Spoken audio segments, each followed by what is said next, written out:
Hello, good morning, everybody. Hey, Atomic. Hiya, Aya. Oh, this is already off. Welcome to another Ani Day. I am a little bit on the sleepy panda side of things today, but we're gonna try and accomplish things. Looks like I left a little bit of work queued up, so we're gonna try and do some of that work, and then we'll see what happens. Um, Travaldo earned a skill point. Excellent. What do you do, Travaldo? You cook. You cook and you do art. Wonderful. What is your cuisine at, sir? 8. It could be at a 10. Let's get Travaldo up to a 10. We'll get him cooking nice and quick. I don't know what we have him doing on the side, but cool. Our little production facility over here is going quite well. We're gradually melting all this junk out. We've got food from around the galaxy, or whatever. Things and stuff and things. I'm not sure what our goal is today just yet. I know we need to. We've got spindly grub fruit growing with the sulfur that's on map. We're gradually breaking things out. We've made a little bit of refined metal. We've got a little bit of everything going on. We're gonna continue filling this bit in here, which they're not happy about the chilly surroundings. We gotta either warm up the map or start getting everybody clothing, and we gotta really get into some ranching, because we don't have any fossil on this map. I'd like to get this water consolidated, but our current water tank is full to the friggin' brim. No joke at all on that fucking one. So that's not a likely scenario. How much water's... Okay. We got enough that we could still, like, dump a little bit out. I think we've got the water from there going to our electrolyzer. We do. That is kind of self-regulating as far as temperature goes with the cold from over here. Although with this thing heating stuff up, this is going to get a little toastier. Time at a... whatever. Boop. Temp shift plate. I'm going to slap another one of these puppies in, like, right here. Yeah, right there. That ought to help inject the cold into that tile. We've got mud. We've got iron. Okay, cool. Let's get some stuff on our list, and let's try to figure out some things to do. Guys, I've been trying to get the record thing going so that we can chop off the be right back and starting soon screens for YouTube.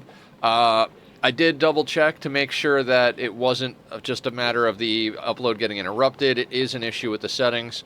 So I will try to address that and dial that in. But we're not going to be doing that today. So if anybody's watching back on the VOD, I'm sorry, you still got to watch the intros. We'll sort it out one way or another soon enough.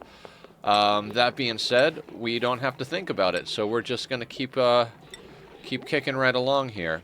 Sucrose... Sleep. I don't need that on the list. I just need to know that we don't use all of it. Ice, polluted ice. I mean, I don't really need that on my list, nor do I need that on my list. I'd like steel and cinnabar on the list. Bissolite, I don't care if it's on the list. Mud, I don't care if it's on the list. Let's get obsidian on our list. Let's get iron on our list. Seeds, we're good on. Sublimators, oxalate. I don't care about that right now. Okay, now that we've got our list of materials on the right sorted out, I guess let's keep going. There was a reason I didn't want this going forever. What was the reason I didn't want it going forever? Does anybody remember? The coal. That's right. We are trying to find an alternate. So that, I think, has got to be the main goal today, is to get... Okay, there are the goals. It's coming to me. It's coming to me. Cozy cuisine. We need to get radiation research up, and we need to get radiation research so that we can get to steam turbines and aqua tuners, so that we could start figuring out an alternate way of doing power. We're not going to be able to run this base on coal for a very long time because we don't have a lot of coal, although we are spinning up the hatch ranches. So... you are 0 wildness. Alright, so we're going to start having some hatches in our situation here. The hatches will give us coal And eggshells. We fixed the overflow for our toilets, so it's not going to back up, because 2 bristle blossoms was not enough to eat all of the overflow water. We might, at some point or another, end up having to use that water to make air, which would be weird to make toilet water into air, but hey. Ooh, shine nymphs. Now, I don't love shine nymphs. Oh, they require phosphorite, don't they? I was gonna say maybe we could we can make a shine bug reactor for research, but we don't have. I think we have like the tiniest bit of phosphorite on this map, but we don't have Drecos. We don't have a bunch of phosphorite, so unfortunately, I don't think that's in the cards. What do we got? Strength, husbandry, cuisine, unconstructive, science, frostproof, mulehand, squeamish. Okay, so we're gonna take the copper. Oh yeah, we do want to get the base over to conductive wire. That's a good build project. So, gradually, like I said, we're going to try and get this place nicely bricked in so that this hydrogen can just kind of shift its way over this way.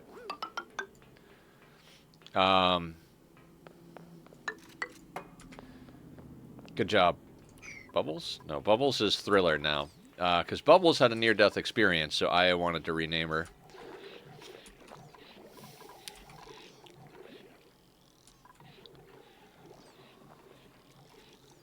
Actually, I gotta say, that's a dangerous thing. I'm not gonna leave that just there. It would probably help, but also... She's an adrenaline junkie. Yeah, absolutely, right? Ba-bum, ba-bum. Okay, we're starting out a little on the slow side, but we'll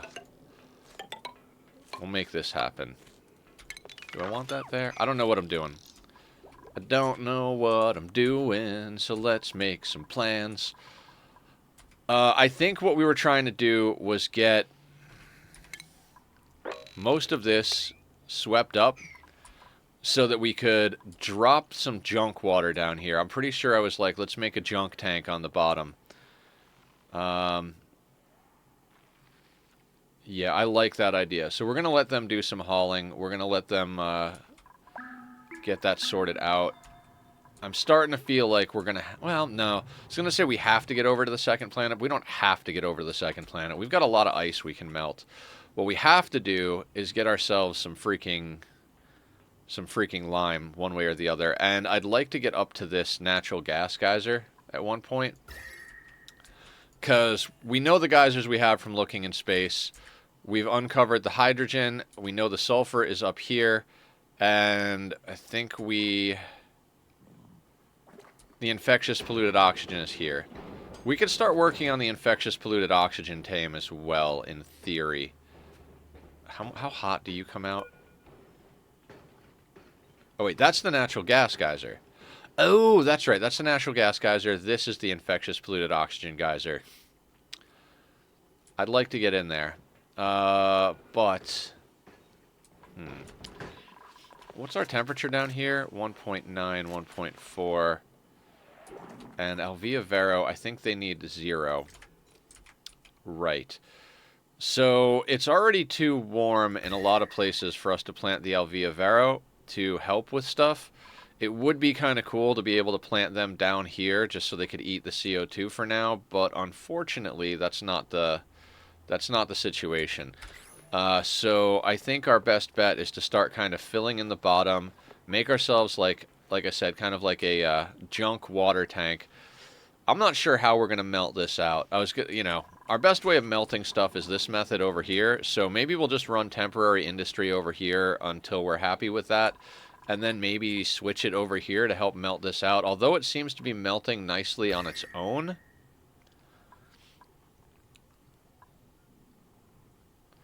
But I think that's because a lot of the heat from up here kind of got chewed up by melting some of this over here. Mammoths would be good. We're also doing a lot of research. What is queued up on research, by the by? We don't have a research focus selected, which is not good, because our researcher needs to be doing that. We got aqua tuners, right? We got the radioactive research. We got to get radioactive research up soon. What else can we slap down? For now, let's say suits. But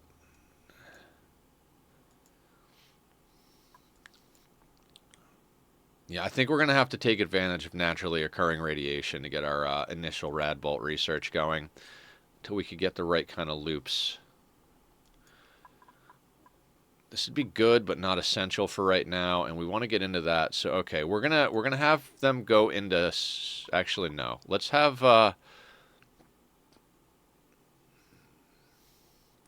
oil well and the polymer press aren't going to help us. So let's go into petroleum generators. That's right. We need to preserve cold for the sake of the floxes if we want to ranch floxes. So I'd love to get in here and do that, but we don't have a way to vacuum lock over yet because we don't have any ethanol. This is an awkward map to work on. This is challenging. This is a little less cozy than our last cozy because our last cozy we were short on resources. This one we're like legitimately out of them.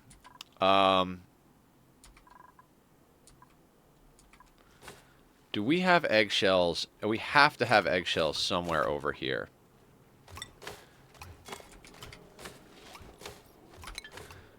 Right, it says we don't have eggshells, but how did these floxes come into existence if they didn't crack a shell? Okay, this is where sweep by type's going to come in handy. What is it?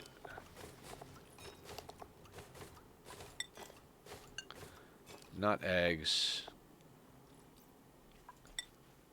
Not manufactured material. Is it miscellaneous? Eggshell. Okay, so we do have eggshell over there. None over there. None over there.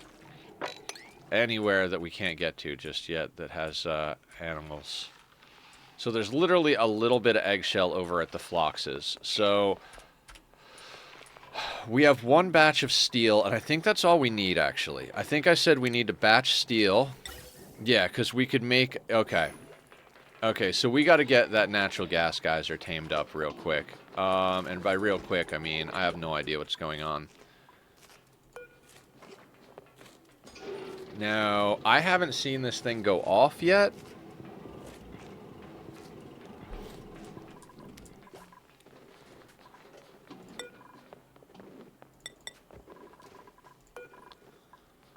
Yeah, we're going to have to get that natural gas geyser up soon-ish. Okay. So I'm going to let them finish up grabbing this stuff, and then we're going to queue up some different kind of action. Actually, we need to dig out that coal. We need all the coal we can get. That's one of the reasons I was trying to shave this area down. We're running into problems getting this area dealt with because there's a lot of carbon dioxide down here. And I don't particularly want to pump it somewhere, but I also don't want to deal with some of the nonsense. We might have to just do some cheeky stuff like I said, move this water tank up, but we don't have any room on the top, so... Oxygen, some assembly required, right?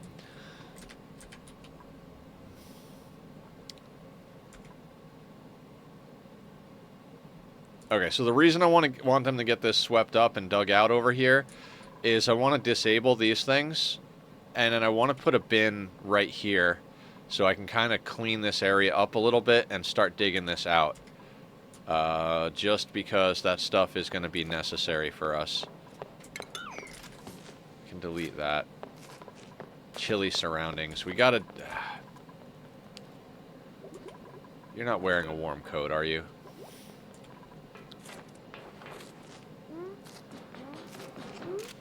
I could have sworn you're wearing a warm coat.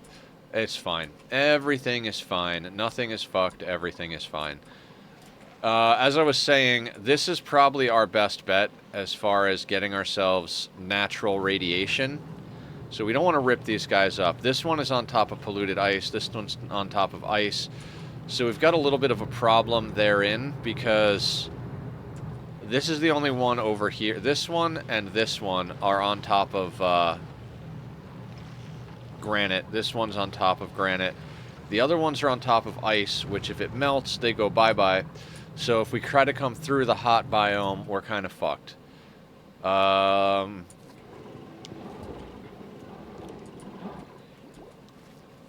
Oh, we've got a grub grub over here. Yay, grub grub. This is what Sweetles evolve into, is grub grubs. So we've got a mutation. That's good.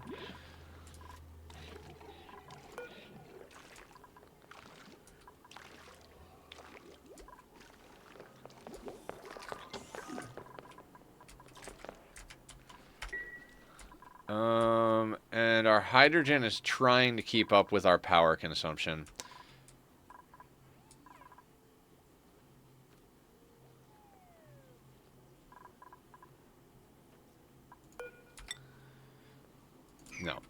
No more projects. I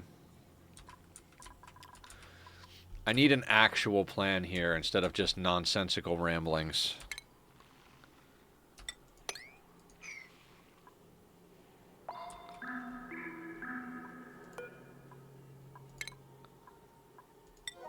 Alright, let's get that last bit. Oh, right. I turned on a specific type. I was like, why won't it sweep? Because I'm an idiot. Hi, Emily! An Ani stream. I made it. Hello, lovely people. Yeah, we're doing Ani on Tuesdays and Thursdays again. We're on a very difficult planet. I did not intend for this to be a challenge run. I intended this to be a more cozy style run, but oof. Check this out, Em. We've our geysers, hydrogen, natural gas, liquid sulfur, infectious polluted oxygen. That's it. No water geyser. And our sulfur geyser is inside the lava. So we have very little in the way of goodies to play with here. And we blended in the biomes from Frosty Planet. So it's cold as hell. Like, even though we're not on the Frosty Planet, it's cold. Our warm biomes have more or less used up the vast majority of their warmth already. It's crazy. Unplanned challenge, then. You got this. Yeah. I want to get over to the second planet. I keep saying that, but I stress about doing 2 planets simultaneously when they're not both functioning, but I think we got to get a couple of things going over here, and then we got to get over there and start setting up a base, because second planet is radioactive ocean, keywords being ocean, because I'd really, really like to have access to some water.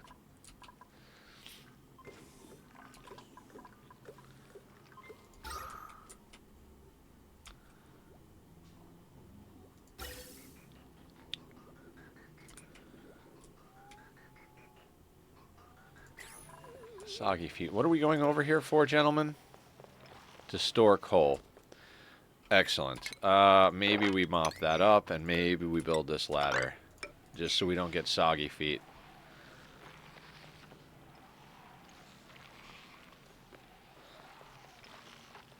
Lots of nice red-colored water up there. Yeah. Yeah, very, very much so. I want to do like a magma drop system, so that we can use this for power. We don't have any lime on the map. In addition to not having good geysers, we don't have any lime.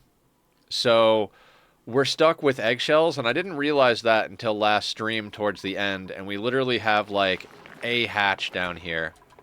So it's a thing.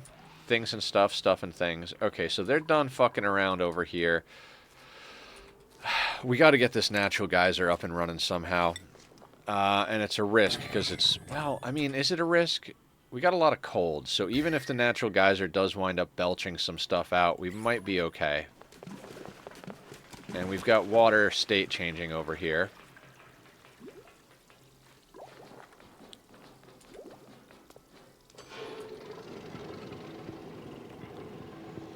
This ice and snow should start liquefying.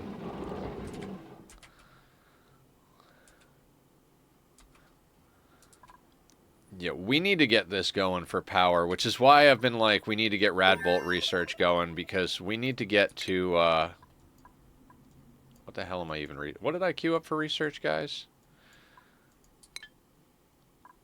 I don't remember what I queued up for research, but that doesn't matter.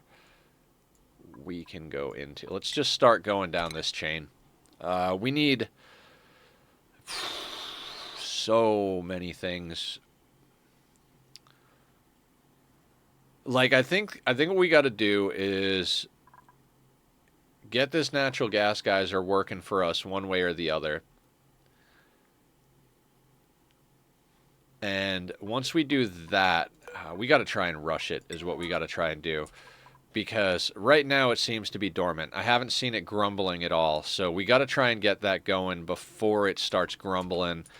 That way we can actually, like, tame the beast. We've got enough steel to do that. If we can get natural gas going, even if we got to automate our industry so that our industry only burns natural gas when the tank is full or something like that.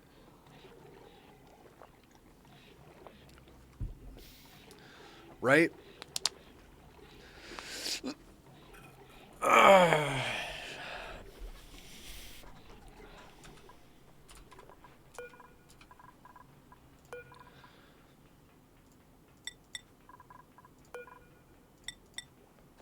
There is some RimWorld add-on permission notification on screen. Is this intended? That is not intended.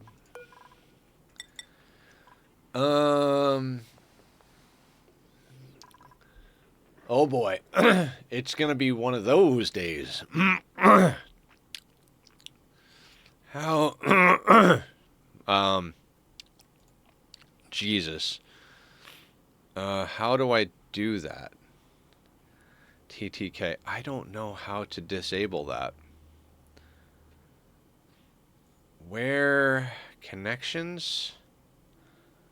No. Content preferences. I have no idea how to disable authorizations.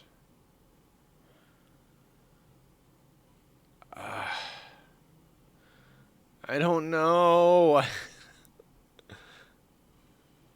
No big deal. Well, I don't want it up there. That's confusing to people. Crap. Well, let's add to the ever-growing bits of Post-its on my desk here. Because we're not doing TTK for quite some time, so I don't want that up there. Even if we're doing RimWorld, I don't want it up there because we're not doing TTK, and I don't want to confuse people. So,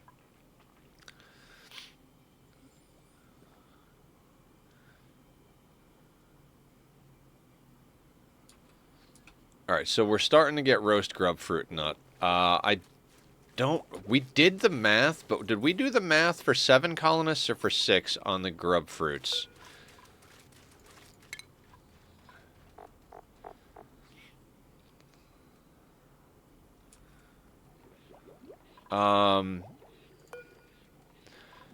Right, we multiply by 1.5. So let's bring up our handy dandy quackulator. So 2,000 calories. So by cooking it into roast grub fruit, we get an additional 1,000 calories per. It's 800 to 1,200, so it's 1 to 1.5. So 2,000 times 1.5 divided by 8. So these give 375 per cycle. So 1,000 divided by 375 times 7, we need about 19 of these SOB. Oh, it's gone. You can disable it in the right side. Never mind. Okay, cool. About 19. We have 16. That's right. We did the math without the others. So we need 3 more of these SOBs is what we need.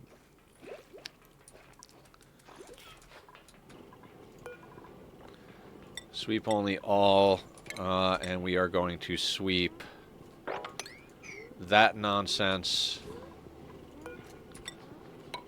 I'd like to stop that project, but kind of need to keep it going. Alright, so we need a natural gas geyser tame.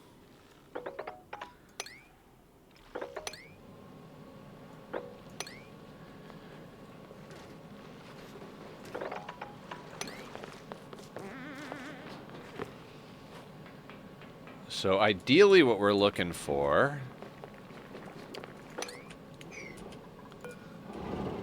What materials do we have up here?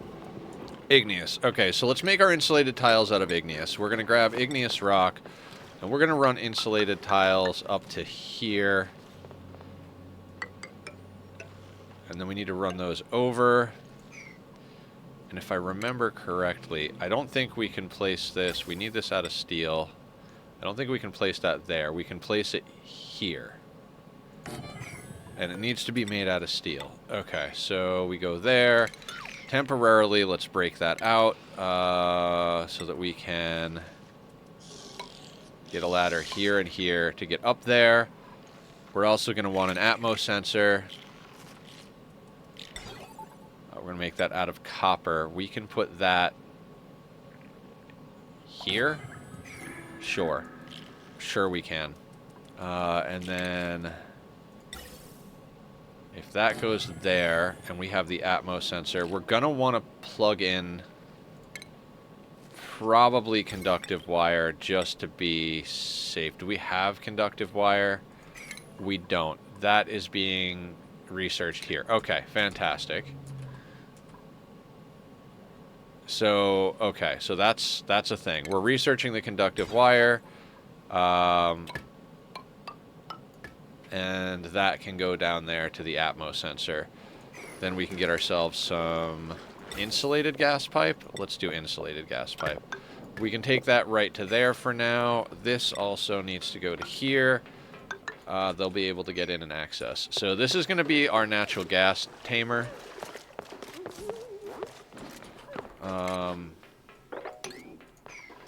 We do kind of need to do, like...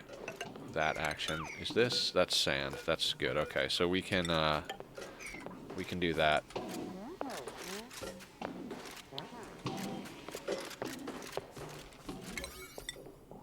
And all of that is going to be a higher priority than the other things we've got going on, because it is. We also had our first scalding the other day, because my dumbass forgot that red-hot abyssalite interacts with gases, and we had a tile or two of red-hot abyssalite right here.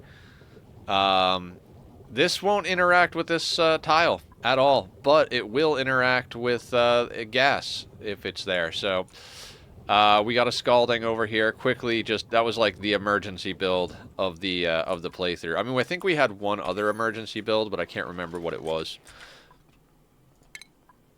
The funny thing is we're at both our RimWorld. Some bugs never go. Yeah, I don't know. It's a weird one because you can kind of use it to exploit heat. Thriller getting their name exactly. Like if like let's say you want to use the heat that exists in the abyssalite. You could create a steam room where like we were using steam turbines to delete heat in that one playthrough, right? And the abyssalite was cooking the steam. So there's probably ways to use it in that regard.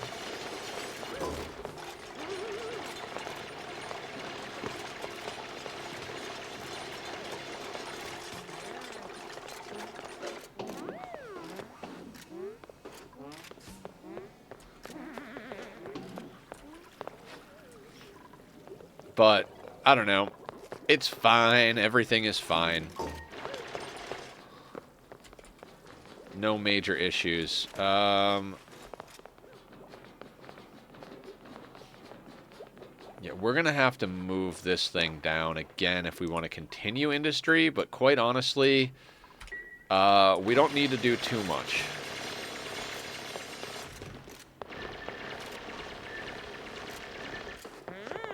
So what I want to do is get this whole little nook here built.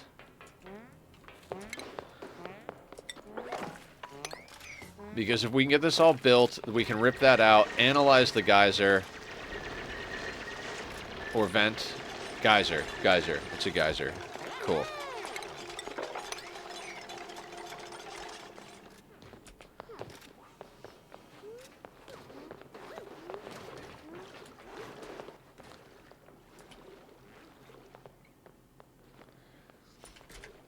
Okay, so natural gas geyser tame, radiation research, and ranching. Lots and lots of ranching.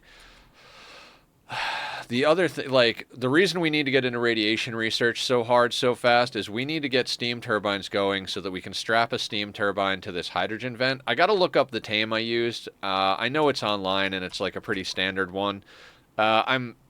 I'm a little too lazy to invent my own hydrogen tamer, so we're gonna look that up at one point. Slap that on this. That'll put a self-cooling who's a what's it's on there that can dump power, and then we can pump the hydrogen into a tank and use the hydrogen power. No need to reinvent the wheel, right? I mean, there's a couple of different variations, and I do enjoy designing my own stuff to a certain extent. But it's like this. This is going to be the vast majority of natural gas tamers. There's like, the only thing we could really do different with this is slap in an extra pump. But I'm pretty sure most natural gas geysers don't output enough that you need 2 pumps for it, so. And then you add in the dormant period and, you know, bing, bang, boom. We are going to need a vent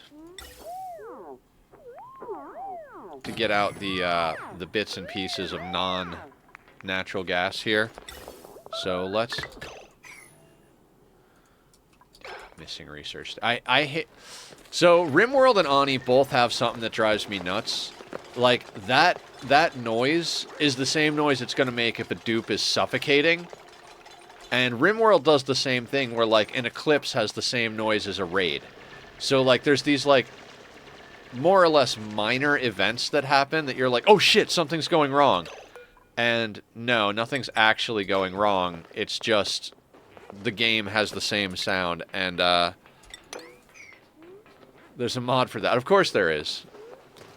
Custom notification sounds or something like that, I'm guessing.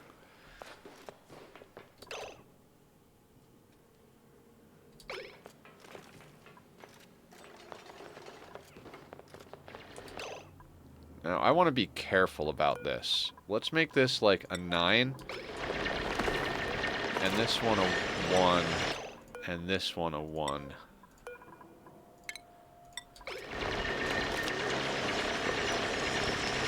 I don't want to accidentally spill that and make more work for our dupes.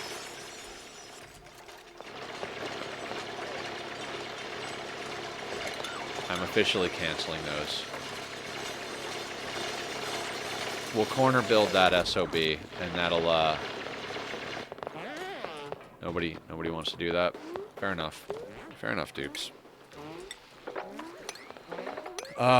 Conductive wire is done. I want to use conductive wire because... That's the end of the sentence. Period. Full stop.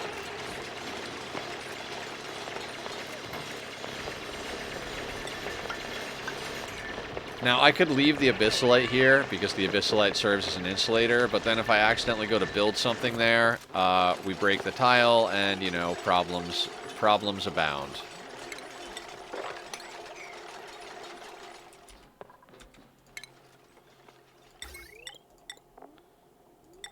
Okay, so we've got some research cooking about.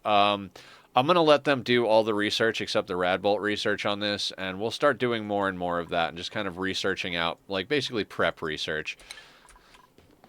Unless there's something specifically that we need, so...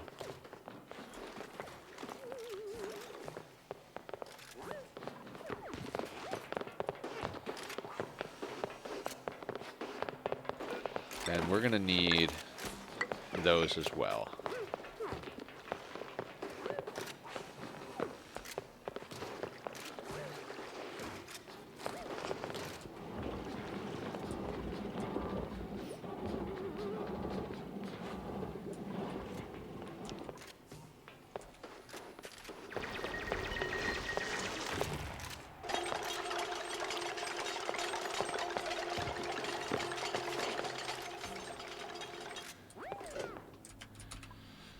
Now, eventually, I'd like to switch the natural gas over to, um, over to our kitchen. I swear I'm awake. It turns off useless notifications. Gotcha, gotcha. I'd like to use this for our kitchen in the long run, because my main goal currently is to get to the stage of mixed berry pie on this planet. We've got a lot of cold, we've got sleet wheat, we've got grub fruit preserves, and we've got bristle blossoms. So the water for the bristle blossoms is a little in question, but and for the sleet wheat. But if we could get pips, we could in theory wild plant a lot of stuff just to get us there. But I don't even necessarily care about that as much. That's just kind of the thought process. Is I've never used a sulfur geyser for anything. I usually just brick the sons of bitches in and then never use them. So it'd be a nice, fun little self-imposed thing to get enough of this magma drained out of there that we can gain access. Then use that sulfur to feed grub fruit plants. Burning that nat gas gives a little bit of water, though. Yeah, that's the other reason I want to get at it. This is going to help with power, and it's going to give us some water. We've got a lot of ice on the map that we can melt out for water, but also we don't want to go too crazy. Like, we're going to need cold to ranch phloxes and other stuff, because I think our best bet as far as... Let's say we wanted to make this entire planet self-sustainable.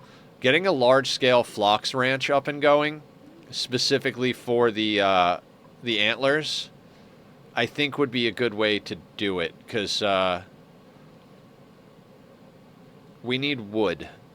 So we could theoretically, once we can maintain cold, hence the reason I want to get to steam turbines. Like, if we could get to steam turbines, put some polluted water into an aqua tuner setup, which it's going to take us forever to get enough steel. That's going to be the hard part. Like, we got 100 kilos of steel, and now we are just sitting here on our thumbs.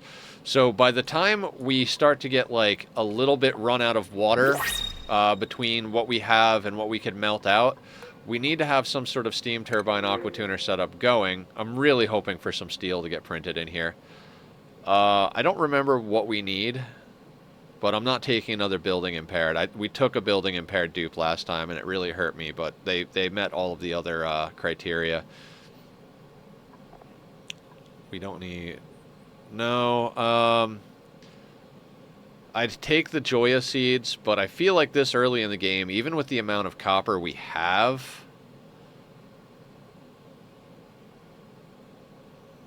Yeah, I'm going to take more... I'm in my head, I'm like, we've got plenty of copper. We've got 8.8 tons of copper already. Yeah, you guys know how quick that's going to go. The moment we start running conductive wire up and down this base, that's going to just... Whoop. Shadows, what's up? Watching Space Marines 2 with German friends, so of course we have it in their native language, but English subtitles. Jesus, this sounds very WW2 German Patriot artist vibe. Copper? What copper? You know, copper. Wanted to stop by and say hello, everyone. Hey, Killer! We'll do a quick shout-out for you while you're here, because you're awesome, and we love you. Did you ever reinstall Magic? Killer, I have a non-black deck that I like. I made a Glimmer deck. It's blue and white. And Barb hates playing against it. It's very cool. But yeah, guys, go check out Killer and Killer. If anybody winds up installing Magic on Arena, let me know. I'd love to play against some other people. I play a lot against just random people. I've been trying to do some ranked here and there and all that, but it's always more fun to play with friends.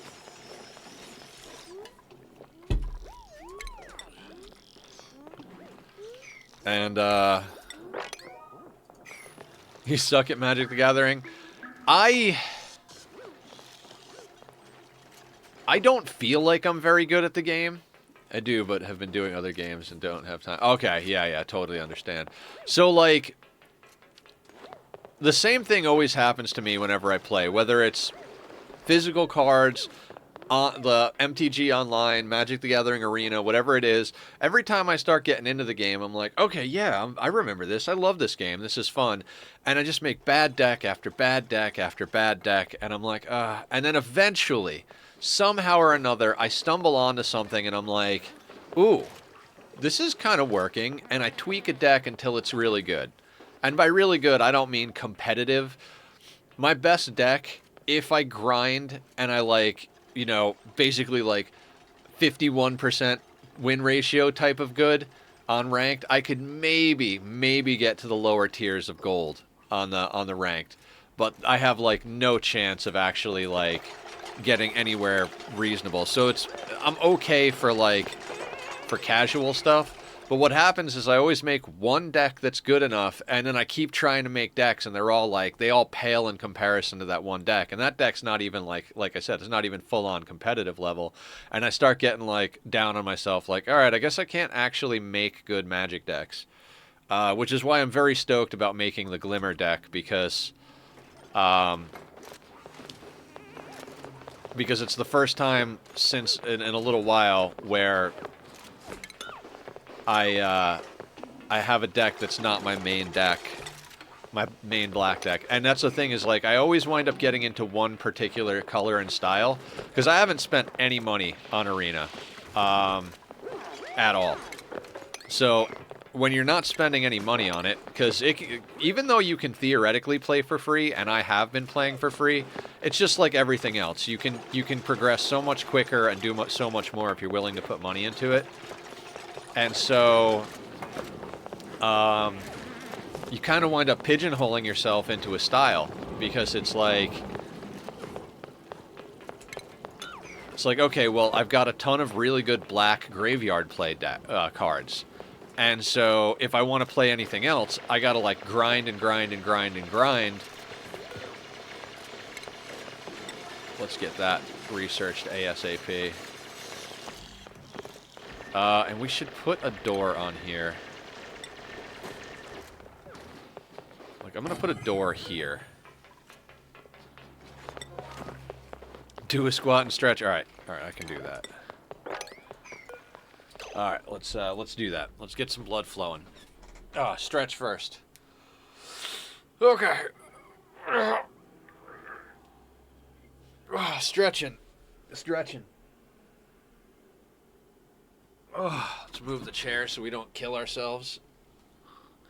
All right, we've been doing 3 per redemption. We got 1 from Emily and from Killer, so let's do 6 squats if we can do that. Oh boy. I almost fell over. Okay, let's try that again. 2. Oh my god.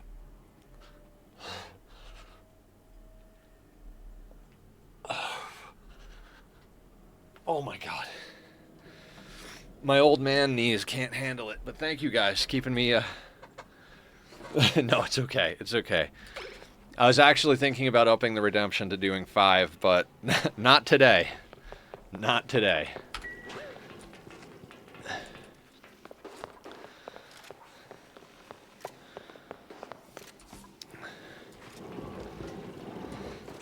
Yesterday I went for a hydrate. We can hydrate. I got a fresh jug of water.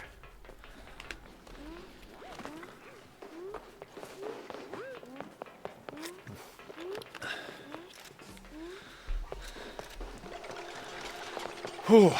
Later, everyone. Another. Yeah, have a good day, Killer. Good luck out there in the great big world. Right, Julie is coming to research. Where is Julie? Oh. Okay, there you go. Let's go get that that thing analyzed. Meanwhile, Sweetle tending.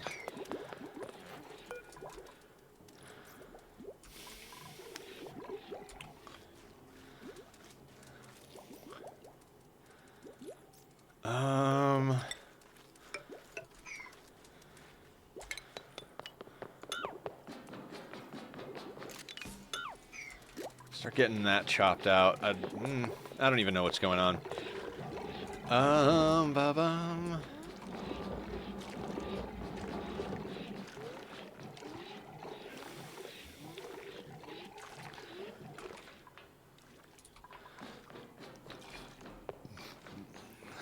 Excuse me.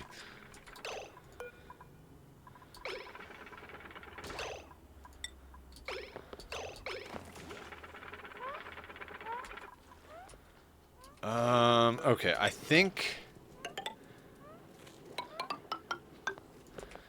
Let's get this down here. And let's dig our way over to there. That way we can get this oxalite cooking.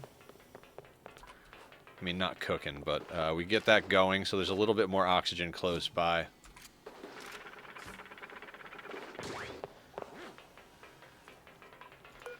What is your... Science is at 11. I would have thought that science would be higher by now. This is going to take forever if they have to continue to gasp for air, so...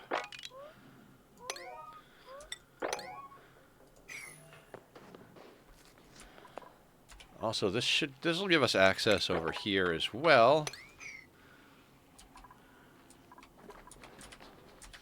I am a sucker for wild food.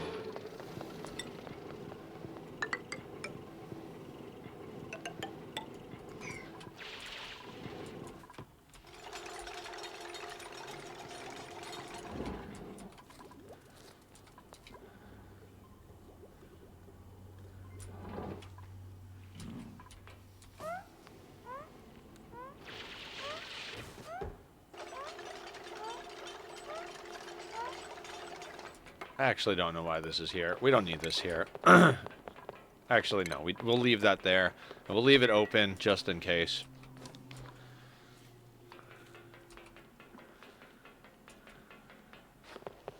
Trying to think if we need anything else in there. I don't think we need anything else in there, right? Like, we just need an atmo sensor so it doesn't suck it dry. So that the, we don't want the gas pump to overheat because it's working in a vacuum. Not that that would happen, like, immediately, but over time. I don't know, actually. I don't even know if it's possible. We need oxygen over here. I do believe our base, yeah, our base is nicely breathable because of our system over here. Like, everything kind of floats up here, and then this thing distributes oxygen down and puts hydrogen here. Got conductive wire so you don't have to upgrade later. We just got that. It's time to start moving over to conductive wire, but I kind of want them to build these ladders and dig this out first, because there's some oxalate down here, and that'll give this area a little bit of, a little bit easier breathing. Oh, yeah. In the gas chamber, it is conductive wire. Yep. Good call, Em. That's something we were researching it while we first started knocking it out, so...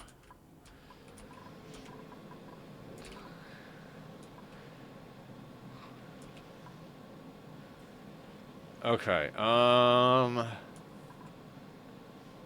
yeah, we're just gonna keep our focus over here. We're gonna play slow and steady, you know, so we don't, so Nether doesn't lose his mind. 34.3 tons of coal. 34 tons of coal.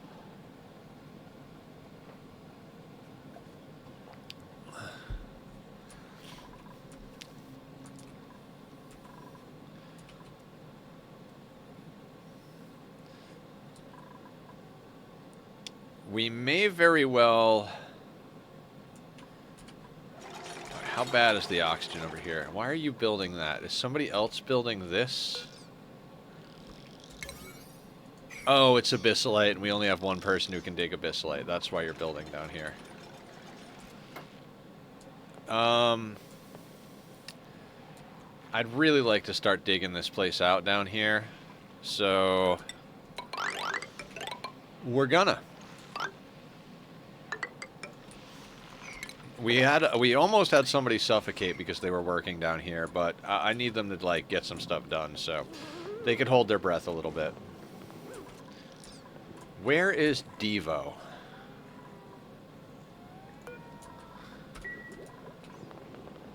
There he is, on his way. I think we still do have a dupe that doesn't have a name. Ellie, right? Yeah, so Julie, Bat Guy, Thriller, Tom. So Travaldo and Ellie, I guess, don't have names, if anybody wants to name a dupe. I would say we're probably at population cap for this. Maybe we get one more if they're like a god tier dupe, but I'd kind of like to not go above... Technically, an electrolyzer can handle 8 dupes. So if we get a dupe that comes by that's like, all right, this dupe is really badass, then we'll go for it. But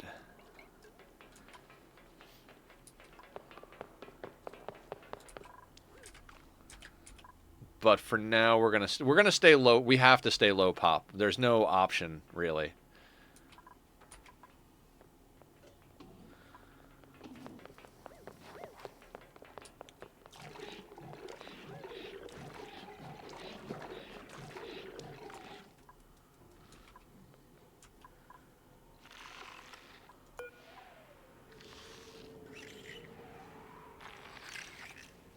Active period required for analysis. Average output required for analysis. Requires analysis. Okay. I guess we could, in theory, start trying to get the setup going for this.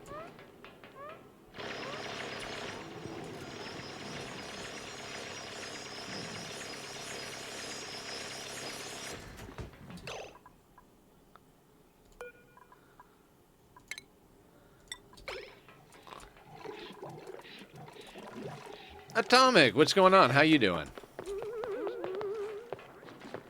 God, they move slow when they're cold. And the thing is like, I'm pretty sure Thriller's wearing a warm coat.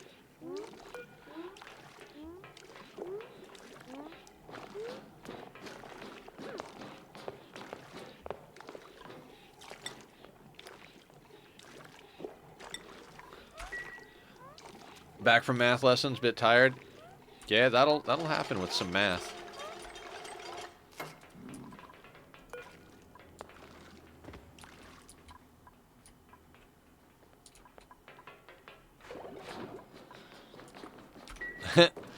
Ew, math, says Emily. Your napkin math is better than my actual math. Stone hatch egg. No shit. Alright, so we got our first stone hatch. That's pretty cool. I never noticed that they have a little tag on their leg when they're tame. That's cool. 0 wildness. Okay, and you are irrigation. Okay, fantastic.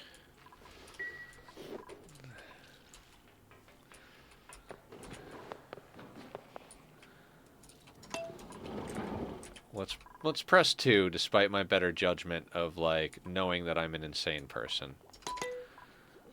Also, we don't need all of these Sweetles up here. We probably need them down here more.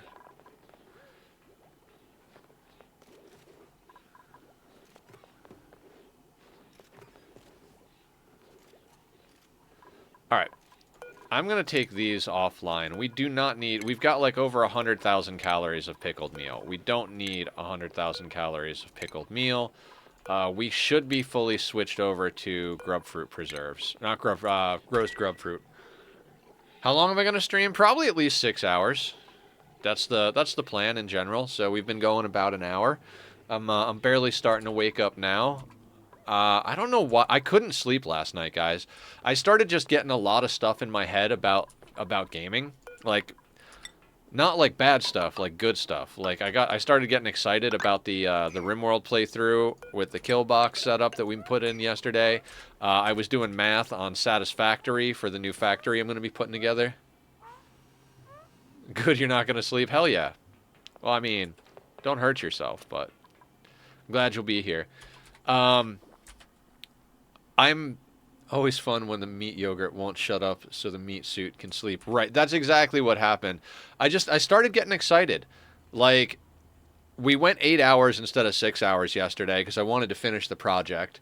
And then when we finished building the kill box and the burn tunnel, I was like, man, everybody's got assault rifles and we've got the kill box and the burn tunnel. We're in really good shape. I'm like, we're going to be able to start cooking right along with this playthrough. So I got excited about the idea of actually using it. I haven't used a kill box. This is the first playthrough in like 3 or 4 playthroughs that we've used a kill box. The last 3 have been no kill box, and the one before that, the first half of the run we used kill boxes, but then the second half of the run we didn't. And so I'm over here like pretty stoked to see if what we built actually works. Not that I'm like begging for raids or anything like that, but our colonists are doing good despite all of the nonsense. The only permanent loss is that one of the kids lost a finger during the Shambler assault. Other than that, we haven't lost any limbs. We've got a few scars, but I think most of the scars, I think we've only got a couple of scars on one of the people, and they came in with that scar. So it's not even like it's not even our fault that they have the scar. So like our team is good. We've got guns. We've got a kill box. We've got a burn box.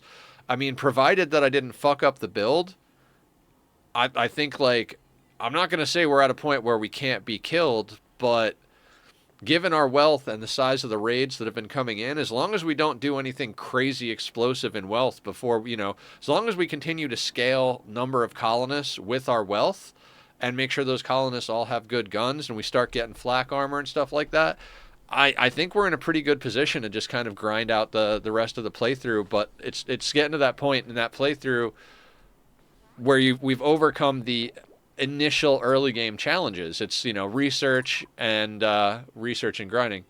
I love the title. Thank you. I don't know how that one came to me, but I liked it as well. So I was getting all excited about the RimWorld playthrough. I was like, man, we're about to get into the fun part. Where there's still a bit of challenge and it's still a little like, oh shit, oh shit, oh shit. But that we're not like before a certain point in RimWorld playthroughs, I feel like it's basically like every raid or major event that happens, you're like, this is the end. Like it always feels like, all right, we're told like this is it, we're done, we're dead, every step of the way until you get to a certain point. And now I think we're at that point where there's still danger, but it's not like every time you hear the noise, you're like, oh, game over. Like that noise sound, that major event thing sounds like the game over sound up until basically this point. So was super excited about that, which meant that it was difficult for me to sleep because of that. And then we played a whole bunch of Magic, which I got really stoked because my new Glimmer deck is doing really well. It's not competitive, but it's annoying enough so Barb won't play against it anymore. So I'll take that as an accomplishment.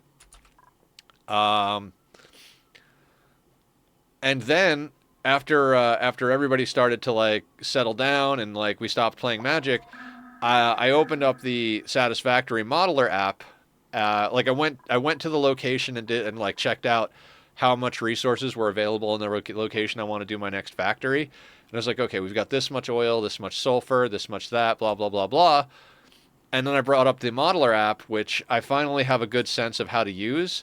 And I planned out an entire factory in it. And I know exactly the priority tree, what resources are going to be allocated where. Didn't even notice the title. Oof.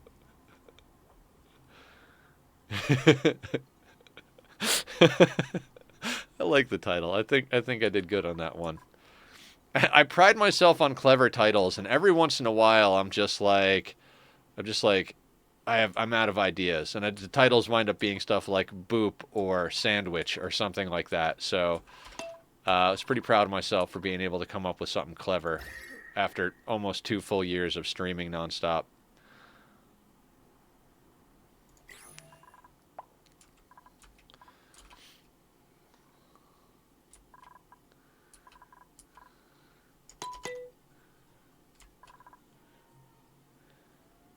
So yeah, basically, I got really excited about games, and I had trouble sleeping. I kept thinking about I literally, those nights where you're like, okay, I've done my math, I've done my research.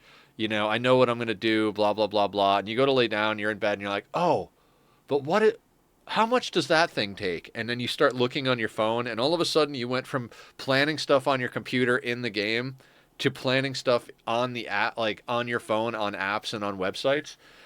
So that was happening to me because I got all stoked about getting up the factory, and then it occurred to me I was like, oh yeah, I do need to get together the materials to make tier 5 belts. I've got them unlocked, but I don't have the materials in mass to make them yet, and those would be very helpful in making the factory because, I mean, not to get too crazy with satisfactory stuff, but basically those belts, the tier 4 belts, they carry 480, and I need something that can carry 600. So I need to use, and theoretically I could do like a small stretch of the tier 7 belts and then split it to 480 belts and like have them be not fully saturated. But no. Like that's just, I think it's less work to make a basic materials factory. I mean, less is a weird term, but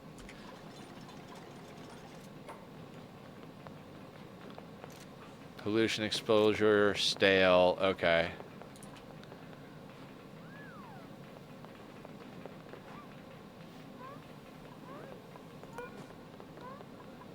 Oh wait, do we have oxalate sconces? I don't think we do, because that's under furniture, right? Yeah, we do not have sconce.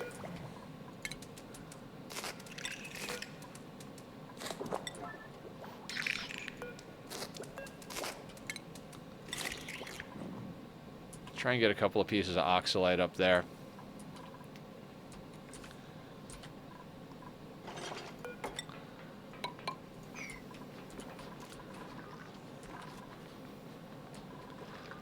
And we're doing better with using the hydrogen over here because as we get this filled in, less... Well, what just happened? Recent events. Tashnar has followed. Thank you so much. I appreciate that. Sorry, I didn't see it actually pop up on the screen, so I had to look in the thing. The blah, blah, blah, blah. Thanks for following. Much appreciated. We're going to be oniing for a little while here. We're going slow because that's the speed that my brain is on. But we'll eventually start speeding up a little bit here. I'm just concerned. We've got kind of a timer on our coal. So as soon as we get this son of a bitch analyzed, we're going to brick it in, and then we're going to start running power and getting a few things built over here. Meanwhile, we're trying to get access to a few other bits and bobs. We need to get to this infectious polluted oxygen vent eventually, too. I forget the temperature that it comes out at. I feel like it's a reasonable temperature. I feel like they don't screw you on temperature. Like, polluted oxygen and infected, that feels like that's how they screw you on that one. They don't screw you on the heat level, but I can't remember. Maybe it is. If it's at a reasonable temperature, we could get a tamer going on that reasonably quickly. As long as we could liquid lock our way in so that we could do a few things, and as long as the temperature is low enough that we don't have to be running everything built out of steel in there, we could start getting a system together where we cycle the oxygen out and the polluted oxygen in. And honestly, if we got to fill the air with food poisoning germs, I'm willing to do it. We can eventually get bristle blossom. Like, we do have some floral scents kicking about down here. So we've got floral scents going because these bristle blossoms bloom every once in a while from the overflow from our toilets. So we're overflowing clean water because we don't have access to thimbleweed to overflow dirty water. And if we want to keep doing refinement, we're going to have to move this pump. Like, move it down here. And to help with the melting, we might want to move the vent. So we might have to do some reconstruction over here. But quite frankly, I would be perfectly fine if this thing shuts down for a little while. We don't really need more copper over here, but I think we may want to redo this area. Like, entirely. I think we might want to move... We might want to just... Yeah. Redo this area. End of sentence. Did it say hot, polluted, oxygen, or infectious? Infectious.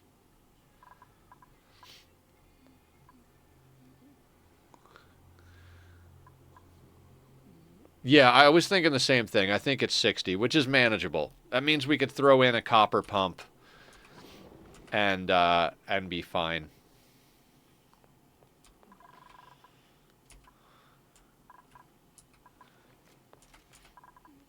Come on, get me my numbers, Julie.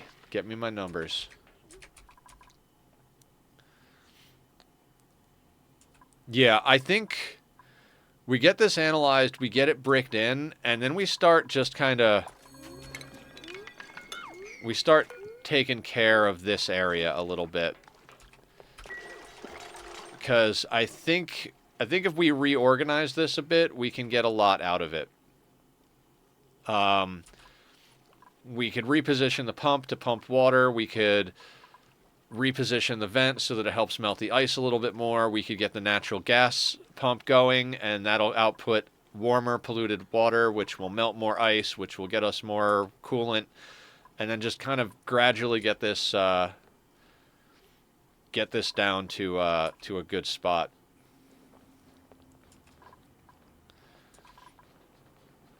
Basically, like, this will be our industry spot for a while until all of the cold is gone, which is going to take an absolute lifetime for all of that cold to get gone.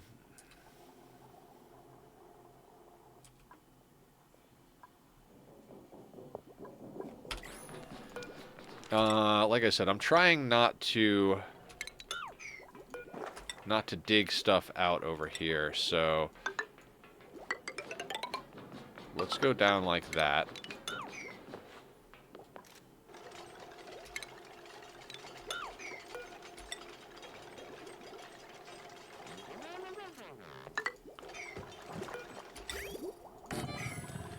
Get you in there.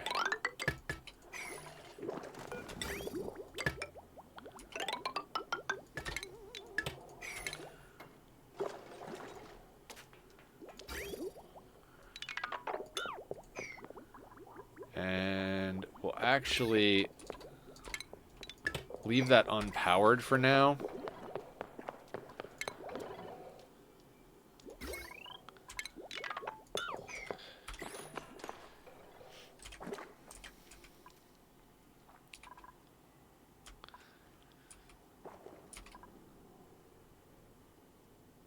Yeah, I think it's time to redo this area. So let's deconstruct this. Like, we're legit gonna just completely redo this area. We're gonna need the pump down here, but like, on some real shit, we're gonna knock this out. We're gonna knock this out. We're gonna just delete pretty much everything over here, including this stuff up here.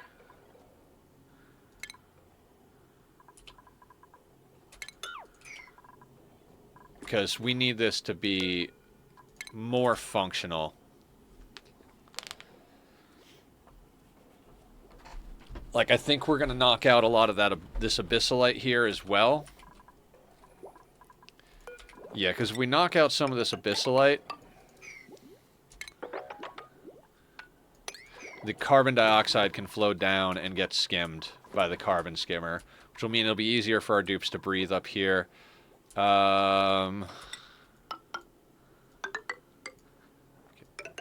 Continue bricking that nonsense in. Let's sweep this data disk at a very high priority to get that out of there. What do we got? Next activity in 4.42 cycles. Just in time. Ooh, hatch eggs. Husbandry, cuisine, piloting. Alright, we're going to take the hatch eggs.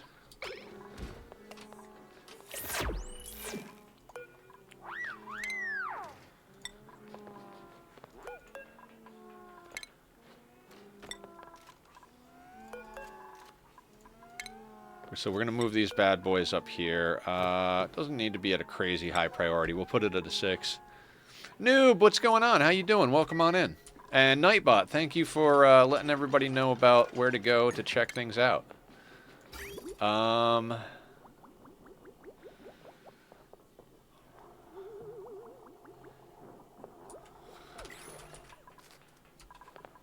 Okay, so we got that data disk. Let's get that done. Deconstruct this. How much water is here? Oh. Name the next pet. Since the natural gas is working up, they need named Bob. Natural gas is named Bob. Okay. Bob the gas geyser. Good job, Bob. Ugh. Oh, God. I can't wake up today, guys. I can't seem to wake up.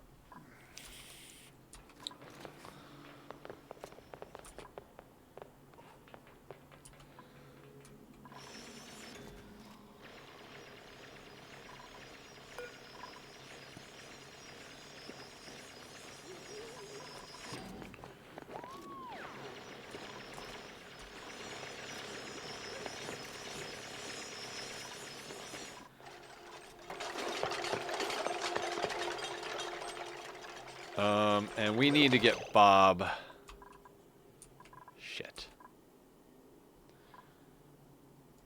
We need to get Bob. Just for the sake of getting Bob,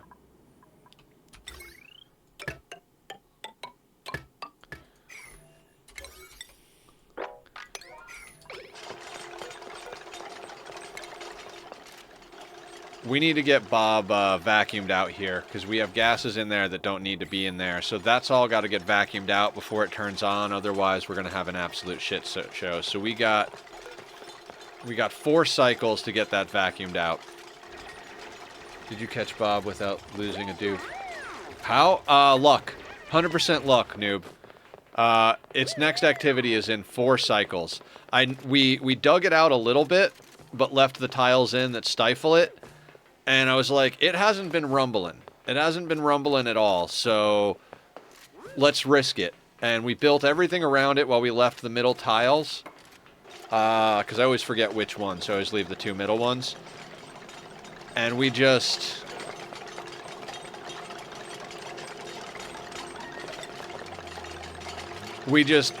barely got lucky. We've got 3.9 cycles to get him, get this vacuumed out. Gas vent is overpressured, though. That's gonna be a problem. So let's... Oof. Oof. We're gonna have to make this work quicker, then.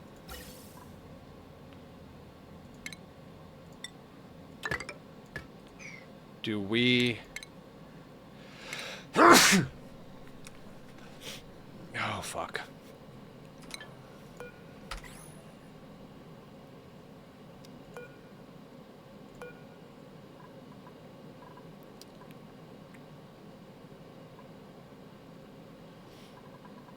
Okay, move this over here. Move this over here. Move this over here.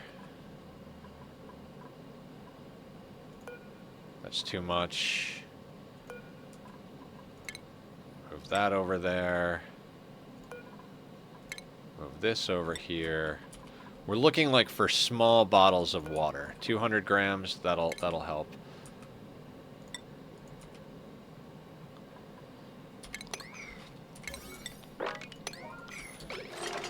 We have no time to get this done.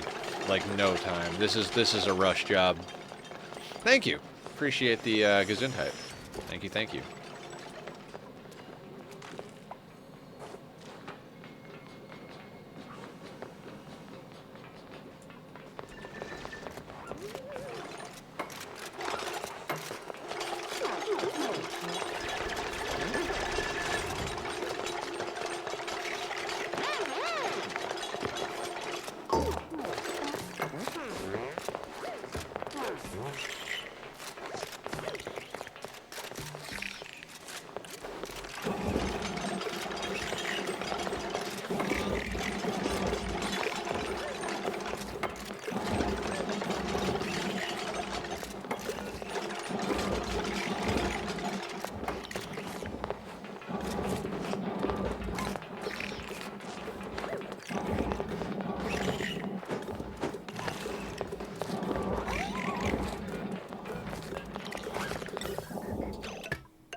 Okay.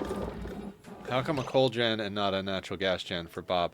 We don't have natural gas coming out of Bob yet. Bob has got no natural gas in here. We need to vacuum this chamber out. Very quick emergency wet vent. Nice job. Thank you, Emily. So we need to get this vacuumed out before Bob kicks on in 3.8 cycles. Otherwise, we're going to have natural gas mixed with oxygen and carbon dioxide coming out. If we do that, then we got to make sure to do some sort of filtration thing, which is going to require time, energy, power, and sanity. So what we're doing right now is, since this gas vent's overpressuring, gas vent's overpressure at 2 kilos. So what we did is we dropped a little bit of water in front of it on these 2 tiles. I've done this a million times. Actually, since this is working, let's not empty that. So basically, this thing will never overpressure because there's water in front of it, but the gas will come out of the vent. So literally, this is how you do infinite gas storage, or or vent stuff in an overpressured area. So this is just going to pump everything out. As soon as all of the gases are out of this chamber, we'll deconstruct this vent and this vent, deconstruct the coal generator, and we'll start getting the natural gas geyser set up. That's what we're doing over here. Is we're digging out this whole area. This is where we had industry going and where we will have industry going, but for now, we need to do some reconfiguring. So we're getting this vacuumed out, cleaning that up, and then we have to like clean this place up to be an actual useful location. And that's the first project of today, is to get a better industry area going.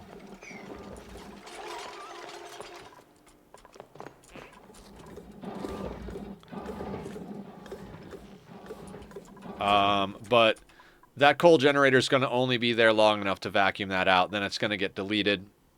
And then we will be piping the natural gas into whatever the hell we do over here. I have no idea what it's going to be. So we're going to figure it out together here in a second.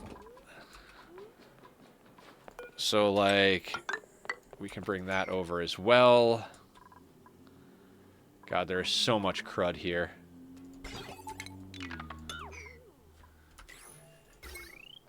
I'm going to leave that power wire, but I do think, since we can get up the ladder over here, I think we're going to get rid of this, because it's just, they can get down over here, and we need the horizontal space for what we're doing.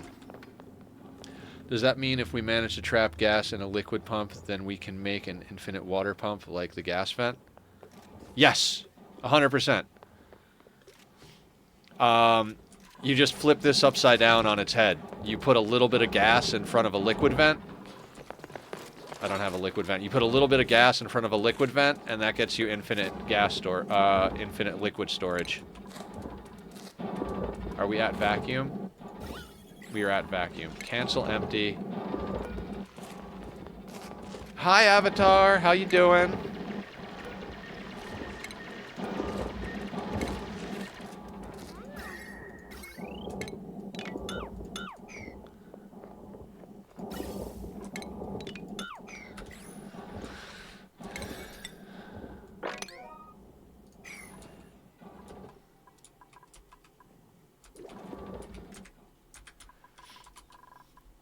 Yeah, so we will be using infinite gas and infinite liquid storage in this playthrough.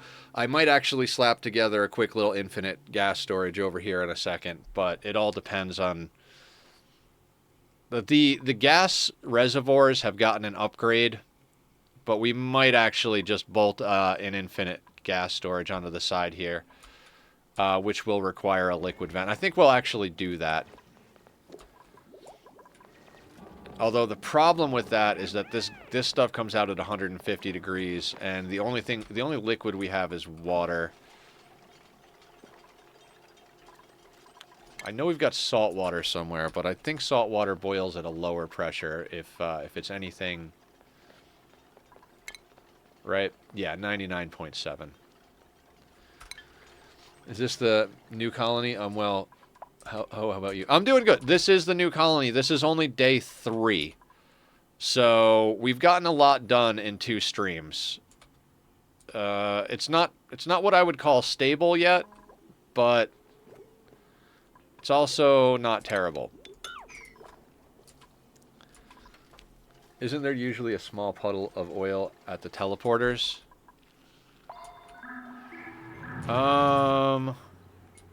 If there is, I don't know where it is. I think maybe if you demolish the robot arm, is that where it comes from? Hang on, before we do it, let's like put a way to trap it if that is the case. Like, let's put one of those there and one of those there. Maybe it's map dependent. It might be map dependent. I know exactly what you're talking about, though, but I don't see oil anywhere, so... Noob also asked a question above. Is it physically possible to cool these geysers? Yes. You do have to cool some of them. Like, the hydrogen vent out here comes out at 500 degrees.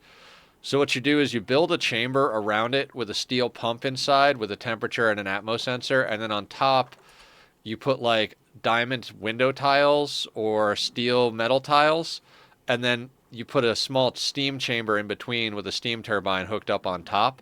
So when it erupts, the temperature, you can use temp shift plates to even speed the whole process. The temperature cooks the metal or window tiles, which boils the steam. The steam turbine then takes that 500 degree temperature and eats it all and drops 95 degree water back into that steam chamber. So, in fact, I was going to say we have to look it up, but now explaining it, I'm like, I don't have to look it up. I know exactly how to do it.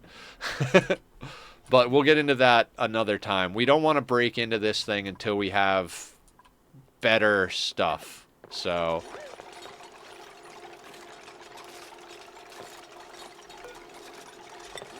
Okay, so let's talk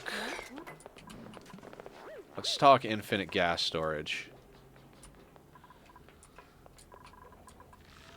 Is there anything sneaky we can get away with?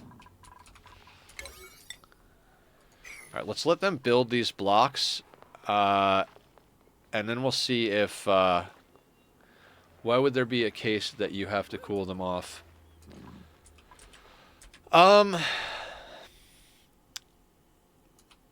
Well, 500 degree hydrogen... If you're pumping 500 degree hydrogen into your hydrogen generators, you're likely going to start overheating your hydrogen generators. Like, because the hot hydrogen goes in and transfers some of the heat. And the hottest temperature I think you can get on overheat is 275, because they naturally overheat at 75 degrees. So you wouldn't actually be able to use the hydrogen for power without cooling it down, because it would just continually break your hydrogen generators. As well as wherever you're running it, even if you run it in insulated pipes still leak up until you get them made out of insulation, which involves getting space materials and refining it out of abyssalite. And by the time you get that going, there are much better ways of getting power. So if you do what I'm saying, when we do what I'm saying, because we need that stuff to actually make our lives functional here. Dig those out as well. Alright, let's demolish the robot arm. Oh, you're stuck. I'm sorry, bud. My fault entirely.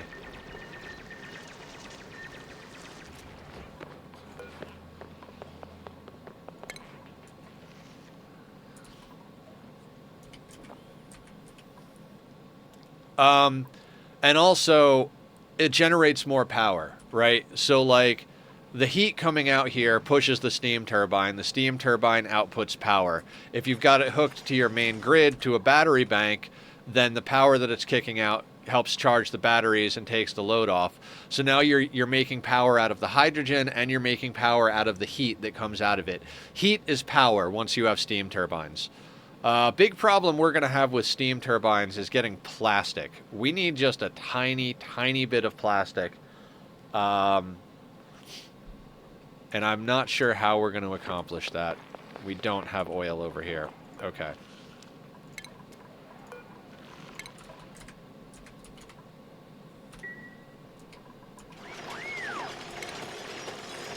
Make sure that's set on buildings.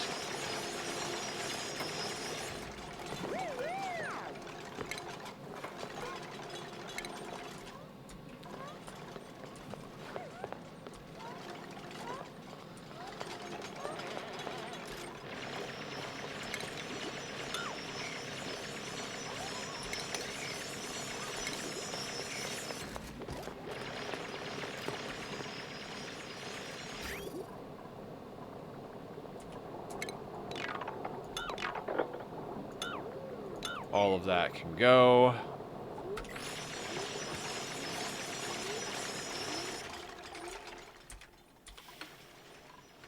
Now, that cold being broken out like that should help regulate the heat that's coming out of here.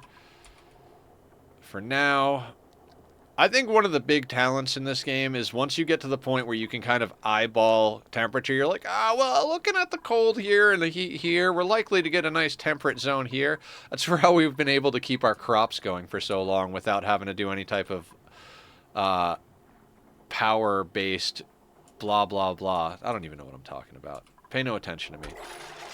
I mean, pay a lot of attention to me. I'm a streamer, right? Pay attention to me!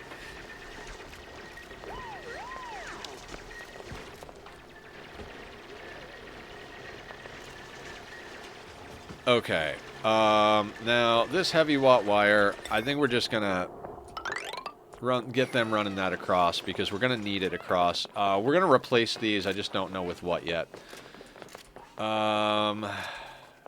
You, sir.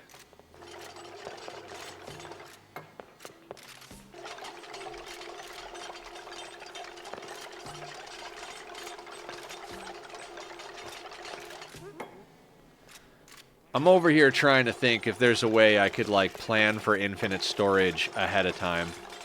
I think I got an idea.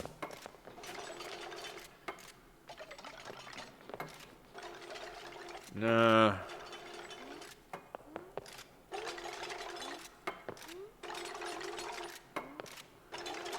We can do that later. We'll do that later. We do need tiles to build it on top. We do need tiles. So I'm going to put down actual... Wait, where are our levels? Oh, this is an awkward spot for ladders. Oh, my ladder system is off. Oh, it's going to drive me nuts. 1, 2, 3, 4, 5. Yeah, so the ladder should actually be here. Let's remember that. I'm going to fix it. Because why? Doesn't need to be done because that's what I'm going to do. That's why.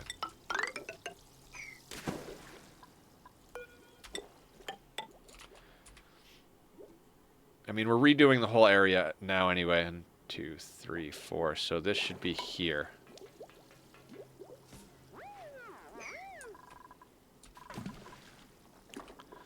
So that wire I just ran... Oh, yeah, we did this on... You know what? Screw it. Doesn't have to be perfect. We'll make it perfect later. Nothing is perfect. SMP active? The Minecraft one, right? We have some people that hop on pretty regularly. We're talking about what we want to do with the future of it, because a lot of people are, like, wanting to get at the new content because we haven't updated it. But there are definitely people on... pretty regularly. Not like every day, all day long, but there are people that get on regular. Shanye is always on. Not always, but always on, if you know what I mean. He's got a mansion that he's been building. I think he finished it, actually. Okay, focus. But yeah, you're welcome to join. If you add yourself to the whitelist, I can add you when I get done tonight. I can hop on, or if Squiddy sees it, he can add you. Squiddy's the one that does all the technical stuff on it. He came to me one night and was like, Nether, how would you feel about having an SMP? It's like, I feel great about it. I just never had the time, money, or knowledge to get it up and running. He's like, I got you. Let's get this done.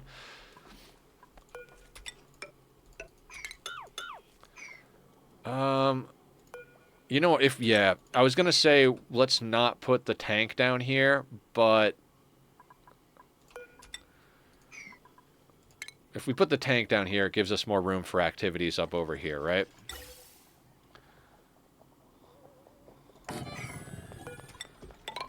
So we're gonna get that. We're gonna grab the input. We can just come straight over into there. Dig that nonsense out. I'm challenging myself to use everything I research or find a use for them so I can understand what everything does. Quite challenging early game. Yeah, it's one of those things where there's a use for everything, but knowing what to do with it is not necessarily the easiest until you're very familiar with the game. One thing I wouldn't try to figure out what to do with, because nobody uses it, is this multiplexing over here. I mean, even some of these in here, signal counters, the memory toggle, yes, but like XOR and the arcade cabinet you can use, obviously. But the multiplexing and the XOR and the signal counter are not used nearly as frequently as other things. Like this section here is like super hyper advanced. If you want to make a music box, computers in Ani, yeah. Basically, you can make full-on computers in this game. Oh, give it a stretch. Give it a stretch.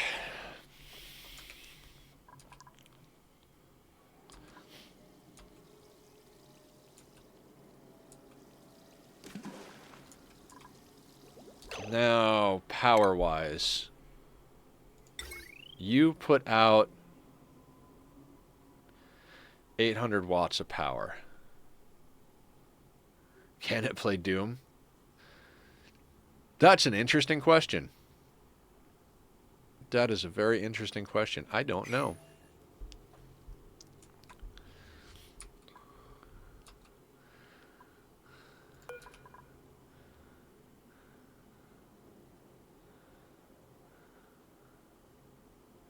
Okay, we need to make plans here.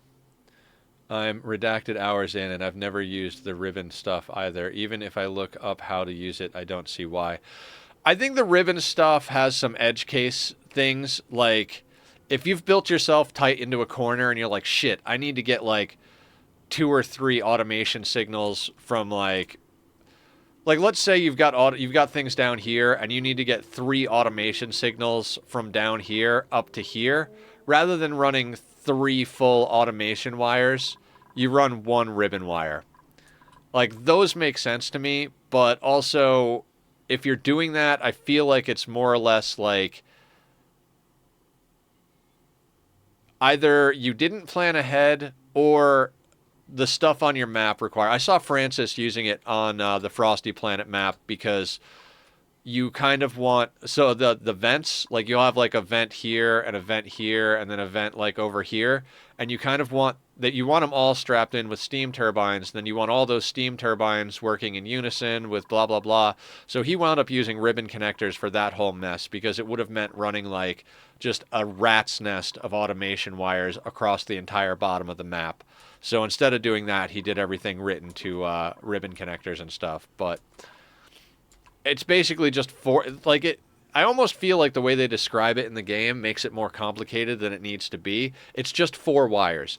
It's like bit 1 and bit 2. It's like it's wire 1 and wire 2.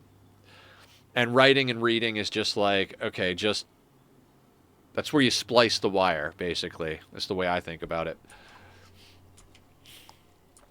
I don't know. I've never needed to use them, but I could kind of see a scenario where that might be useful. Okay, I'm going to pause and take a sip of my tea and think about what we need to do here.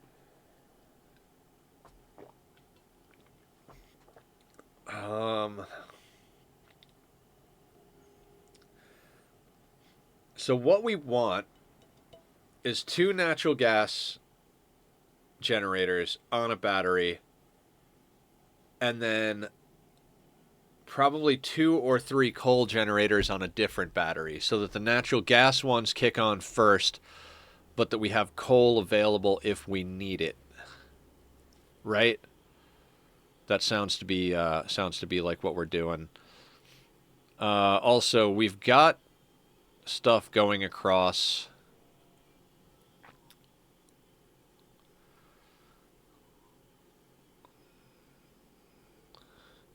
All right, let's say for the sake of argument, we're going to leave this ladder here. Let's see if we've got enough space to do everything we need to do. And we'll do it on pause so our dupes don't build something that we don't want them to build, right? So let's say we have 2 of these guys. And let's have some fun with it. Let's put the battery in the middle. So that'll be our natural gas gen setup, right? And that connects to everything. Then we need, in theory, backup coal generators. How do you make an efficient hydrogen power generator using the electrolyzer? I tend to run out of power because the gas pump isn't collecting enough hydrogen because the oxygen the electrolyzer makes. So there's a lot of different ways to do it. We're definitely going to be doing one. The thing is, you're only going to make enough hydrogen to power itself, plus like a tiny taste more. So you don't really want to be connecting it to your main grid. Basically, the reason the word SPOM is kicking about is SPOM is self-powered oxygen maker, or self-powered oxygen machine. And the idea is that you, the hydrogen that comes out goes into the hydrogen generator to power the electrolyzer and the pumps to get it out. So a very classic old school design is something called the Rodriguez. If you want to look that up, it is very large and clunky and mostly outdated. But there's also something called a Hydra, which is like a submerged electrolyzer. I don't know if everybody calls it a Hydra, but I'll draw it over here so our dupes don't build it. So you got an electrolyzer, right? And what you do is you remember we're talking about that overpressured gas vent thing? These things work the same way. So what you want to do is put a little bit of liquid on the bottom of one type and then a little bit of liquid on top. You could do it with water and salt water, realistically, because these things cap out at about 75 degrees, so it won't boil it. And so what'll happen is you need a solid tile here, solid tiles there, and then mesh tiles. Oops, sorry.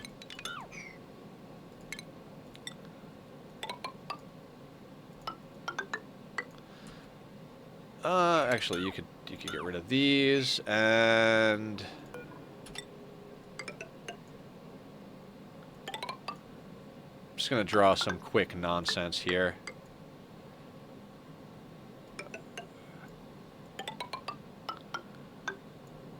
So something like this, right? And let's say this side is your oxygen side. So you'll slap in a couple of pumps.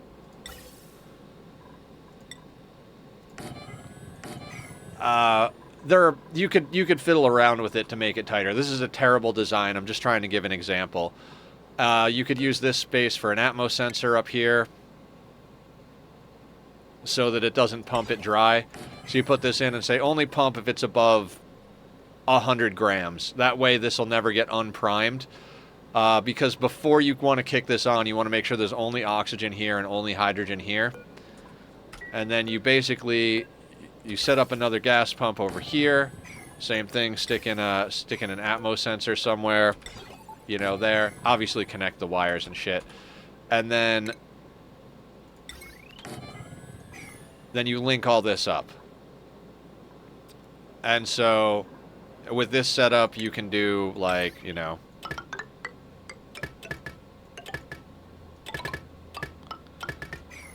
there.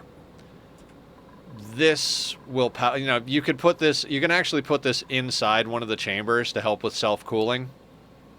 Thing is, your air is going to get kind of hot, so you might want to run a cooling loop with this, you know, so before you button the whole thing up, put in some, you know, put in some radiant pipe so that you can run a cooling loop into there. And that is the basic gist of a Hydra. It's a lot easier than it seems. I was very intimidated by this stuff. Now we design them as we need them, and you can kind of stack these. So, like, you could stack this on top of itself. Like, you could grab an electrolyzer and put it there, and then just run this up. Now that's enough for 16 dupes, you know, and then you could just...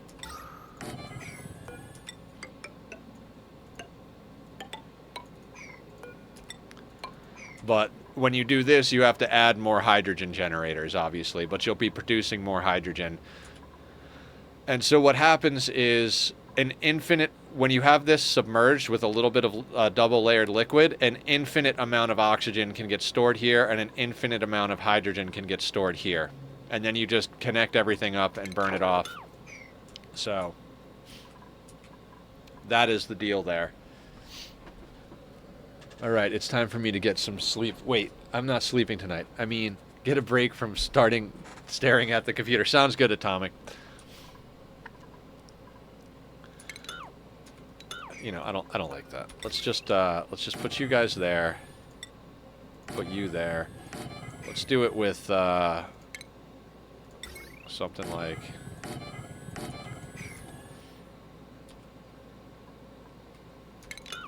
except something more like that, so that we could put a...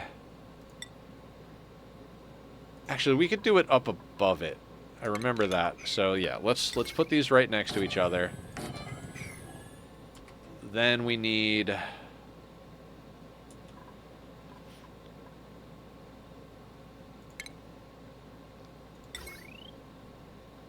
We need one of those. We need one of those, and we need one of these. Right?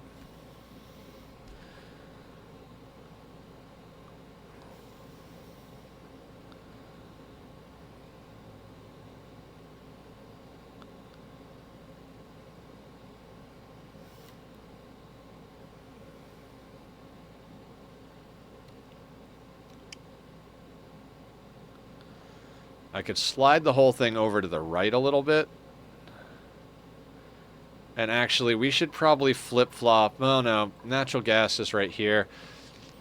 This is going to dump out polluted water, which is going to help melt out this biome and give us some extra water in this tank, which we can eventually filter out when we need it. Which might end up going in here somewhere, too.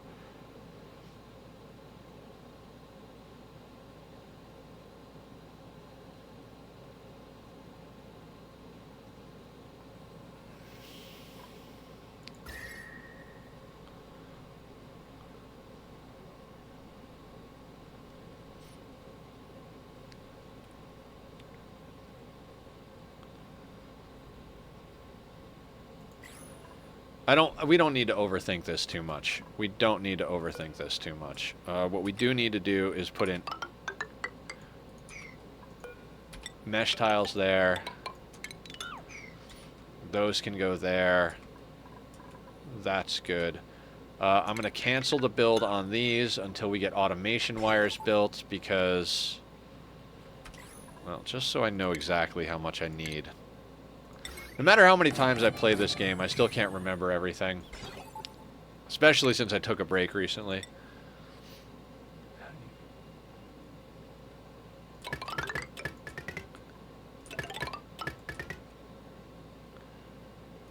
Hey, Devo, what's going on?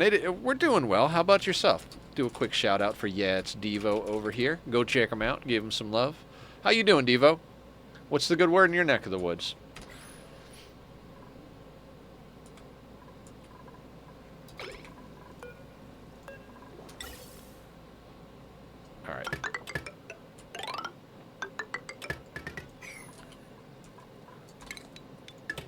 Oh, I know what I'm missing. I know exactly what I'm missing.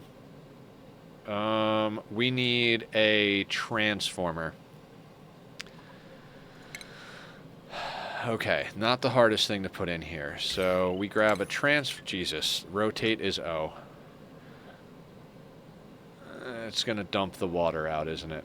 Do I care if it dumps the water out? Nope, we'll mop it up later.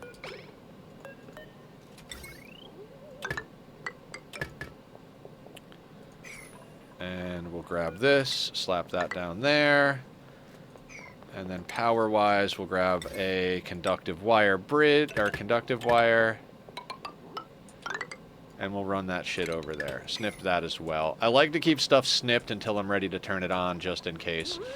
So this is now our dupes main project. Let's also get that in there. And I would like this to come out here so it can help melt all that out.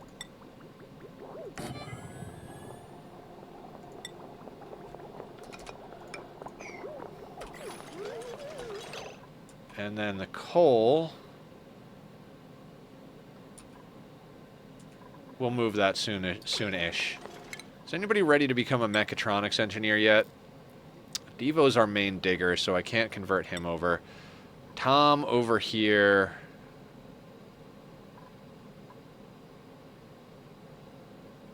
Why are you so happy? Good meal, great haul. I mean, we can't guarantee the meal. I'm going to leave Tom as is. Tom is not doing any engineering. You are a hauler.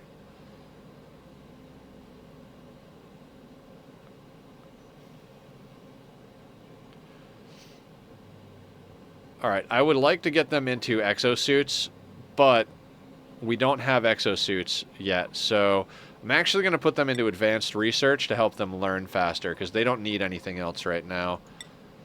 Ellie is going to be the same deal. Julie is... Ooh, Julie is almost a mechatronics. Give Julie like 30 seconds here and they're going to be a mechatronics engineer. Tom. Hey, Blue, how you doing? Just got home, Devo? Nice. Your dupe is kicking butt. 10 in excavation. God, everybody's athletics sucks.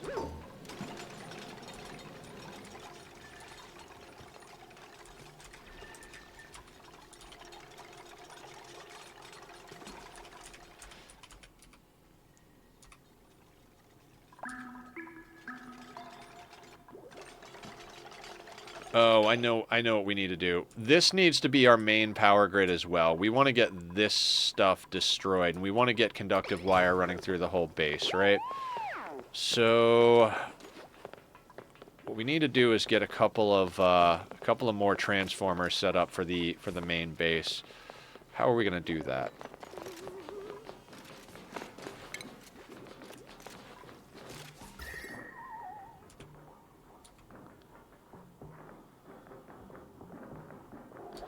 Oh shit, I also just realized we've got this coming through here. We've got to delete that, right? Because we need a heavy watt joint plate there instead.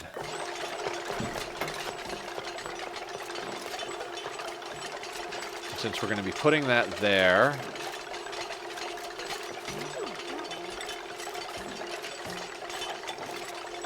let's put that there. Grab ourselves 2 more power transformers. Heavy watt joint plate. It's gonna go here. How come we can't put it there? Oh, the ladder, I think.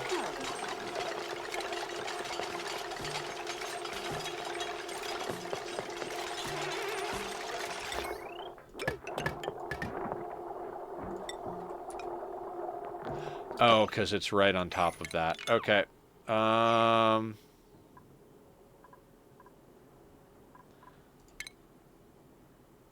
just going to keep fucking things up real quick. Let's put that there and there.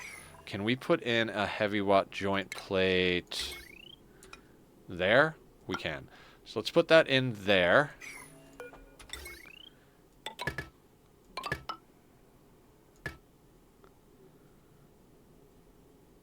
Yeah, that's fine. That doesn't have to be super clean or anything. That goes there.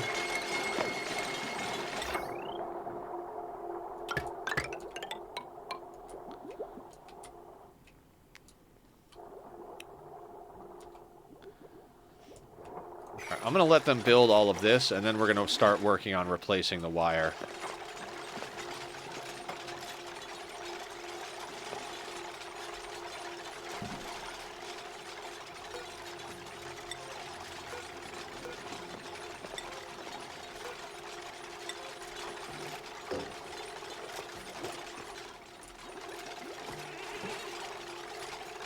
Now we're doing Ani projects.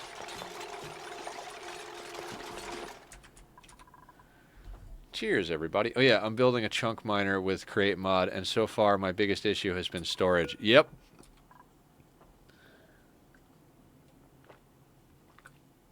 Could totally see that being the issue.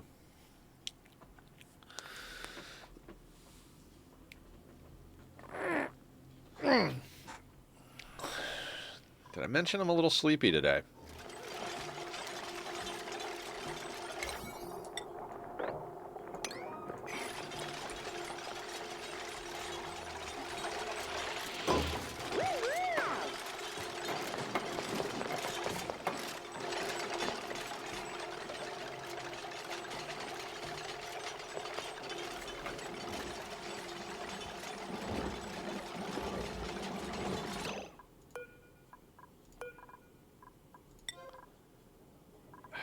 Okay. Let's disable these buildings because they don't need to be pumping yet.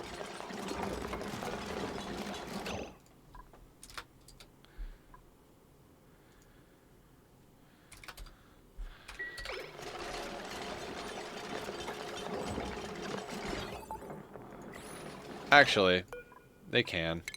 Never mind.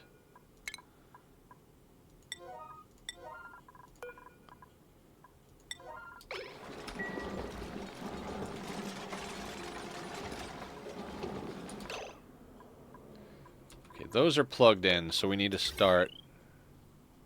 Don't need to start, but...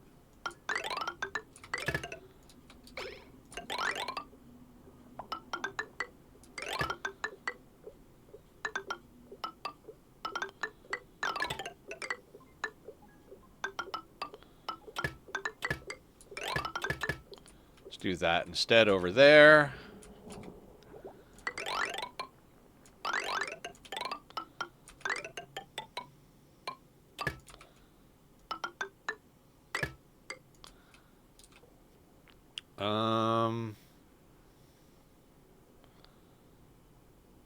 All of this is going to get ripped out except for the stuff over here.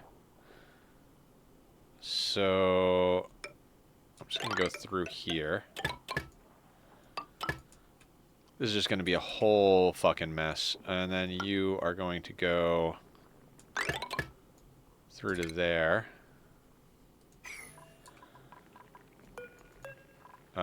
This is going to get deconstructed, but not right this second.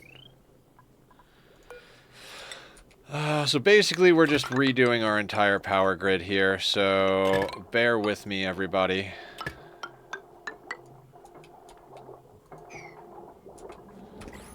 Well, not really the greatest idea to just overwrite the existing wires, because you could wind up with, like, power overload things. I'm not going to worry about it.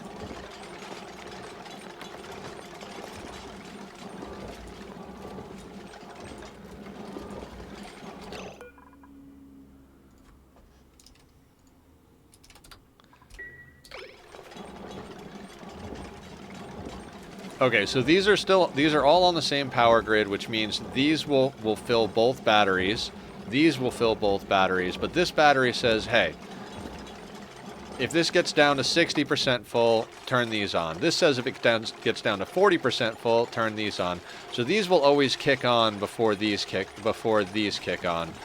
And because of that, we should be conserving coal. I'm going to have a redesign it so it goes into one of these. I'm mining out a 17 by 17 chunk around a witch hut using gantry shafts. I'm dropping a 16 by 16 block area of drills directly down, one chunk at a time, before coming back up with all the items, belting it all back to the main storage, then moving to the next chunk and repeat. Yep. I remember, like, that's what I was talking about with the create mod, is you start out, you dig enough materials to build exactly what you built, and then you just start removing the world where you need to remove the world for whatever project you're doing. And if you need materials, you just find where those materials are and just dig that chunk out. I'm back. That hydrogen plant is so confusing and quite intimidating. It can be intimidating. I was definitely intimidated by spawns when I started. But once you get it, you get it. Like, the Rodriguez, eventually I got to the point where I could build a Rodriguez like that from memory. But it's not necessarily the most useful. And it's not the most compact way to do it anymore, and it all depends on what limitations.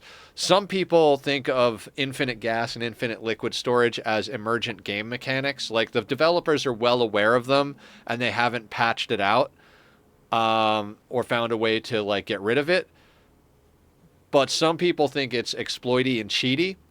So if you're on the side of using it as exploitive, 1 second, Devo, I'll do that. If you're on the side that infinite gas and infinite liquid is exploitive, then you're not going to want to build a Hydra, because that's a version of infinite gas, like a submerged spawn. But so then your best option is probably to learn how to build a Rodriguez. If you're totally okay with infinite gas storage, then building the Hydra / submerged spawn is a good way to go. I don't care. I'm going to be building it. I'm going to be building a submerged spawn at one point in this playthrough, so probably several of them depending on the planets. But let's get this stretch and squat situation dealt with. My back needs to pop. Oh, there's the good pop.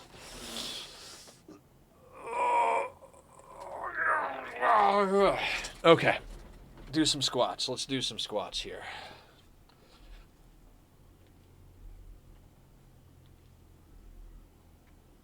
Okay, there we go. Thanks, Devo. Keeping me healthy. I ate a blueberry muffin this morning, so the fact that we've got 3 or 4 squat redemptions already is actually pretty awesome, because burning off those carbs.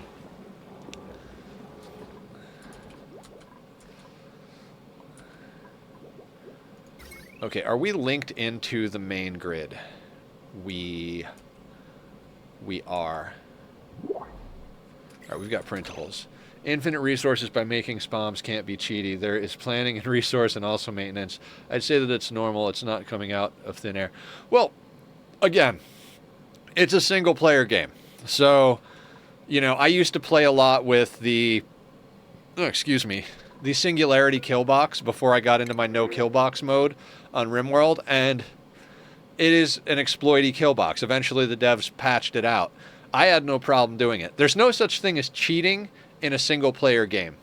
It's just what you want your challenge level to be. You could go no infinite storage, max difficulty, no teleporters. Like, you could change everything in this, you know. Only take dupes that are narcoleptic, like Francis did in one of his runs. You could make the game more and more and more challenging. Or you could add mods that even make it easier. Like, you know, there's a mod where the printing pod outputs oxygen. So as long as you're near your printing pod, it'll output a pipe of oxygen. So oxygen is now included. I think that might even be the name of the mod. Science, husbandry, strength, agriculture, cuisine. We'll take the calories. That'll be good for our space program. Games are for fun, so you decide you're fun. Yeah. And I think that's true even in non-single player. No seed available. Games are supposed to be fun, whether they're single player or not. The difference between single player and non-single player is if you're using exploits in multiplayer games and other people are not, then you're basically making it not fun for the other player. So I think fun is priority number 1 unless your fun is hurting somebody else's fun. Which you could go to an extreme with examples, right? Like, as long as you're having fun in life, you're doing good. But if your version of fun is murder, then you shouldn't have fun. Because murdering people makes them not have fun. Because you can't have fun if you're dead. I'm using an extreme example here. But, you know, I play RimWorld very war crimesy. You know what I mean? Like, I love playing, like, don't care about corpses, cannibals, drug users. Like, I love playing like that. I find it, like, I think the hardest challenge for me in RimWorld would be, like, Aya wanted me to do a good guy run.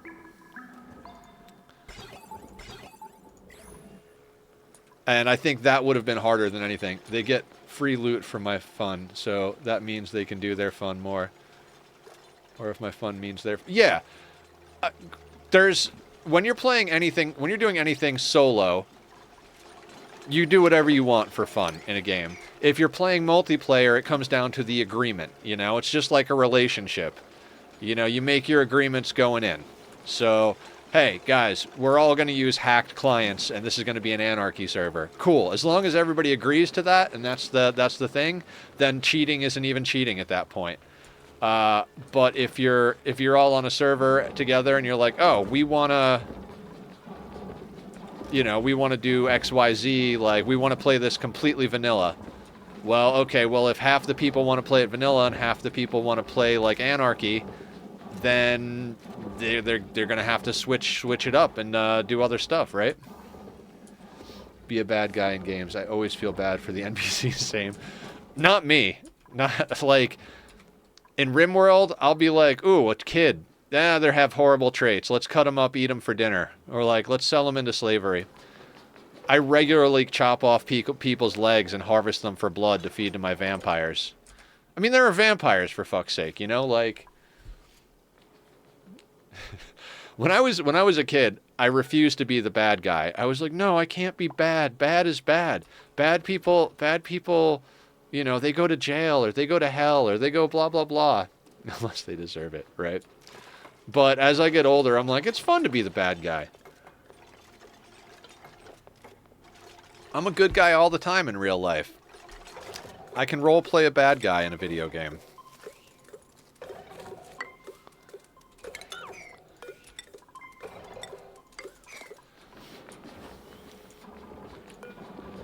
Eggshell to lime forever. None of that other stuff needs to go.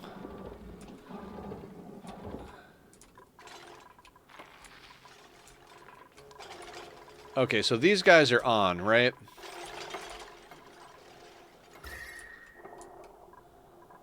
Okay, we can get those guys out. We can get rid of you. We can deconstruct you. Because now they should... Yeah, because all this is now hooked into the main grid.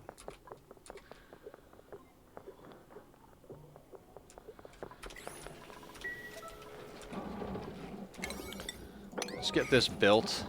Because Bob here is going to be online in 0.8 cycles.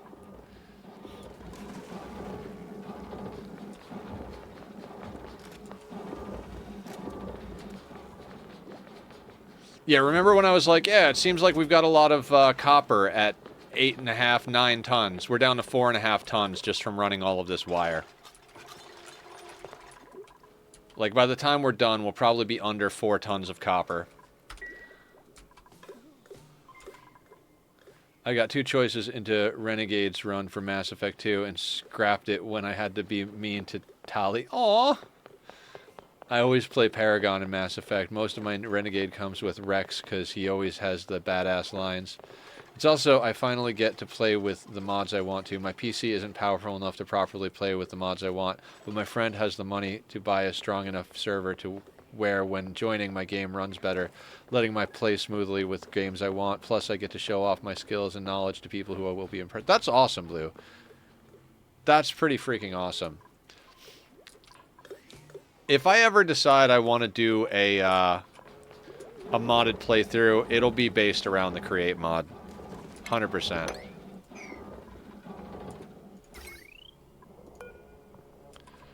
All right, and we want this to be, if it's above, let's say 500 grams, I want that pump to turn on. So that should be giving a red signal now.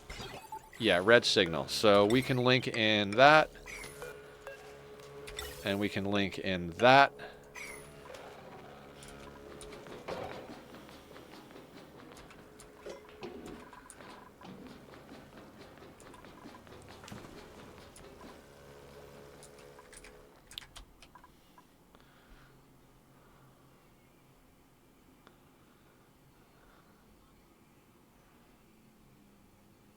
Okay, so that's going good. How is our hatch ranch doing down here? Are you wild or tame?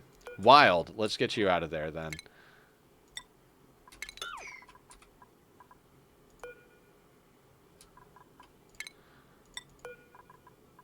I don't want anything born wild to stay in here.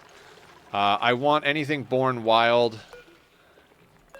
See, we've got multiple eggs in here that have 0 wildness. I want to keep the wild ones wild. We put one. It's the slow way to spin up a ranch, but if you can keep animals wild, they will infinitely replace themselves.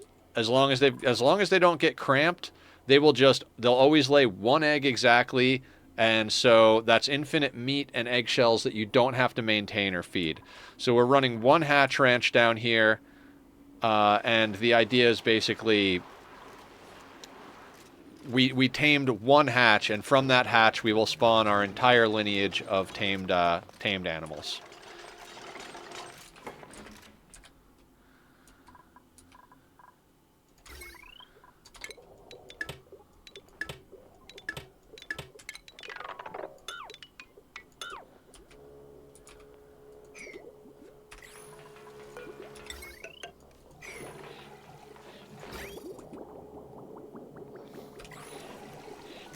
You know that feeling in factory games where you finally understand how the deeper systems interact to the point where you can make whatever you want?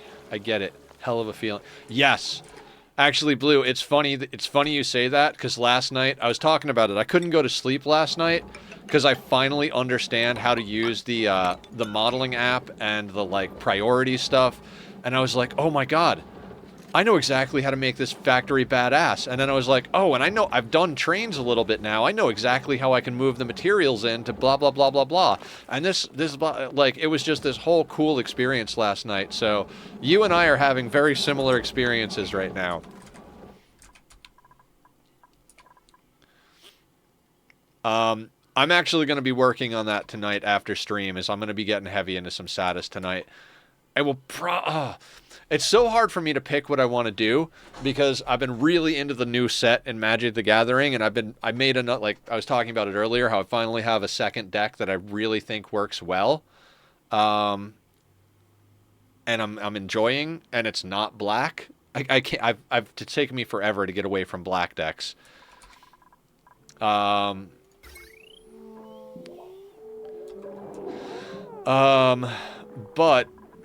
that whole, like I want to do the dailies so that I get the most out of it. So it's like, oh, okay, I'll just get off and do dailies. But I know what's going to happen is I'm going to get off, I'm going to do my dailies on Magic, and then I'm going to start building a deck or, like, working out ideas. And it's quickly going to get to the point where I'm like, shit, I don't have enough time to Satis, but I need to actually start getting my aluminum alclad sheets up so that I can get tier 5 belts working for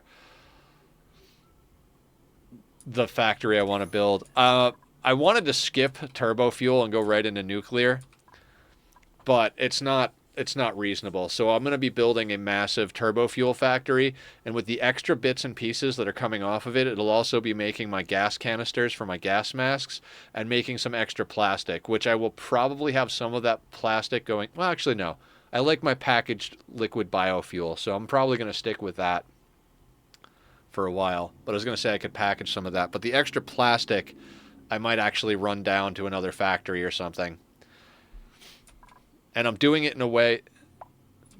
I saw a chat tick. It's Nightbot. If you guys want to join the Discord, link's up there. Link's also over on my YouTube, where you can catch all the VODs from all my Ani and RimWorld playthroughs. God, I'm excited about RimWorld. RimWorld's going to be super fun tomorrow. I mean, not that Ani's not fun today, but RimWorld's going to be super fun tomorrow.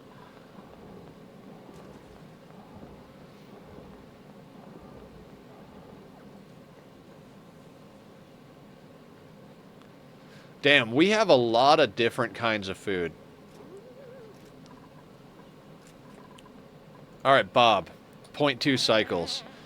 I'd say that we got Bob right online right on time.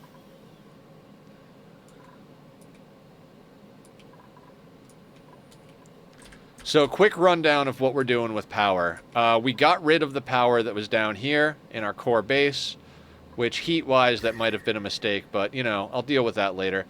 So we got rid of our main power down here, so we don't have that going here. We centralized our power grid over here, and we're augmenting that power grid from over here. Basically, our electrolyzer is kicking out hydrogen, which is floating up. We're filling this in so that hydrogen actually shoves its way over here. This thing pumps that hydrogen into this tank and then pumps any oxygen down to distribute through the base. That's why we've got some good oxygen going here.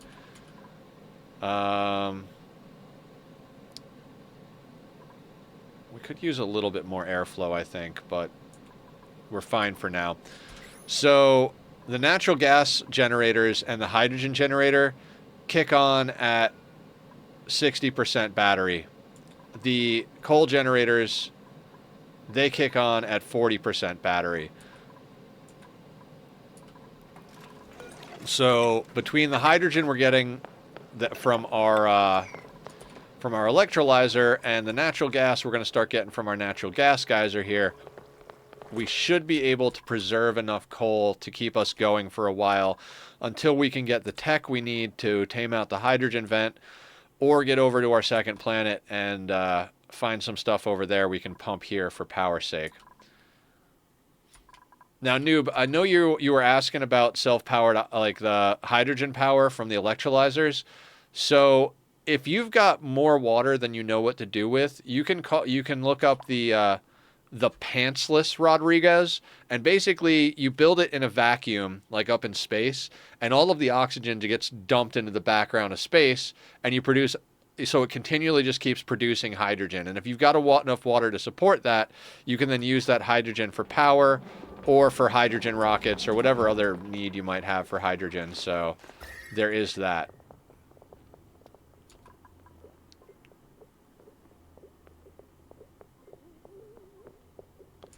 I'm tempted to do some corner building shenanigans here, but maybe let's not fuck around with the lava.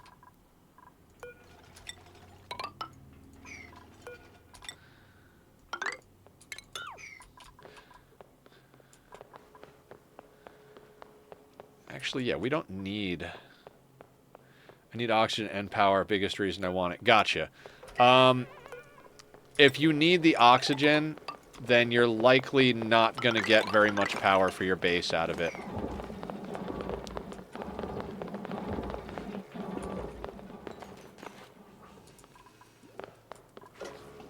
You might be able to get a little bit, but that's where you want to do, like, Atmos sensor stuff. Be like, hey, if it gets below this pressure, then stop supplying power to the base type of thing.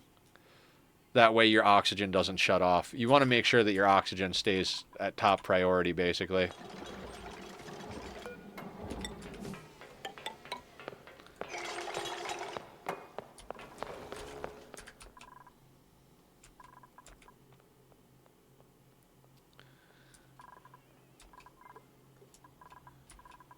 Okay. Have we accomplished our first project?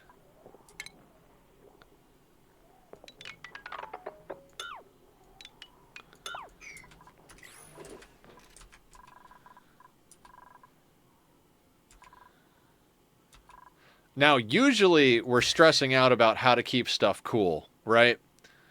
Like, we're just like, man, how are we going to keep everything cool? Fuck, man, I don't know. I feel like we don't even have to worry about that in this playthrough. We've got so much chill from the blended Frosty Planet biomes that it's not really a big deal. One thing we could do, though...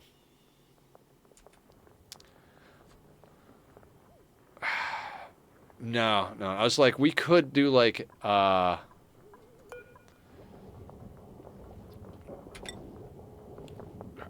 let's... It's going to be a lot of work, but that should help drag the temperature. Actually, let's just... Screw this. Let's do something very basic, right?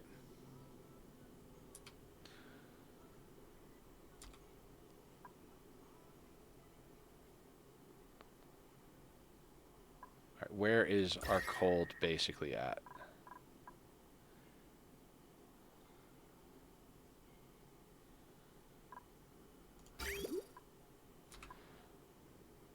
All right, let's grab ourselves some radiant pipe.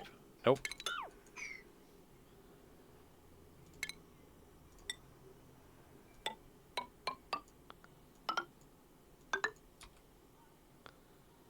And then let's do like...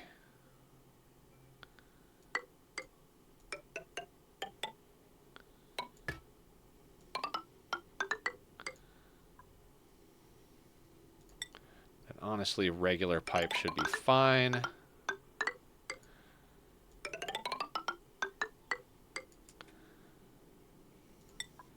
Let's go this way.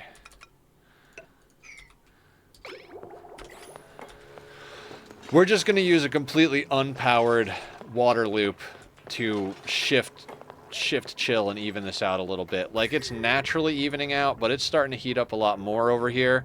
So the radiant pipe over here is going to cool the water off that's inside, and then the radiant pipe over here is going to... So basically, we're just going to be able to even this out a little bit faster. And since we've got water right here anyway, we might as well. You know what I mean?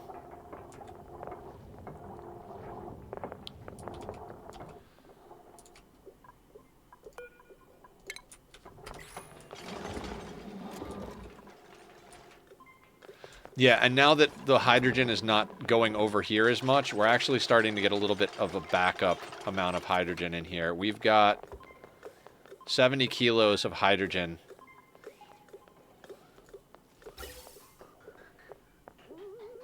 Excellent. Very cool.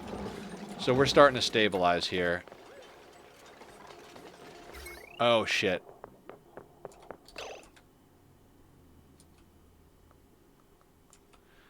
There's the problem, though. Different grids. So these are both dumping to this main grid.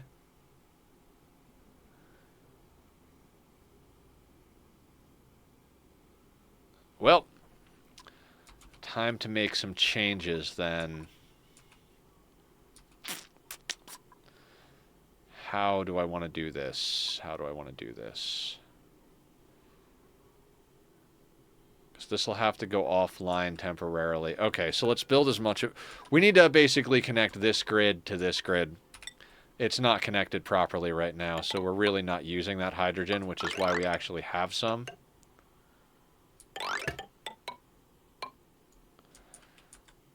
So let's let them build that for temporary sake. Yeah, they'll build that. It's going to be ugly as sin up here for a very long time.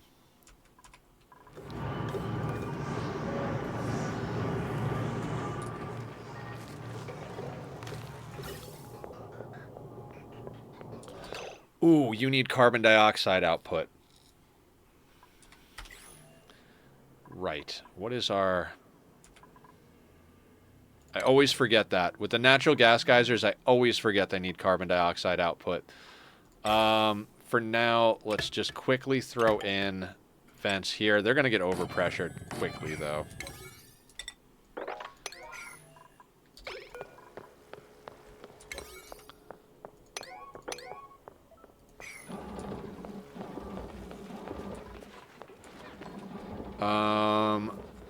So what we're going to want to do...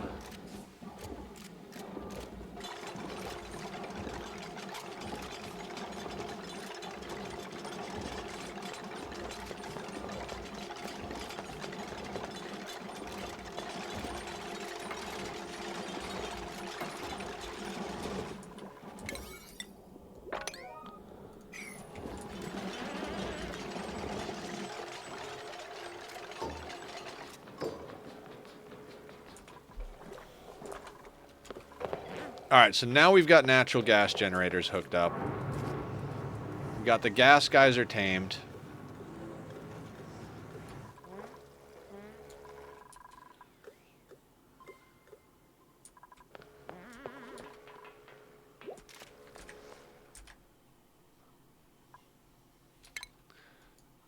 we're ahead of ourselves on a few things, right?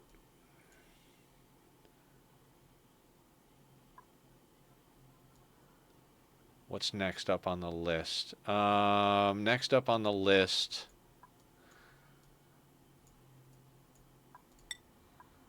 let's get suits researched. There's probably a few other things that we could do reasonably soon, but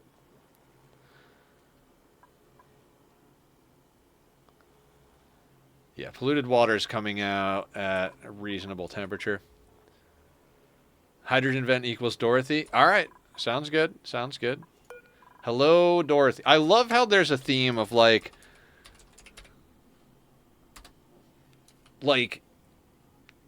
all of the vents seem to get normal people names. Bob, Dorothy, Agnes, Jonathan. None of them seem to get like, this is Thunder or this is Void Eater. they're all like it's like, hey, Lisa, Bob, Agnes, and Jonathan all want us to come over for dinner.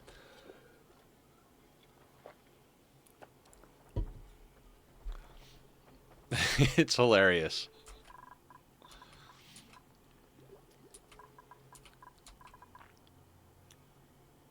Because they're friends. Yes. Yes, friends.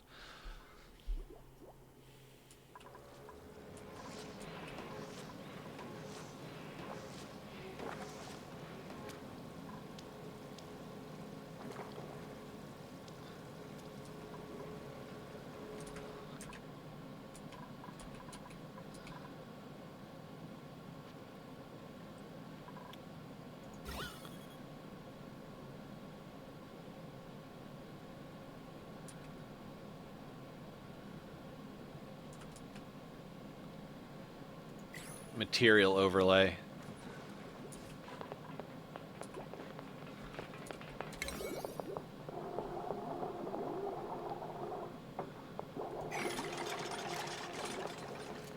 I think they're picking names that tend to have heated arguments with your dupes, causing them to stress out. That's awesome. I love it.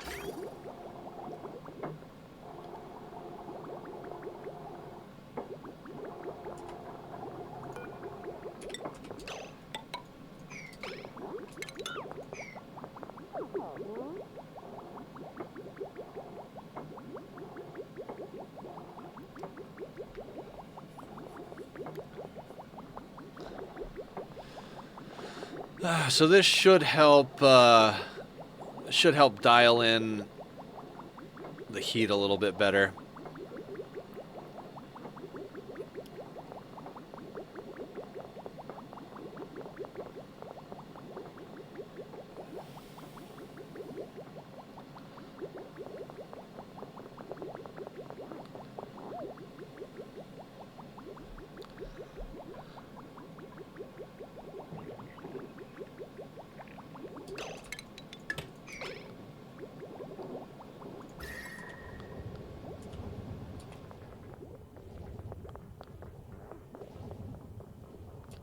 Ah, that's nice.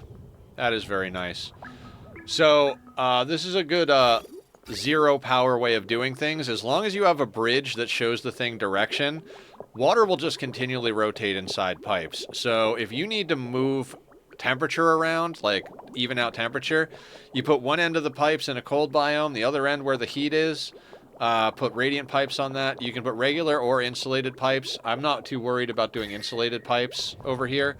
So basically you'll see like the water comes over here, and these pipes get just a little bit green before they go blue again, and then the cold water at 21C is coming across here, and then water at 23C is coming back over here. And so we're kind of just taking this heat here and moving it over here to where the cold is, which is going to start helping to melt out this biome, which is what we're doing. Bob is just a little flatulent. I love it. But this shouldn't cool things down so much that our grub fruits have problems.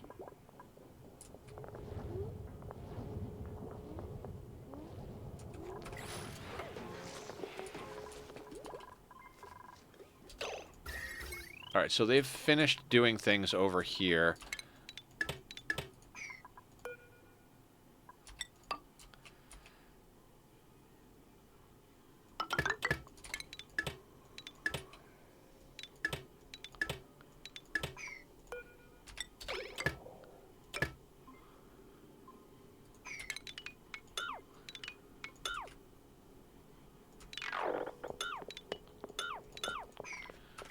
And that thing I deleted needs to get put back in.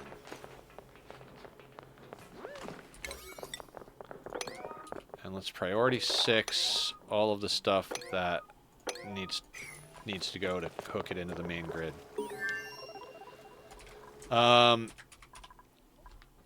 This is always a good and like happy point in the playthrough for me where the power grid is starting to get centralized.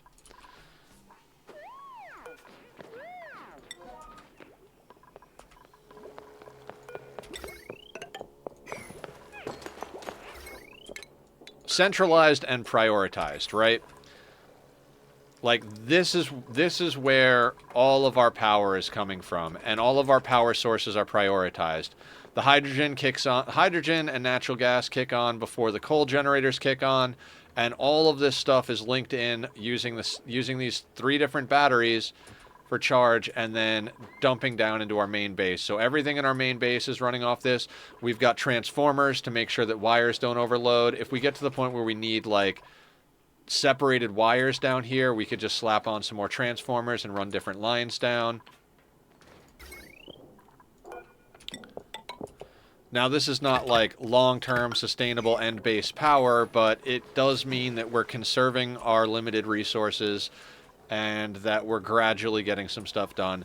And we don't need to refine anything right this second. We've got 4.9 tons of copper kicking around. We might want to refine some more copper. Yeah, we'll refine more copper. We'll do 50 batches of copper. We're going to set iron to steel forever. Maybe let's do like 20 batches. I lied. We're going to do some refining. Hey, Council of Roses, how you doing? Your map is looking crazy good. I couldn't sleep last night. I was thinking about RimWorld and Satis while I was laying in bed, literally like bringing stuff up on my phone like, ooh, what recipe am I going to use for aluminum? Oh, where am I going to put that? Should I use a train to move it around? So I've got this whole big thing planned. Tonight I want to try and knock out like a very basic aluminum alclad sheet factory, you know, something that's just totally like more or less bullshit, so that I can get enough tier 5 belts to set up the turbo fuel factory that I want to do. And that turbo fuel factory should get me plenty of nonsense. Dude, I've fallen down a massive rabbit hole planning for the future. Dude, so, hey, that flowchart thing that you use, can you send me that link again? Because I started using the Satisfactory Modeler app in Steam, and now that I understand how it works, I was like, oh, this looks a lot like Rose's tool that he uses, but like your tool looks prettier. And if they work the same, I think I'd rather use the one that you use, because I finally get how you do like priorities and stuff with that style of situation. So. But yeah, I finally understand, like, oh, these are the readily available resources. That's what you need for this type of product. And then you kind of like, if you use the right tools, I want to make a factory making 12 cooling systems, 12 radio control units, and 6 supercomputers using the OC alt recipe. Yeah, I got to hunt alternate recipes. All right, sounds good. I think tonight what I'm going to do off stream is kind of, I'm going to go around putting down radar towers and hard drive hunting, because there's a couple of alternate recipes that I need to get for the project. I need to get heavy blended turbo fuel or something like blended turbo fuel, whatever it is that requires the blended turbo fuel, which uses petroleum coke instead of coal, because why not?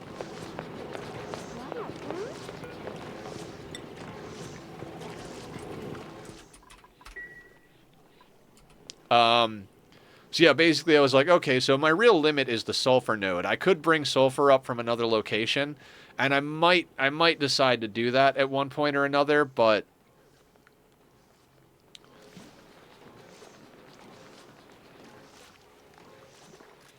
for now, I'm like, because basically I'm making as much turbo fuel as I can with the sulfur available, and then the rest is going into diluted fuel, which is then powering it. So I forget what it is, because I did the math wrong like 3 times, and then by the end of the night I was like, okay, I've got this right now, because I forgot to mark that it was overclocking stuff a couple of times. Then I was like, oh, okay, that I did the math as if it was overclocked, so I was thinking it was more power. But I think it's around 50, somewhere between 50 and 60 gigawatts of power, plus a little plastic, plus gas mask canisters.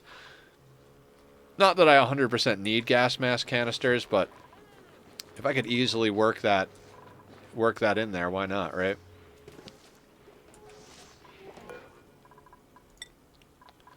All right, how long do we have with Bob on?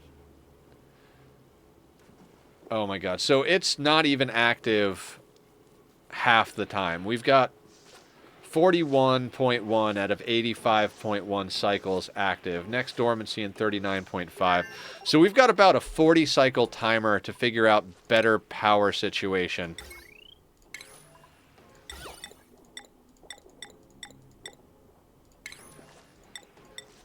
Okay, there's some helpful stuff there.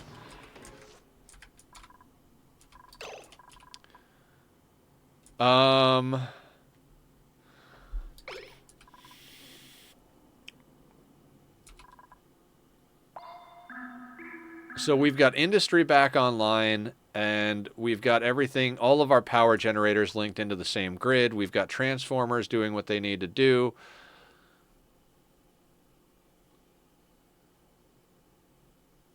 We already accomplished a lot. So I think I said the next project is to get Radbolt research up and running. Right? Yeah, because now we've got sustainable power so we could actually do it. How are we going to do that, though? Also, I'd like to start wild ranching these mammoths.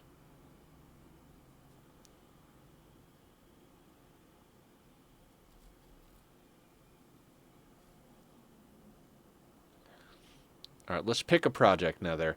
You picked the project to get the industrial area working a little bit better, and that came together nicely. Let's not ADHD out and fuck the whole thing up now.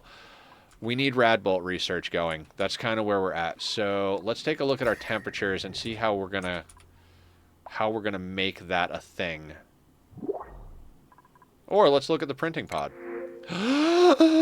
Pip, we could get Pip. I love you. I love you. I don't even give a shit what the dupes look like. We need that pipsqueak. Come on board, sir. Welcome to the colony. I'm gonna put you up here. Oh, you're gonna wander around. Hang on. I need a proper. I need a home for that pipsqueak where he's not gonna escape, and I can keep him where I need him. I don't want him wandering off.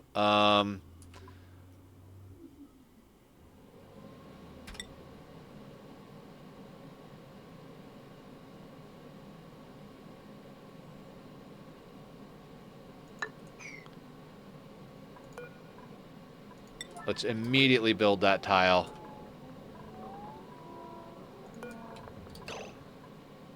Actually, what's the Pip's stuff? All right, Pip, you're gonna go live up near the electrolyzer.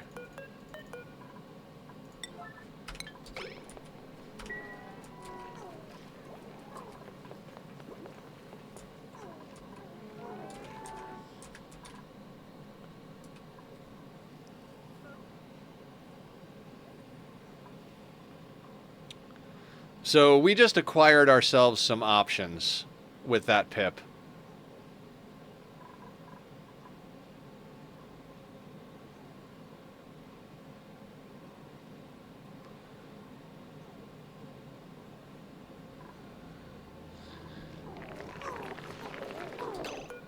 You're wild.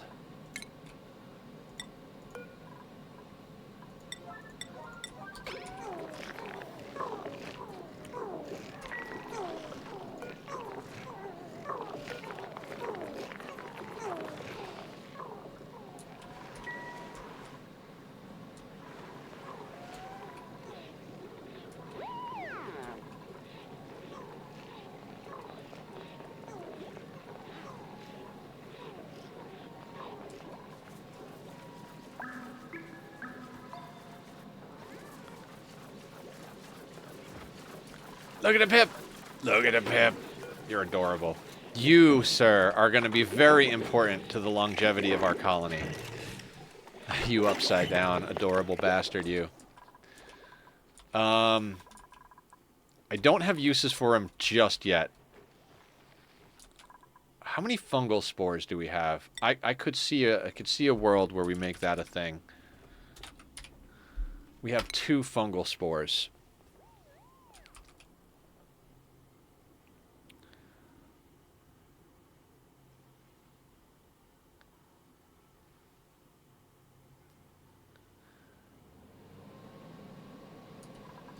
I need to play Satis. My friend got BG3, so I've been back hooked on that. Yeah. I am addicted to Satis. I'm addicted to everything. I'm in that game mode where I'm just like, hell yeah, hell yeah, hell yeah, let's go. No liquefiables.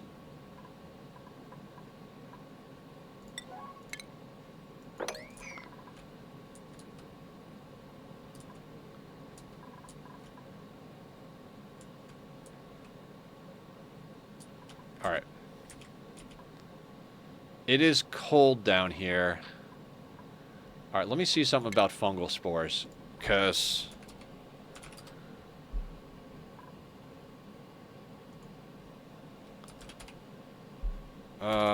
mushroom. Dusk caps. There we go.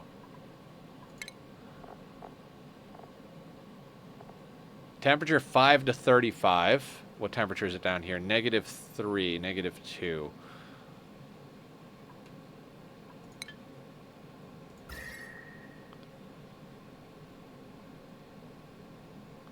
You might like BG3. It's 10 out... Oh, yeah. I'm sure I would. I'm sure I would. I've seen people play it. I've heard a lot of good things about it. I'm just kind of on that level of I don't need more games to play. I get off of stream after 6 to 8 hours of streaming. I play Magic for like 4 hours, and then I'm like, oh, I need to play some Satis too. And then I play Satis until like 2 in the morning, and then I'm like, I still want to be awake. So I've never seen you play an RPG. I feel like I've heard you talk about D&D though. I do like me some RPGs. I'm dying to play a playthrough of Horizon Forbidden West. In fact, hang on a second. No. I was like, let me check my bank account, because we're getting close to the end of the month, and I've been really good about not spending money, so maybe we could do Horizon Forbidden West.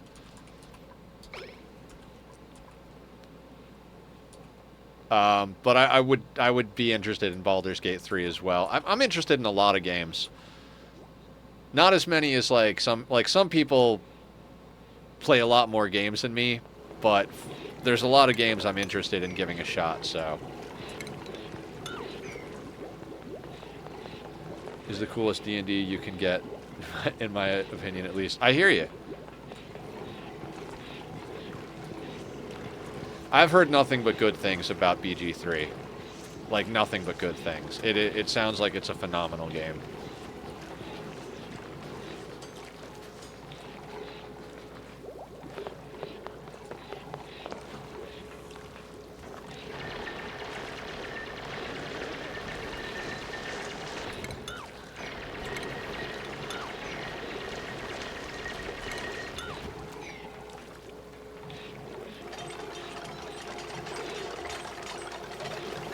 I'm just trying to get some of these solid tiles dug out here.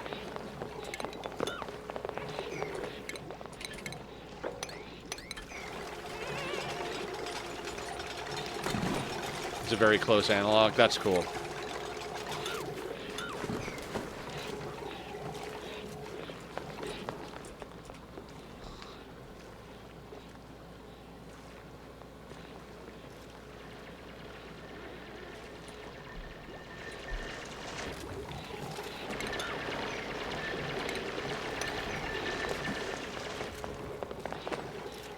Yeah, let's stand underwater. There's plenty of options, but, like, underwater, that's the right one, right? Idiots.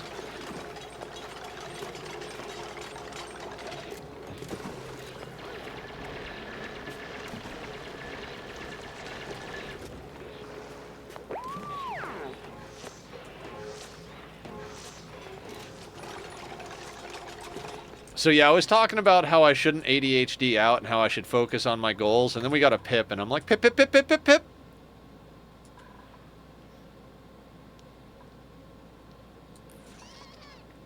Map's just too cold to make good use of him, though. Oh, hang on, hang on, hang on, hang on. What's the temperature down here? -3?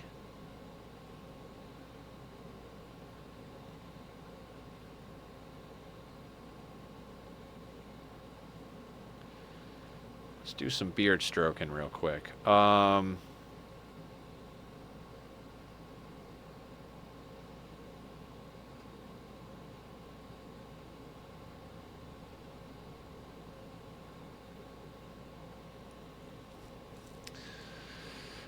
Would require some intense wrangling.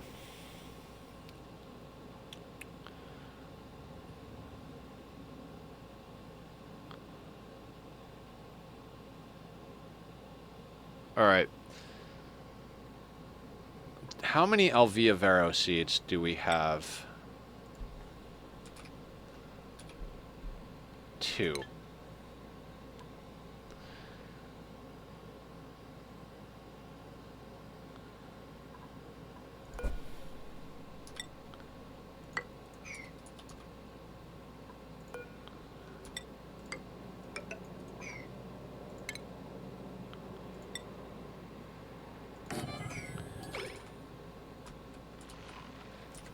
All right, so what we're going to do is we're going to use the manual airlock trick to create natural tiles down here.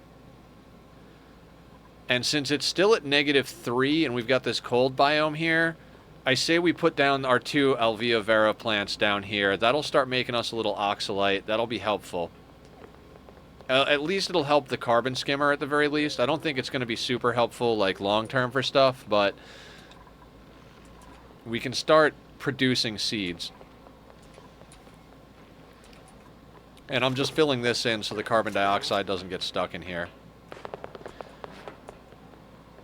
I would prefer to put fungal spores down here. Ooh, wait a second, wait a second. 5 to 35. What's our temp over here? Ooh. Ooh, ooh, ooh, ooh, ooh, ooh. Never mind. I mean, I guess we could put both. No, I don't want to put the Alvia Vero because I don't want them to eat all the CO2 that I want. Now, pips are best planted right to left, but we only have 2 dusk caps, so...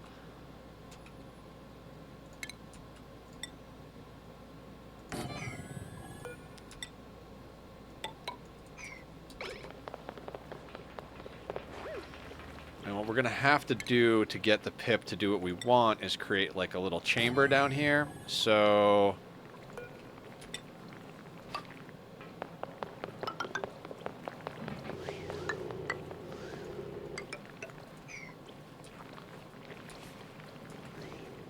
we'll do this.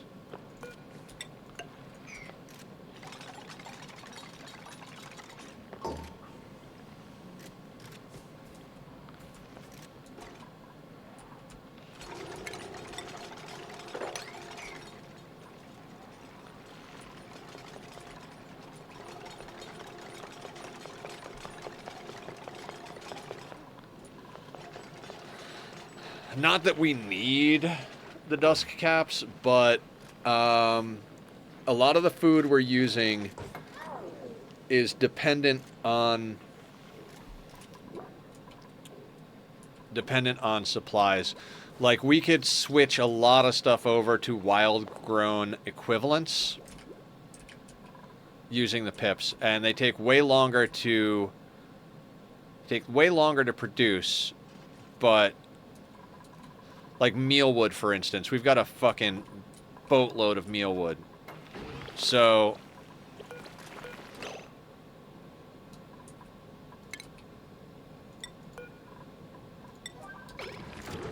so we could, in theory... let's get you all the way down. We could, in theory, replant the mealwood wild, and then then we have plenty of meal. Yeah, there's a lot. Okay. Pip gives options, basically. Pip gives options. Like, we don't have to worry about running out of dirt or running out of sulfur if we use the pip to wild plant. So be careful with the pip. Don't want anything falling on it. No, we don't. We also... Right, the title of the... Yep, I got you.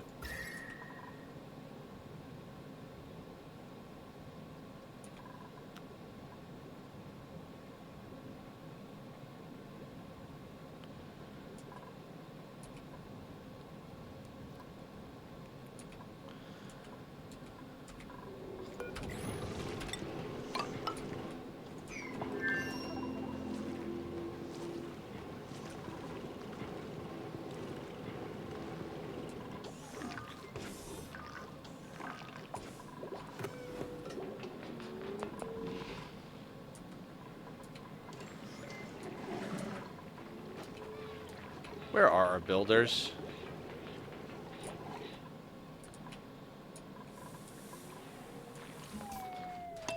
Alright, we can go a little faster now that I've made our power more sustainable. How much sulfur do we have? 28 tons.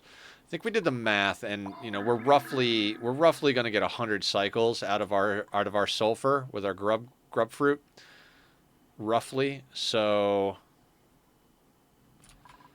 I don't have to worry too hard on that. Just don't need that there.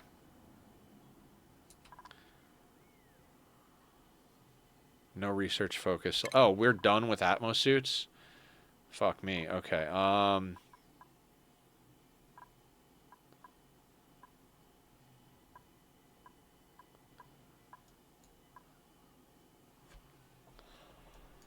mean, at this stage of the game, we could just start getting, like, super far ahead of ourselves. Well, not super far ahead of ourselves, but...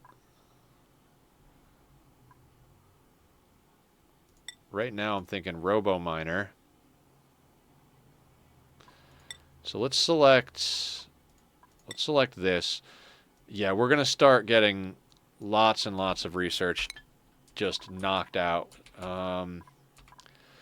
So let's do this little side project of getting some stuff planted wild with the pip.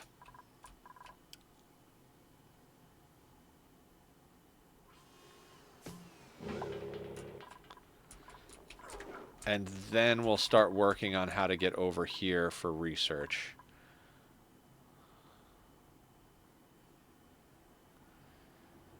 We could use the pip to move the Wheezewort. Oh boy. Okay, so now I'm starting to get ideas. So now that whole thing about it being difficult to actually get... Because, like, this tile is going to melt eventually, right?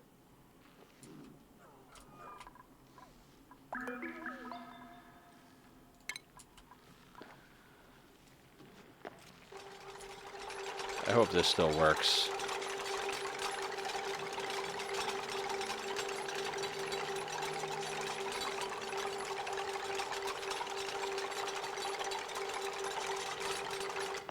Yep.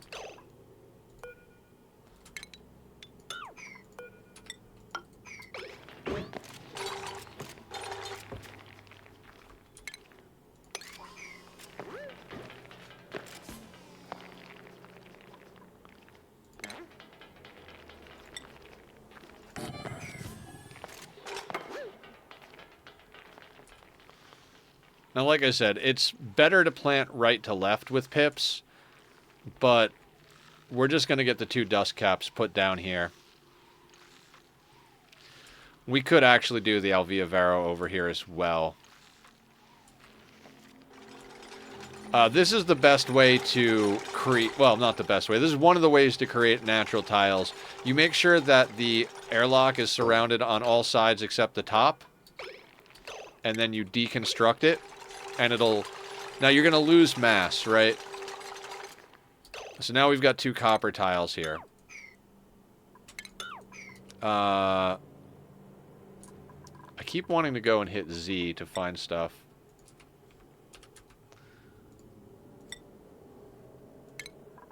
It's a RimWorld hotkey.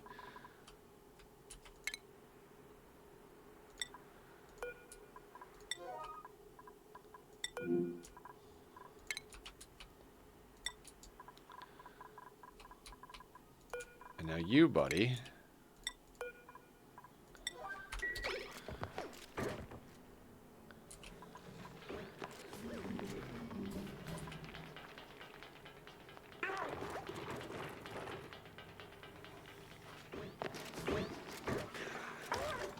So now we put the pip in here.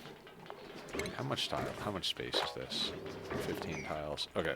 And we're going to put a ladder there so he doesn't actually... Crown molding. Can we do crown molding yet? We can. Just put that there.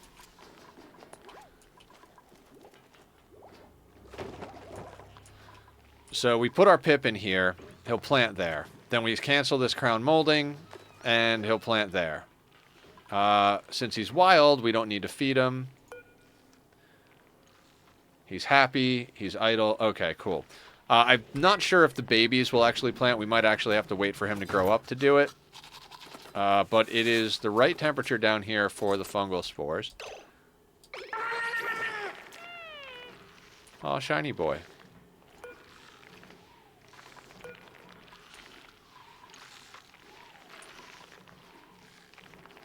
Welcome back, Roses.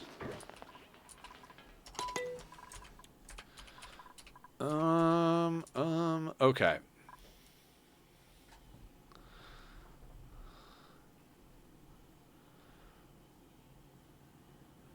Right. I don't think I can rely on the pip for radiation. So we're gonna have to do some shenanigans.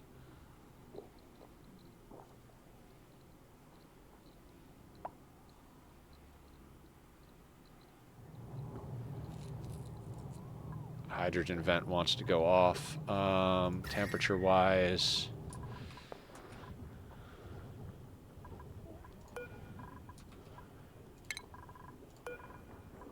Let's deconstruct you. Let's deconstruct you. Deconstruct that stuff.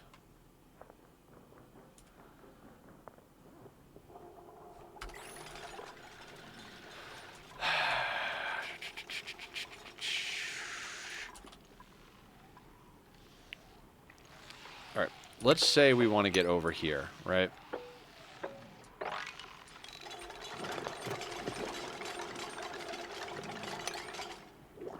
That would bring us straight across there.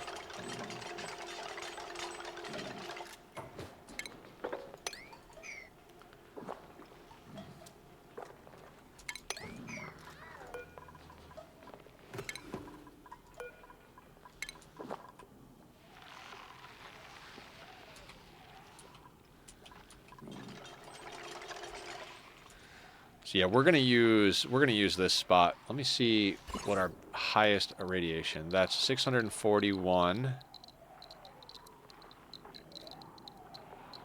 That's our highest rad spot.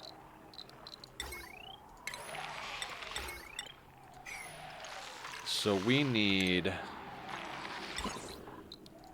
rad bolt generator. We can make it out of granite because we're gonna have granite right here. So let's say we put that there, right?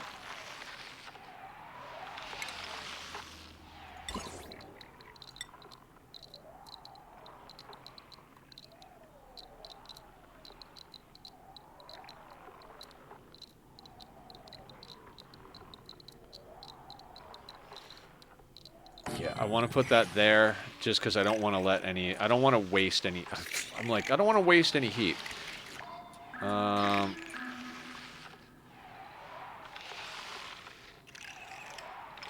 Right, so if that's there, we're also going to need power for it. So let's grab our conductive wire. Right, how much power are you guys going to require?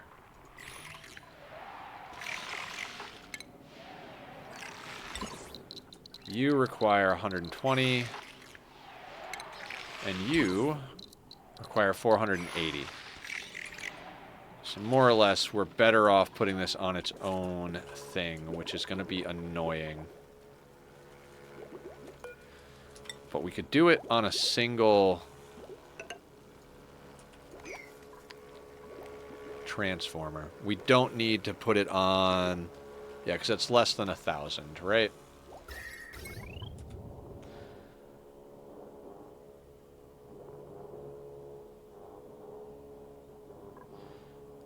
So what we'll do is we'll put a conductive bridge there. That way we can delete that tile, and we could slap down another transformer here.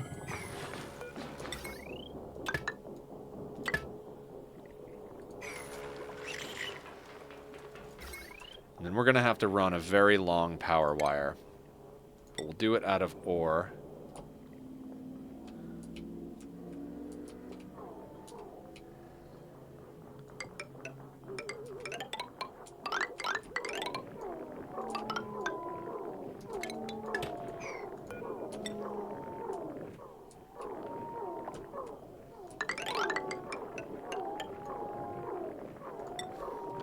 So we're going to run a power wire down here.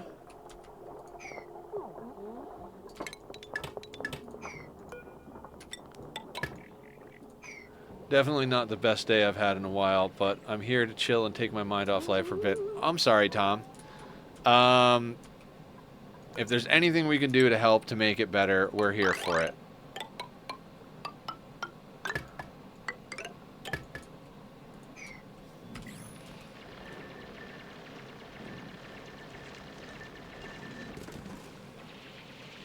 Now, I'm digging this little pit here because some of this water is just going to end up over here. So, speaking of that nonsense, we could put a spot to put water up here again. Oh yeah, let's do that. Let's put a bottle emptier here. That'll be where we'll drop polluted water.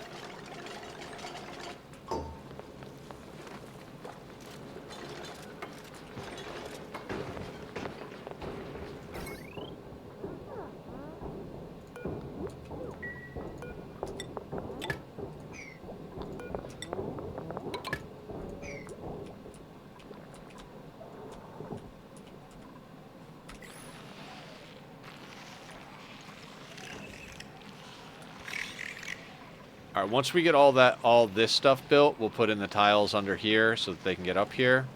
Let me make sure that's possible before I do this.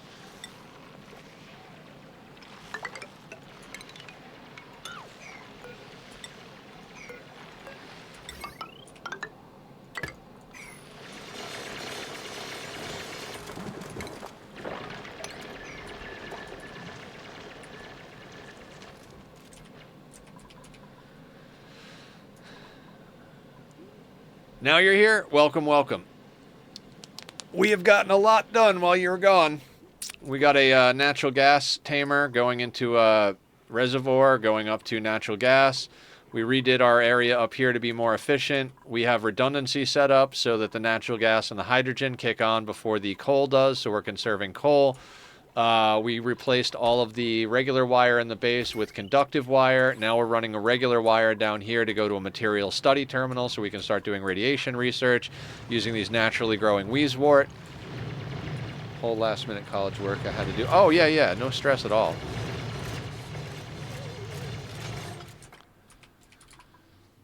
How are we going to get plastic, guys?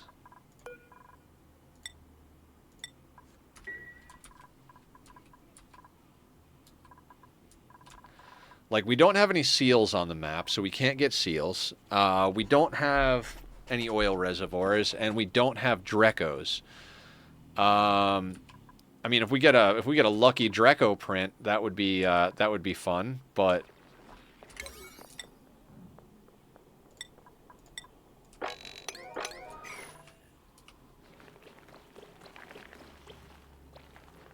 and we got a Pip, who will eventually grow up and plant things.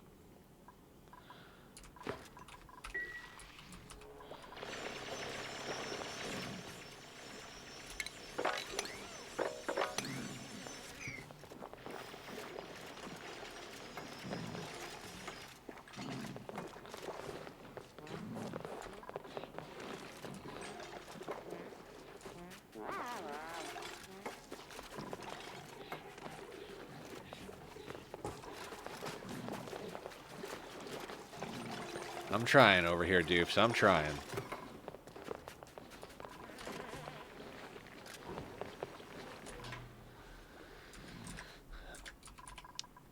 Yeah, we're approaching a very nice place in the playthrough where we've got that mid-game thing going where we're like, we still have timers, but they're not like, oh shit, we got to get this up in the next 2 cycles or we're fucked. It's more like we got to get this up in the next 50 to 100 cycles. So we've got a little bit of breathing room. So once we start getting our material study research going,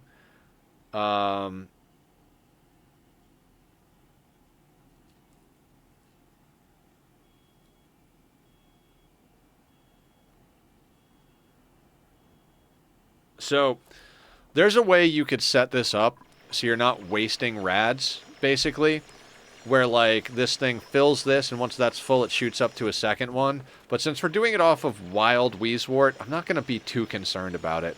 It might save us like a little bit of time in theory, but as it stands right now, we've got a nice little like cold barrier. Even though these are at a diagonal, it'll still serve as an insulator. Our scientist is not going to be happy. They're going to be cold over here, but eh.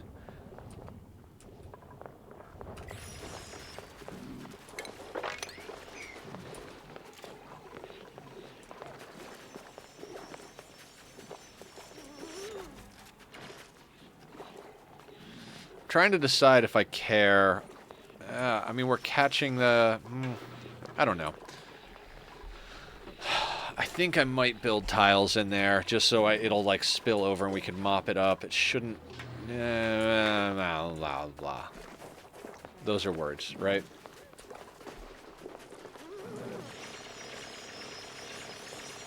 Now, the other cool thing about this is we'll get access to the other...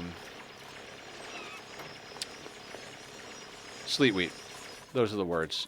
Actually, no. We're going to block off access. I don't want people getting radiationed.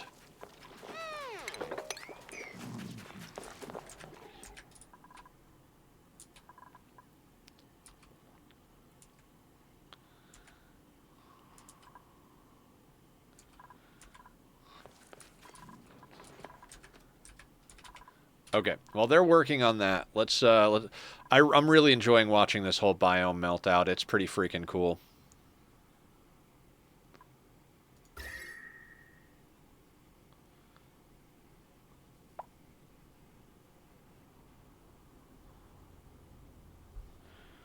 Did we complete more research? No research focus selected. I gotta stay on top of that shit.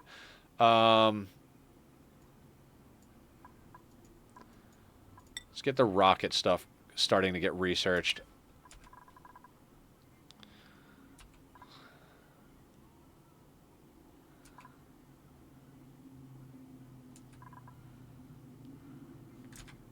I mean, at a certain point or another, I'm going to stop worrying about melting the biomes and just start digging them out. But for now, as long as we have the ability to preserve as much ice as possible so we can melt it, because you lose half of it. If you dig it, you get half as much as there. So if there's 1 ton of ice and you dig it, you have half a ton of ice, which means every time we dig out a tile of ice or snow, we're losing half of the water potential from that. And there's stuff we have to do, like we have to dig over to this section over here. So we're digging out some ice tiles, but I'm trying not to just over dig out ice tiles.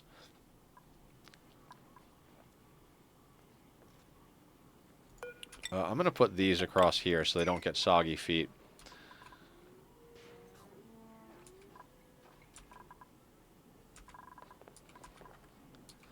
And yeah, more or less we're doing okay here. How much do these things hold now? 1 ton they hold. Okay, that's fine. We should be good with that. I don't think this thing is going to output more than we can burn. Like I said, we now have basically a 40 cycle timer until we're going to 36 and a half cycle timer for the power we're going to be achieving using this, which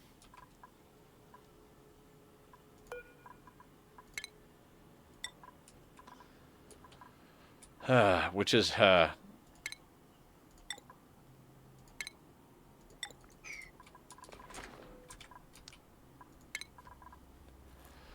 Do I need Devo to have any other skills? Probably improved carry too. Travaldo over here. Improved carry so they can bring more food. Tom.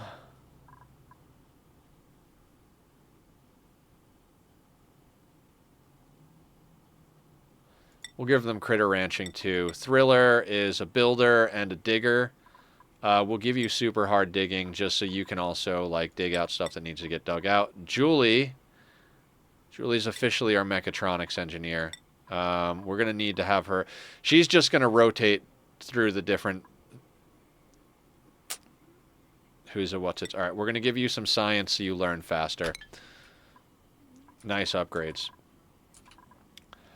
So now Julie's not just researching anymore. Julie now has the ability to build automation, and we'd like to get some automation going, namely over here. So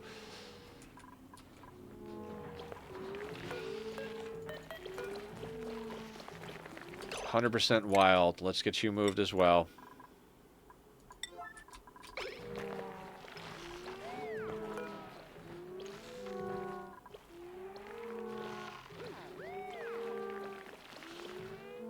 They keep putting the wild, and these incubators aren't speeding anything up because we don't have power running to them. We could eventually set up timers on them to make them run faster, and then I think we would only need one. But for now, we're just using it for that for reasons. I don't know what those reasons are.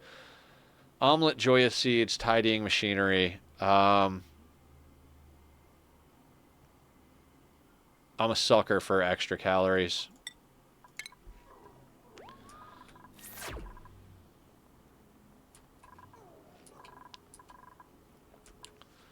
Now, the funny thing is, we're only about halfway through stream, and we're about to have both projects done that I wanted to get done when we started out. Like, we already have our power industry area going nicer.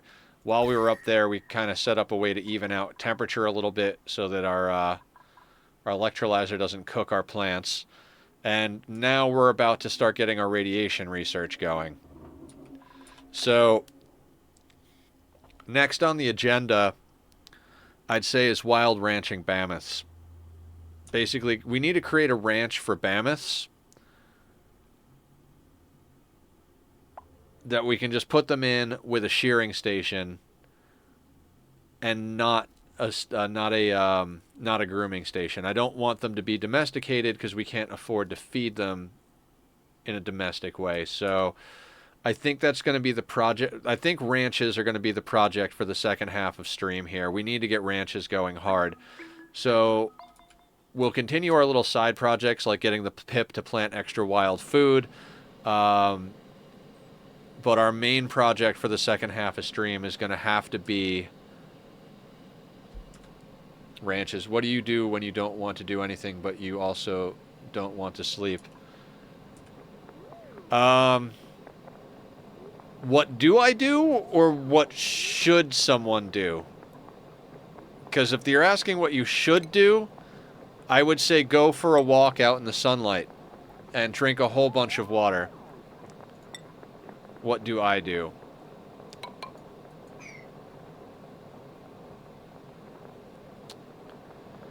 Huh, that's a good question. What do I do when I don't want to do anything, but I also don't want to sleep?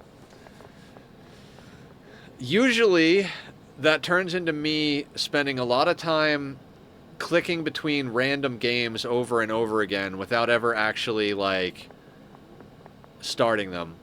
Sometimes I'll play, like, a round of Magic and be like, I don't want to play Magic. Other times I'll be like, oh, let me try doing something in one of the other games I'm playing, and I'll be like, nope, no, I don't want to do that. And I think I usually wind up doom scrolling YouTube. I guess start watching shorts and reels and TikToks, and I just scroll. I'm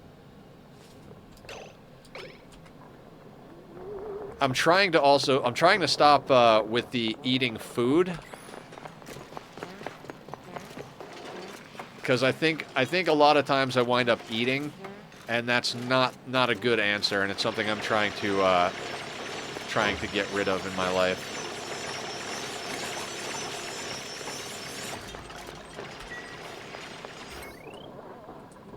But I think historically the answer has been eat food.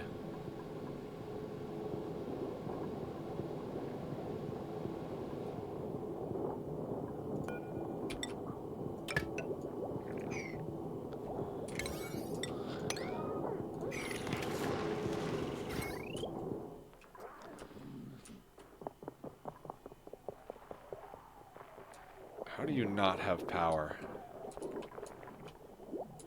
Oh, because we haven't finished this line.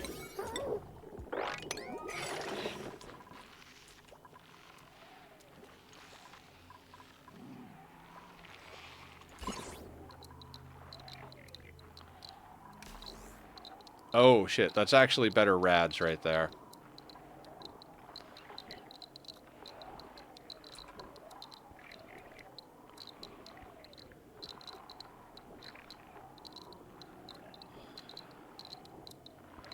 I think I'm not going to worry too much about that, though.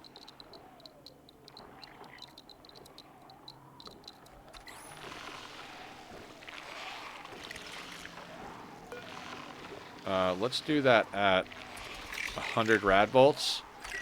And we need to actually get this thing sitting on stuff, so...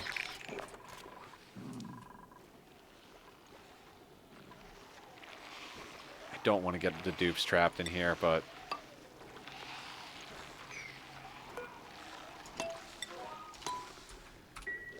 Let's try to micromanage build this on a fast speed, because we got to build it tile at a time, or we got to dig tiles I don't want to dig.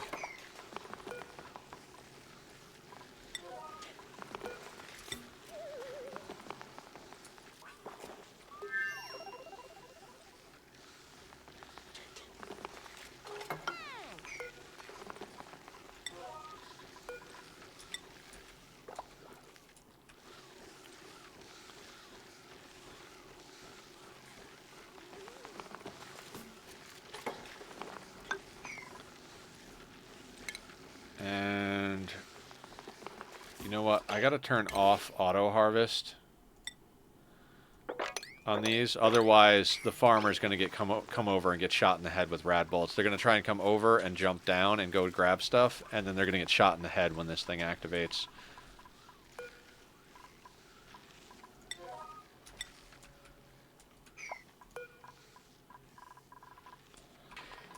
Come on, guys. Build the tile.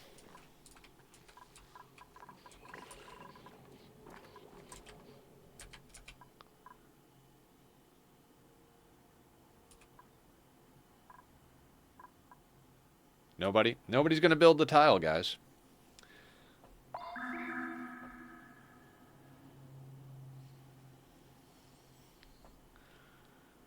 Mm-hmm. All right. Anybody? Anybody? Bueller? Are you wild? Oh, we've got our second tame hatch. Good. I do hope that I didn't speed along and they tamed one that was wild originally.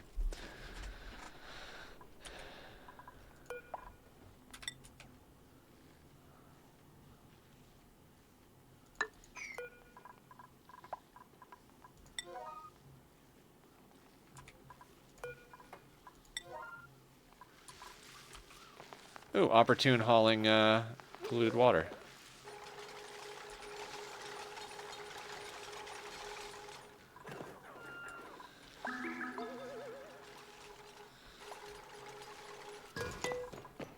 Right, you need to be at like... We're going to put you at a 7.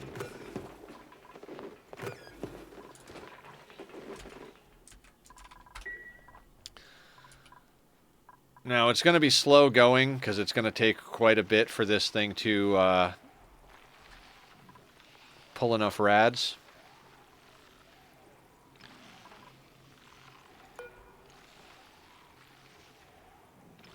Okay, so what do we have queued up on the research? Let's now switch back over to this guy. Ooh, I always forget about solar. We could do some dangerous solar for power. Although we would need to make glass.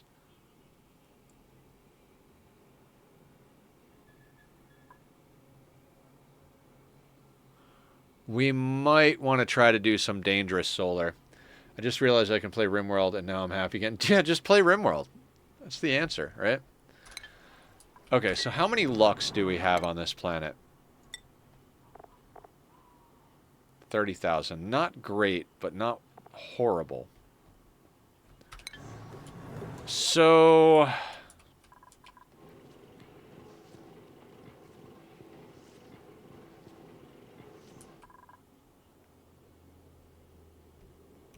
You know, I'm going to use the planning tool, the mod that I installed.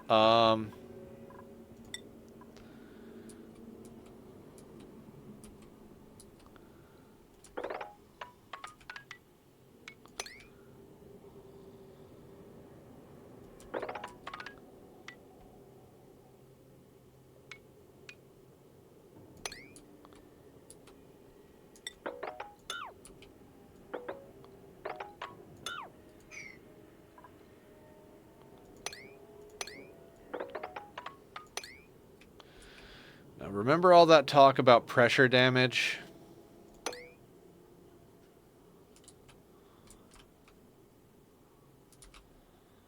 You definitely don't want pressure damage during your magma situations.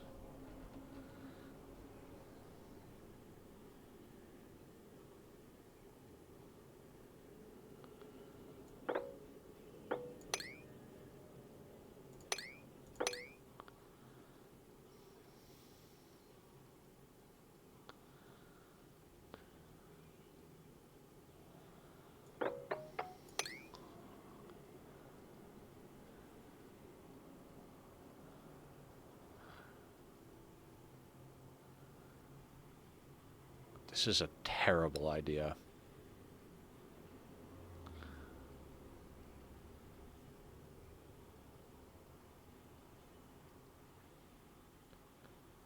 This is a terrible idea.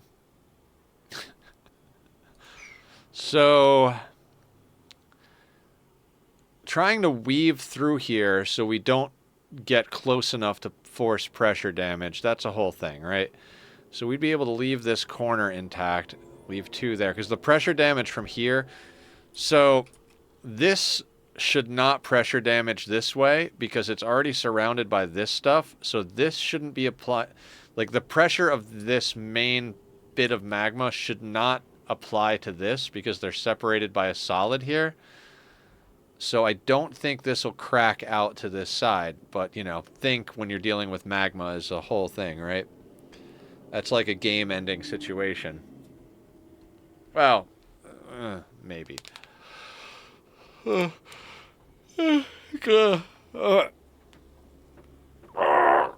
just realized I left it on play, and the dupes are doing whatever it is they're doing. What aesthetics did we pick up?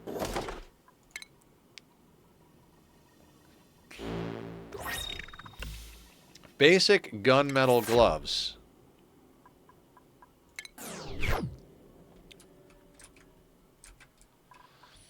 So this is the little chimney they give you unflipped. There's always one of these little like chimneys that allow you to get up top, but you have to be real careful about how you do it. And when you do, this stuff is still 980 degrees. So we would need this to be a full vacuum chamber. So we could not let any air into this situation.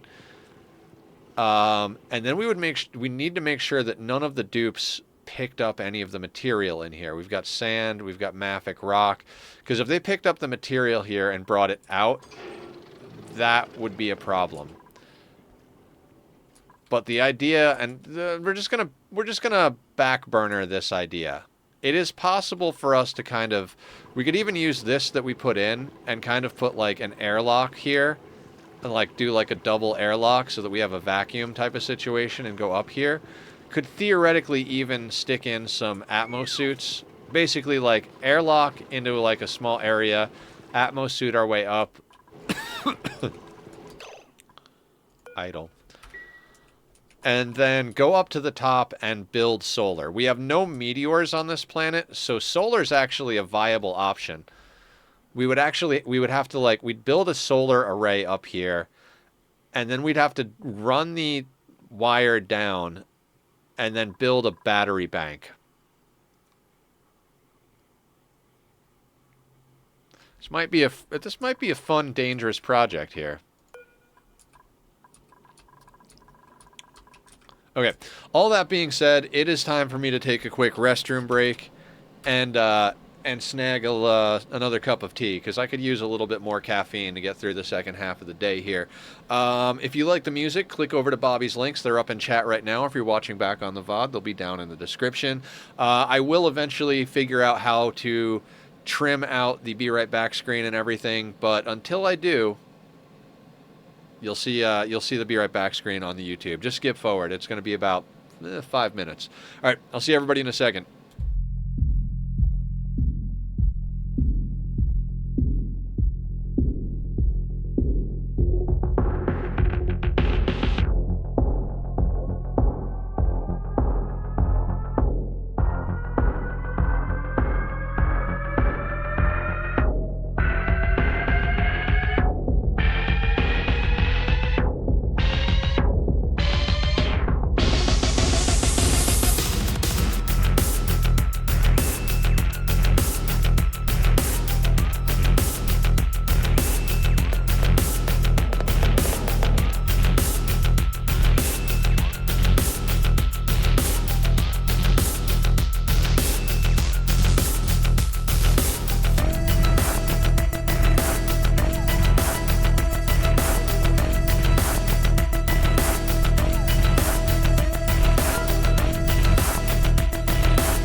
Okay, everybody, I'm back.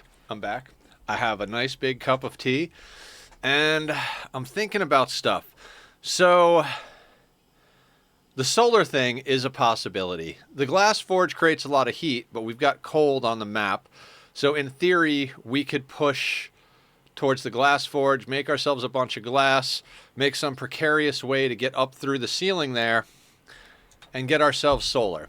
We won't have to worry about meteors because we don't have any on this planet, according to the star map. Other options for power. Phloxes. If we can get them going, we could start refining their antlers into ethanol. But I don't think it's a very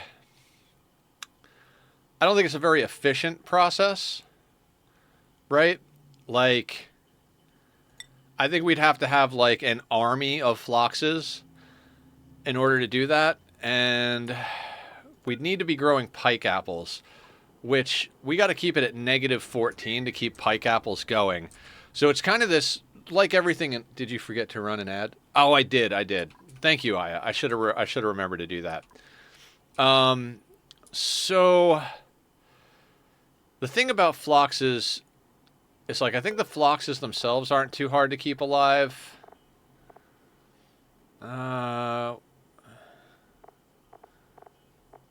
You guys need... They can live from -60 to 100, so keeping them alive is not the hard part. Feeding them is the hard part, right? 1 unit of phlox gives us 360 kilos of wood. So we would have to make like a very large-scale phlox farm in order for ethanol to be a reasonable power source. And I'm not against that. The hard part is just, it's all the loop, right? In order to keep things at those temperatures, we need to be running a steam turbine aqua tuner setup, right? We can't just open this up and go. Like, even if we did just open this up and go, we will quickly run out of cold, especially since it's right next to our warmest biome right here, and our base is green. So if we were to crack in here, we could just do a tiny little hole. We could try and, like, you know, zigzag it a little bit to stop to stop it from leaking out. But it brings us back to the biggest problem we have, which is steel. Because we need steel and we need plastic. And I'm not seeing a way... If anybody's got any ideas on the plastic part. The steel part, we got to ranch. We got to ranch hard if we want steel. So I'm over here thinking, like...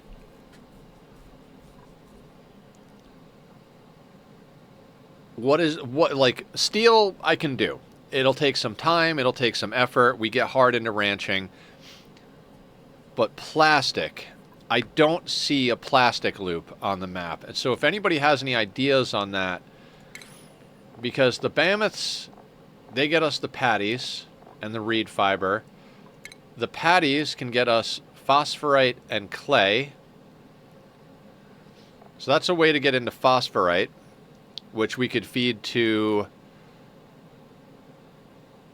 What takes phosphorite? The pike apples. So the mammoths to the pike apples to the phloxes, or the phosphorite to the shine nymphs for radiation, works. We don't have access to Drecos.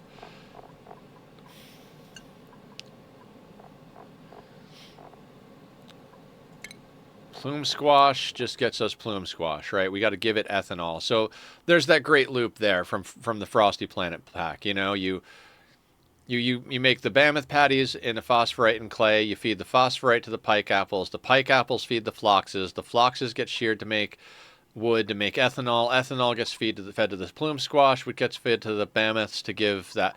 And so that's a great little like thing. You get a little, you know, I'm sure if you do the math, you get a little extra everything out the other end. That gets you your reed fiber. That gets you some ethanol for wood, for power. Probably not a lot with the loop, depending on how that goes. And it gets you clay to make ceramic. So nice loop, but nowhere in there does that get us plastic. What else do we have on the map? What else do we have on the map?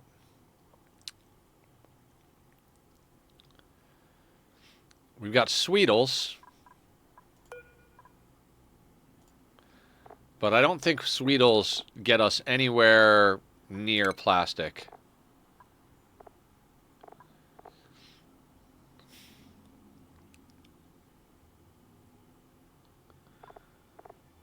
Right. Sweetles don't get us anywhere near plastic. The sucrose can get fed to the grub grub to make mud. So yeah, nothing great there. Mud gets us dirt and steam, or dirt and water in the sludge press. What else do we have? We need to find a plastic. If we can't find a plastic loop on planet, it literally means that we have to either rocket launch or have to go to our second planet and hope that there's something over there. Third option is wait until we get a lucky Dreco print and then mutate it. So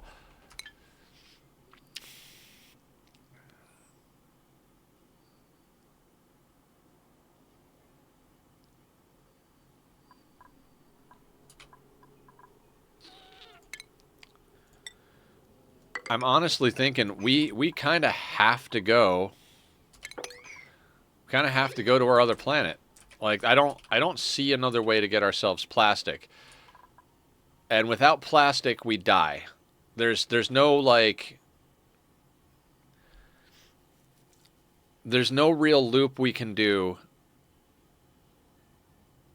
Maybe. I mean, maybe we don't die, but we don't get anywhere reasonable without plastic. Yeah, we have no way. Oh yeah, without plastic, we can't do temperature regulation. So yeah, we've got a lot of cold. We could probably last a few hundred cycles without having plastic. But if we don't eventually get plastic on this planet, we won't be able to control heat. I mean, there are some really like... There's some really crazy like ways to control heat, but I don't think any that are like crazy good. So that being said, all right, we got to get some work queued up for people.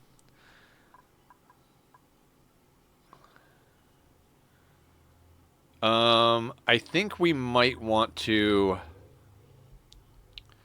start trying to consolidate this water over. So I'm going to do something real quick. I'm going to do that. And I'm going to just bring some stuff up from over here. I think what we do, we put you there. Build those in. Dig that. They're not going to be happy about this, but we're going to dig that out there. We're going to grab our conductive wire. We're just going to bring that over there. We've got coal here, so let's dig that out and replace that with regular tiles. Then we have pipe situation, right?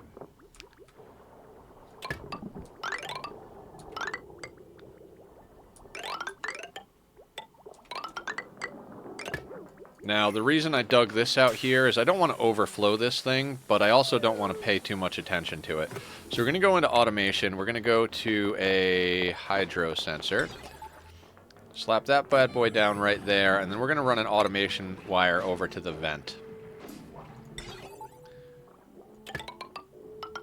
And basically say, hey, if this is below 500 kilos, open the vent.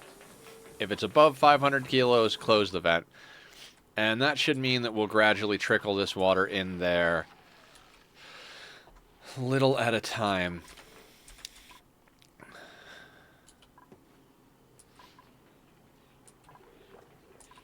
So that's an interim project while we start figuring out how we're going to ranch. Now, trying to get over into this mammoth area is problematic. But we can leave them wild and just make a random ranch. What is our best bet for that? I'm thinking probably down here, because they don't mind the cold, right? So let's say we put say we put doors here. We'll airlock that. We'll put a airflow tile there. We'll deconstruct that. And that is 96 tiles right there. So put that in. Again, let's put in some airflow along the bottom. We'll continue with our put that there. Maybe we'll put a couple there. And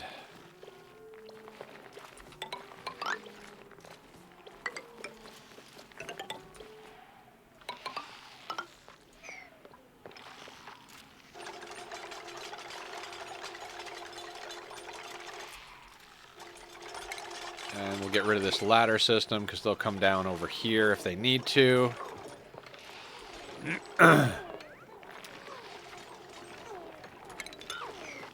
Screw it. Let's just leave that like that. Yeah, so we're not going to groom our mammoths. What we're going to do is we're going to break into these spots and we're going to move the mammoths over here, but we're going to leave them wild. And they will replenish themselves, and we won't be able to get a lot of reed fiber. And by not a lot, I mean practically nothing. But I do believe we get 4 reed fiber per, 4 or 6, whatever it is, right? 5 units. We get 5 units for shearing a mammoth. We get 22,400 calories. They live for fucking ever, though. Yeah, they live 200 cycles. So we're not likely to get a lot of stuff out of them. Actually, we're not going to get a lot of stuff out of them, but we can get something out of them.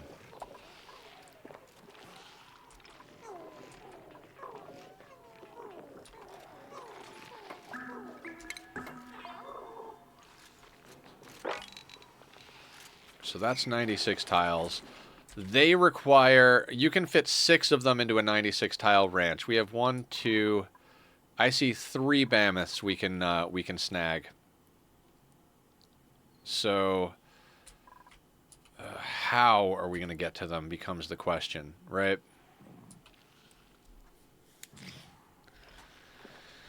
How do we get to the mammoths? Probably our best bet is to come up through here somewhere. And I like this line right where we have our ladders, because we only have to go through 3 tiles of ice to get up here, and we do grab a lot of iron along the way. So I'm thinking we just come up here and dig all of that out, and then move you over here.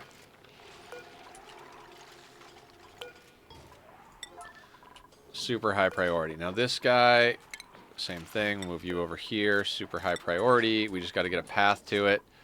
We'll set it to move for now, and then we'll figure out how we path to it in a second here.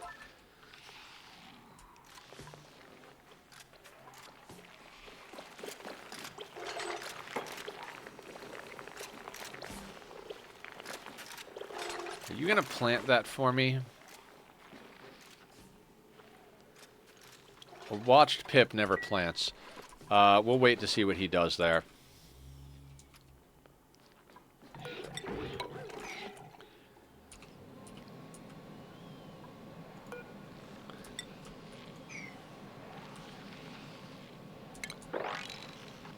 Also, we can start chopping across here.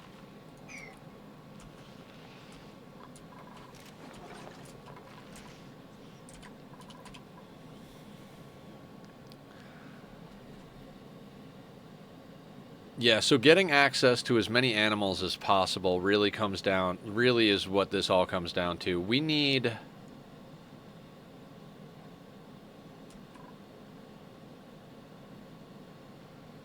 Okay, when that materials research facility is on, we're burning through coal a little bit faster than I'd like.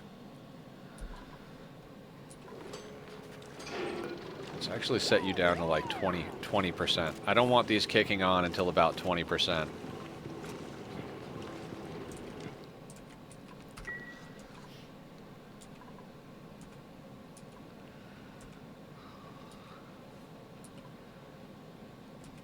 This will get us some more coal over here, and then we can start digging out even more of this area. So I guess on the agenda we've got a little bit of ranching and a little bit of strip mining, and a whole lot of let's figure some shit out. I'm probably just going to let this water drop and then mop it up, because I don't see any other reasonable ways of doing this. How much of this stuff have we done? Oh, we've done a good amount. So we've got some copper on hand for games and activities.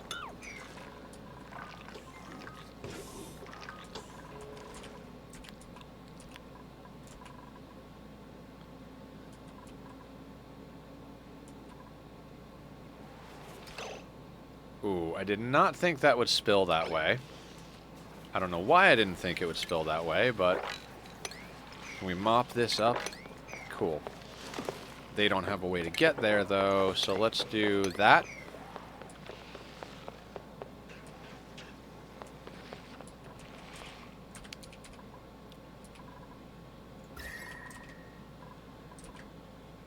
And I'm more or less just trying to get... We're just consolidating every possible resource on the map, more or less. Like, we found our way into some power. We found our way into some metals. We've got ourselves food. We're just kind of taking it from having the resources spread all around the map to getting them centralized where we can make good use of them. I mean, that's like so much of the game, right?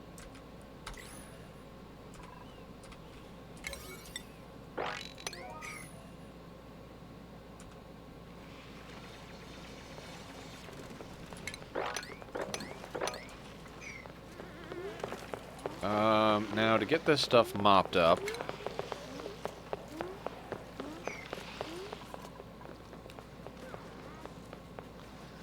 Alright, they're mopping.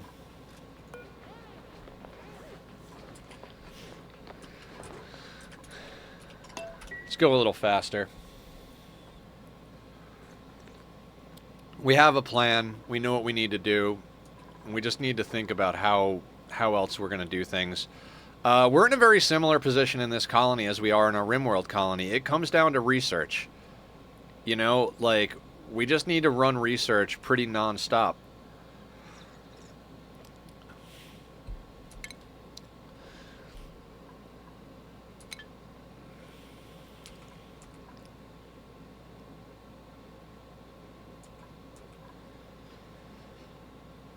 What I do want to check, we might want to send Devo over to the other planet.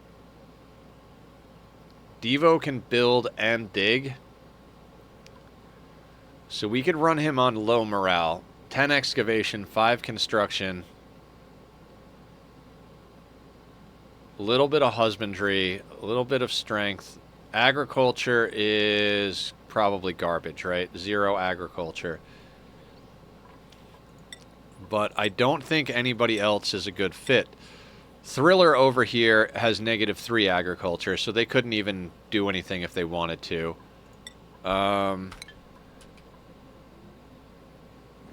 We could run a wire over to this thing.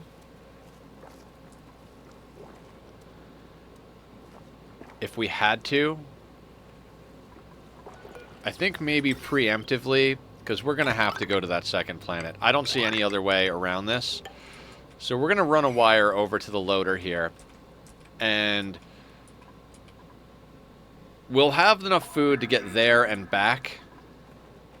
You know, we could go there, do some things, and come back if we need to. Like, if we can't get something sustainable going.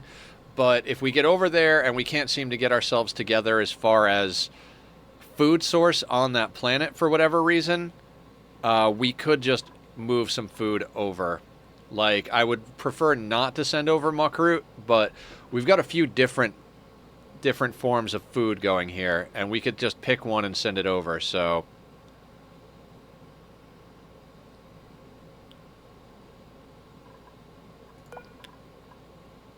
That's perfect.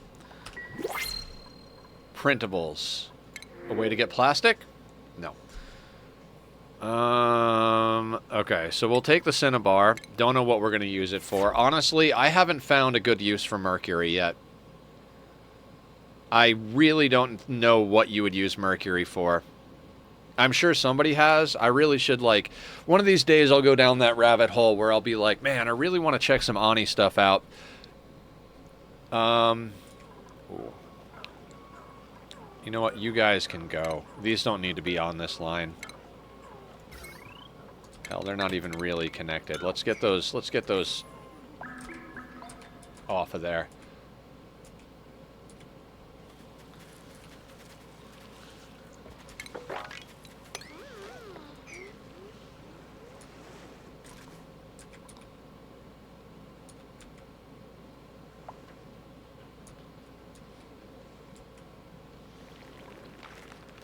Oh, dust cap. I told you, watch pips never plant.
Water is starting to sustainably be above 0 over here, which is good.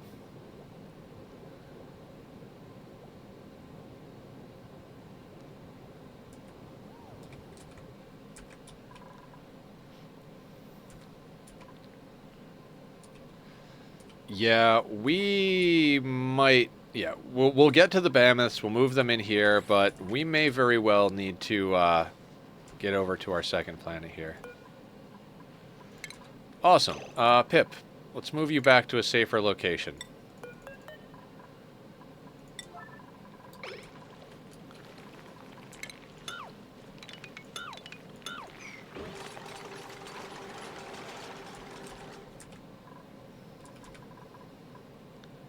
So just a touch of free food down here.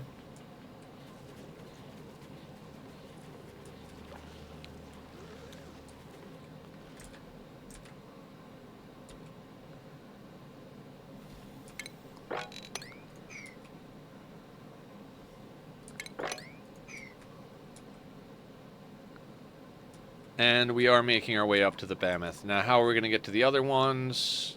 I don't know. Probably just going to go straight through here, I suppose. Although, if we come up from down here, we won't actually have to dig out any ice. And then we could just bloop in an insulated tile there. That's how we're going to get that one. Up here, I don't think there's a way to avoid it. And I think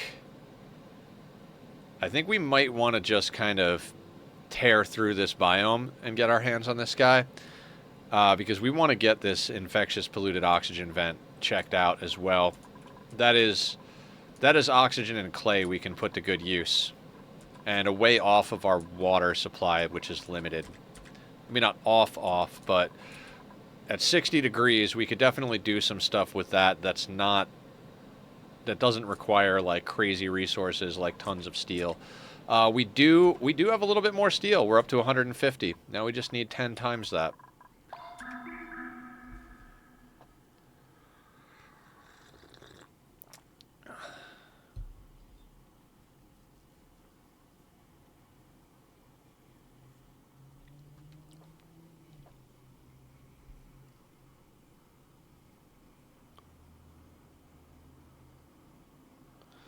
Yeah, that'll do. I mean, all in all, we've already made some really great progress today. I'm extremely happy about getting this thing tamed and getting this all, like, reconfigured, linking it all in here, getting over to conductive wire. Wow, that's loud. We got a vroom vroom emote for when you guys hear loud shit in there, so feel free to hit that vroom vroom emote if you hear obnoxious loud cars going, because Jesus, that's insane. Julie is also set up to be a mechatronics engineer currently, so we could start getting some automation going. It's not the highest of priorities for me at the moment. We don't have too many. We don't have too many of these guys in here that we need to automate this entirely. We will want to automate that, and the reason we have, and then we could also automate the incubator.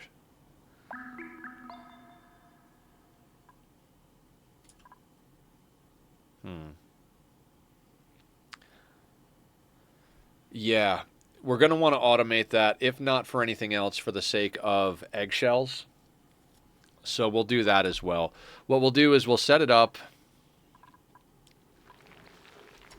Might as well start putting the pieces in place, even though I don't know exactly where everything is going to go just yet.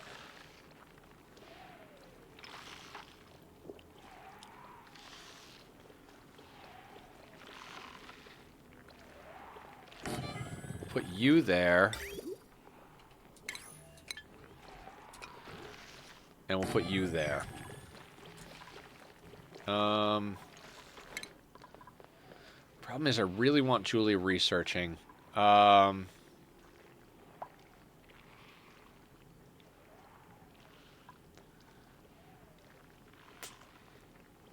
If I uptick her in building, she's going to help with all of the building projects, not just the mechatronics engineering. There's a way to do this, though, right? If building and researching is upticked, and we put this on a 9, so that's like the highest tier research, right? Then we put you on a 7, and you on a 7. Then we could make this a priority 8. Now, she will always go to this. Unless we have a building priority 9, her main priority is going to be here. As long as we don't have any building priorities above a 7, she'll research at our basic research. And anytime we need mechatronics stuff done, we make it an 8, so that it's above the basic researches, but below the rad research. Okay.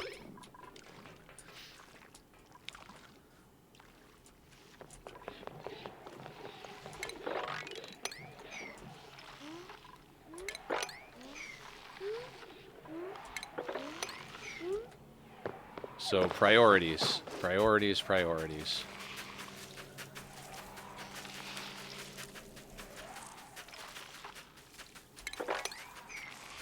Get that stuff all dug out.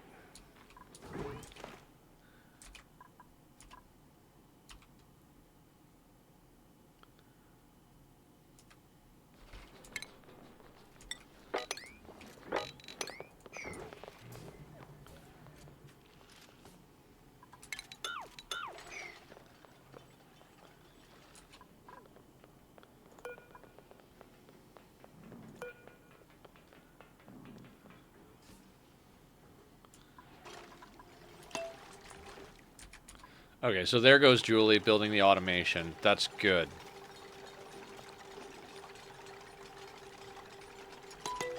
Now, we need a quote-unquote evolution chamber for that to be dropped off at. I kind of like to put it up here.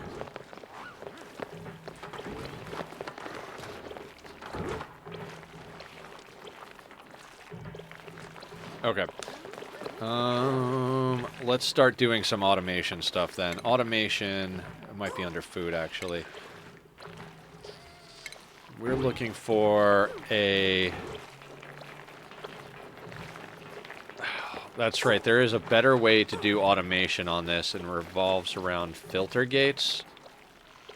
Or buffer gates. I'm not going to worry about it. I'm just not going to worry about it. Maybe we put one just up here. Let's see what we need to do.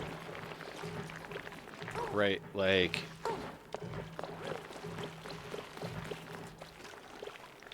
we need 2 tiles there, so like, we would need boop, boop.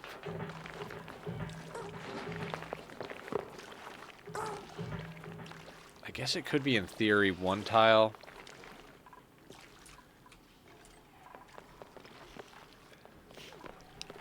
Focus, Nether, focus.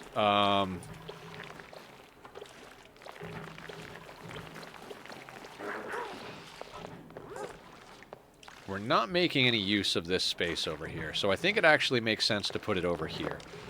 So what we can do...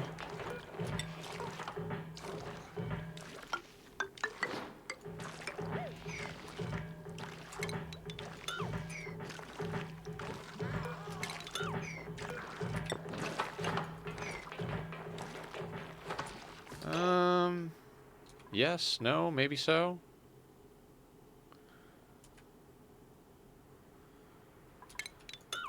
We will forego those. We'll put that there. We'll break that out. Go over here. Conveyor chute there. Which we will put at an 8 so that Julie builds it.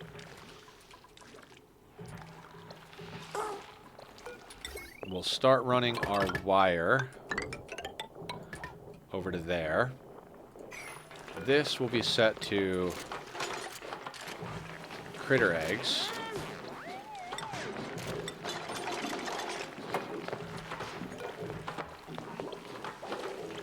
This is going to get set to a 9.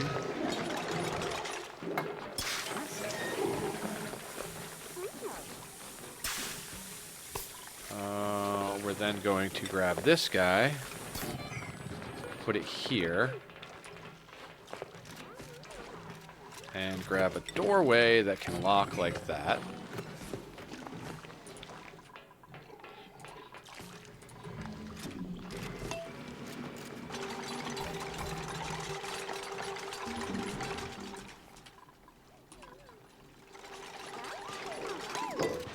And we need rails to get stuff there. So we're going to grab conveyor rails, and we're just going to... I guess we could try to... No, I'm not even going to try it. Those go there.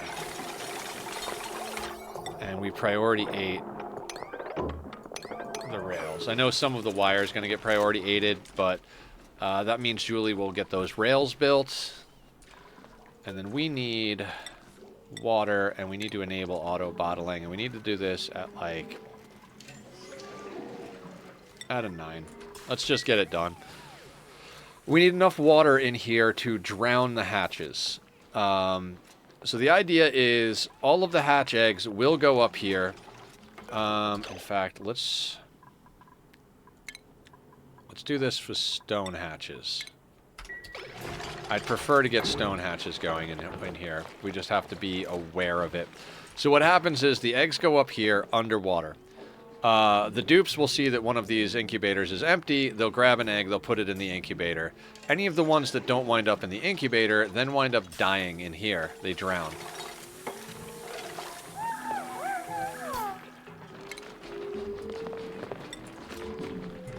So that should get us... stone hatch egg. Yeah, so let's get converted over to stone hatch eggs.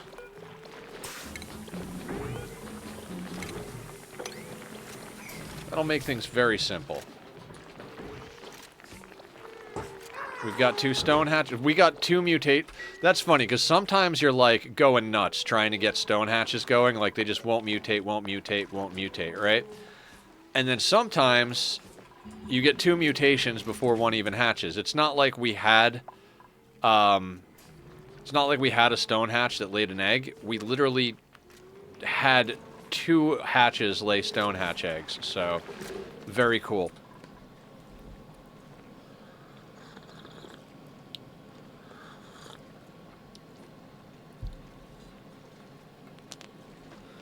And this should dramatically increase the number of eggs we have once it all spins up.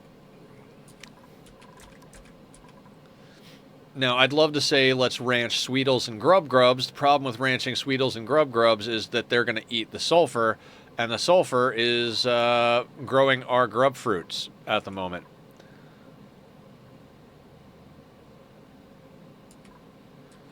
So that's a whole thing.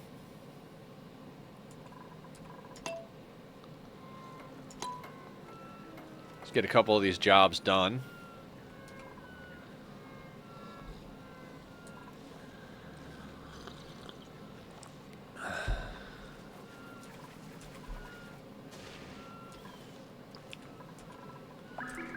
So these 3 mammoths, if we consolidate all 3 mammoths over here and shear them, that'll give us 15 reed fiber. 15 reed fiber is something we can do whatever with.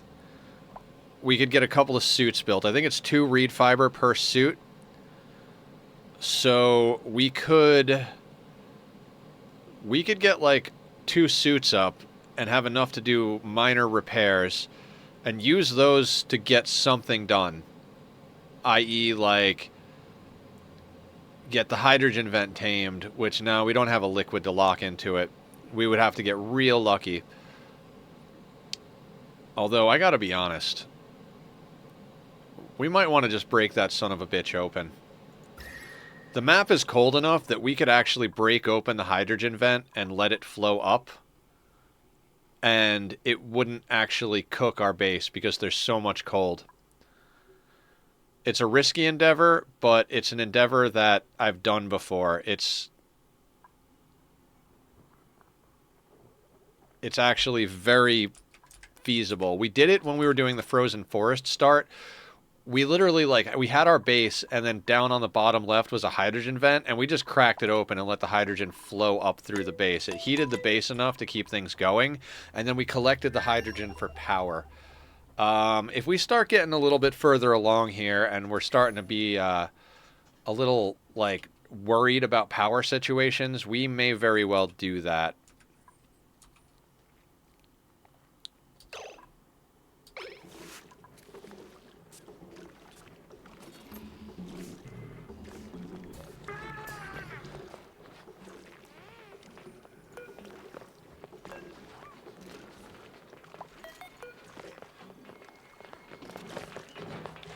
So both of the hatch eggs here seem to be... Okay. Set you on sweep only. Actually, let's just tick that off. And then we can just sweep that over to the other side and deconstruct this. So now we've got ourselves an evolution chamber. We also have our first reed fiber on the list. Clear new. Let's add that to our list. It's something I like to keep track of. So reed fiber's on the list. Bing, bang, boom.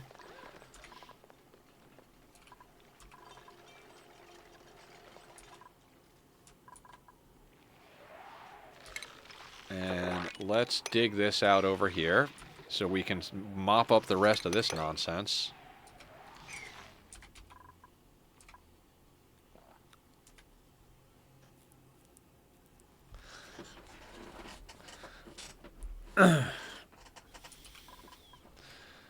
I'd also like to theoretically get down a proper storage.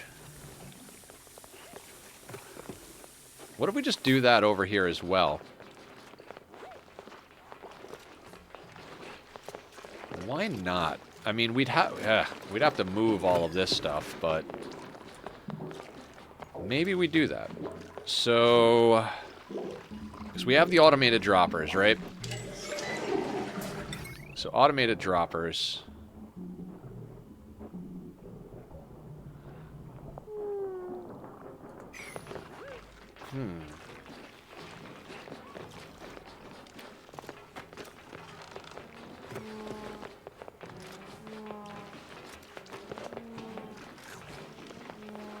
If we do the storage here, then we could set up... Okay, so let's start... Yeah, we're starting to get some automation going is what we're going to do here. So, let's say we have this here, right? That'll never get built because Julie's not on the right priority. If we have that there, and we get rid of this box and put our storage bin here, like put our storage here, We'd have to drop this down, but that's not the hardest thing to do, honestly. Hi, man. It's been... Yeah, how you doing, BD? What's the good word?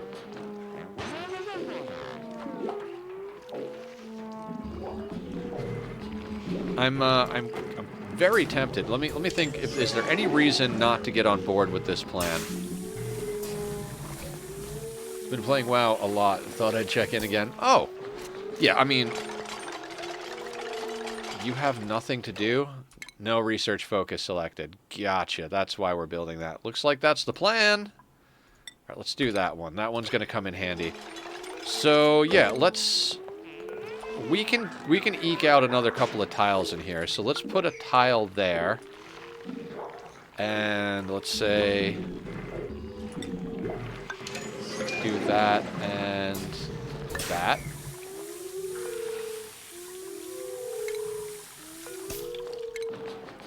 Right?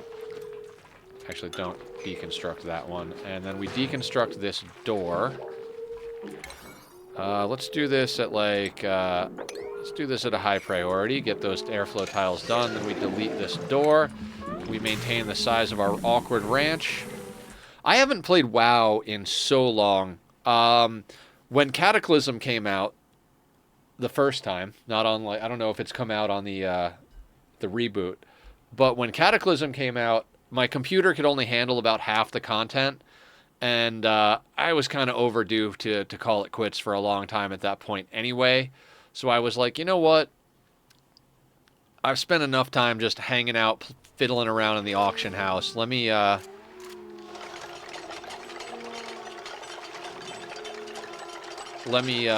do you call? Let me call it. And I never went back. At one point, I did look into going back, where I was like, maybe I could go back, but I couldn't find a way to get my old character back. And I was like, I miss my old character. Nothing has changed? Yeah. I think I'm good on WoW. Hang on a second. Tidying, cooking, operating, frost-proof, germ resistance, green thumb. Oh,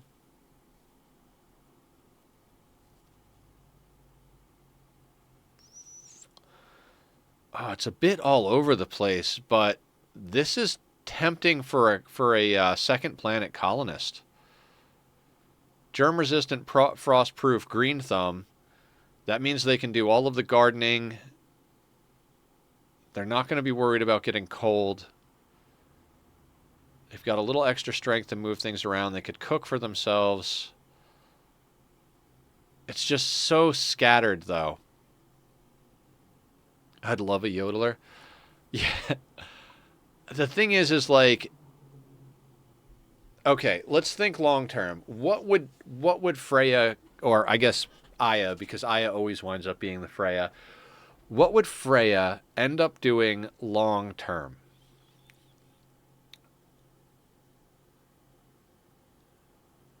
We could legitimately get them into operating. I mean, if the morale's high enough, it doesn't really matter.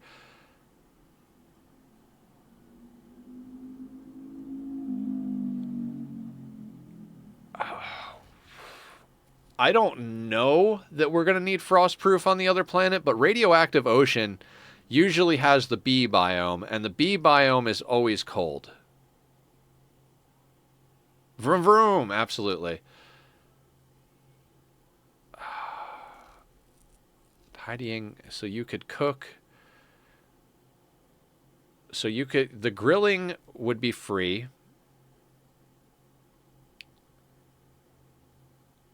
How much does the green thumb gives you a +3 to agriculture to start. Oh, this is a hard choice. This is a hard choice. I'm not going to lie. You know that old jack of all trades thing? I mean, she's a jack of all trades, which is useful. I tend to like my specialists, but they're not really... I don't know. There's... I don't want to force it.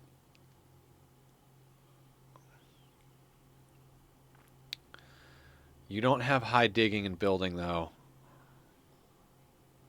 I gotta say no. I gotta say no. I think realistically we're going to be sending Devo over because Devo's got passions in digging and building, so we can level them up in digging and building. We could scrub them, level them all the way up in digging.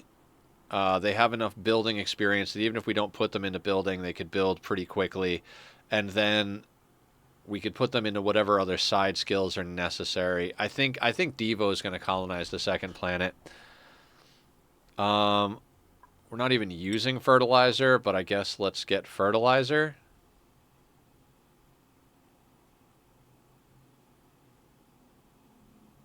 Sure. I'm sorry. I'm sorry, Aya. I just can't justify it. Oh, another wild hatch.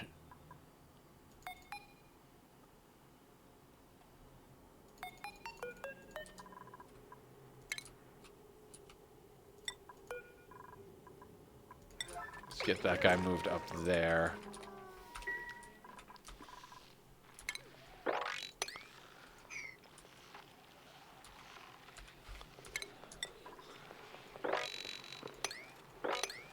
Like, I'm doing that on a 4, so if they don't have anything else to do, they can get that stuff done. Same thing over here. I think I'm just gonna, like...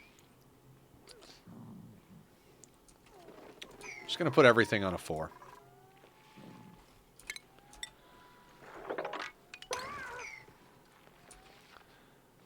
Just use it on squats. His doctor will love you. I am shy on the points for rename anyway. Okay, fair enough.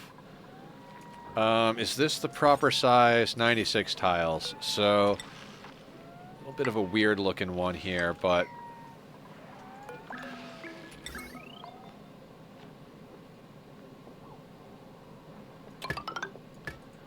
We do this, and then we grab ourselves auto dropper. So yeah, we're not doing anything crazy today.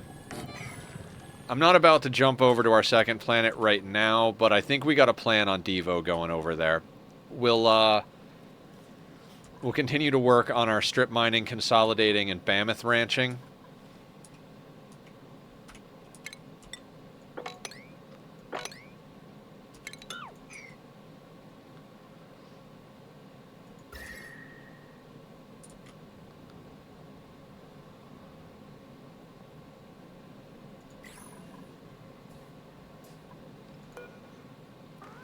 That is awesome. We've got dust caps.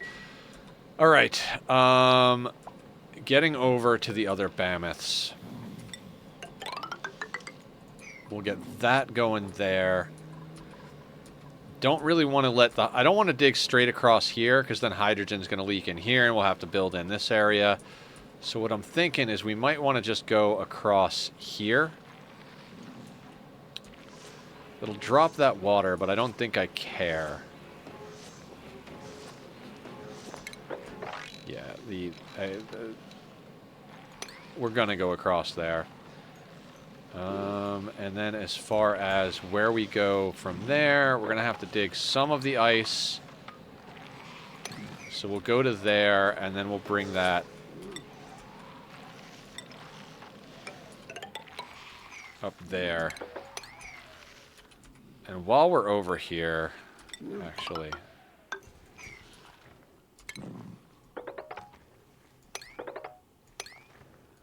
Let's get a peek at that, just to keep an eye on it. Because just like this one, if we dig out a little, we can keep an eye.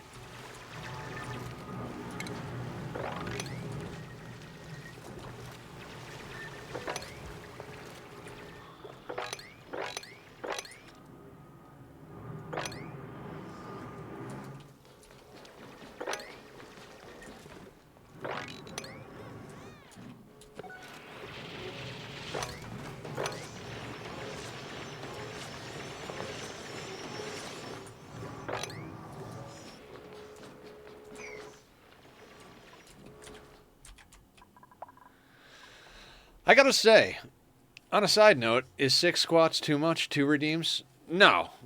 We did that earlier. Somebody, Emily and somebody else redeemed at the same time, and I did 6. It's not too much. He did that many near the start of stream, so I think, yeah, it's fine.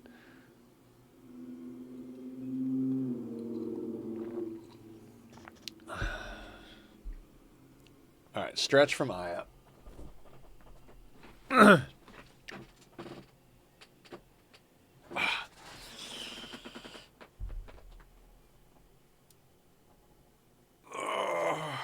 Double squat. All right, we can do that.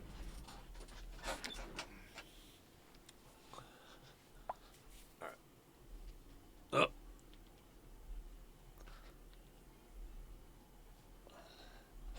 4. 6. All right. Thank you, Herno. Thank you, Aya. Appreciate the stretch and the squats. I can actually, like, I feel my core a lot tighter. I mean, my legs are just annihilated, but... Good call. Good freaking call.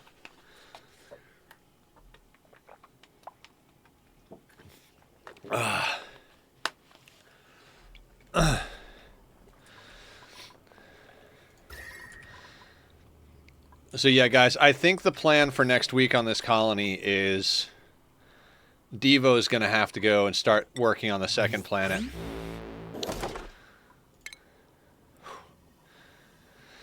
Now, usually, I wait to go over to the second planet until the first planet is, like, conquered. I'm like, okay, we've conquered the first planet, so now let's go over to the second planet. But that's not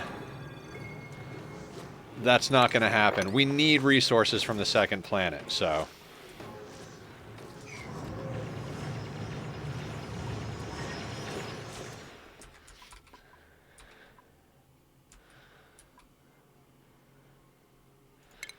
Whew, that took it out of me.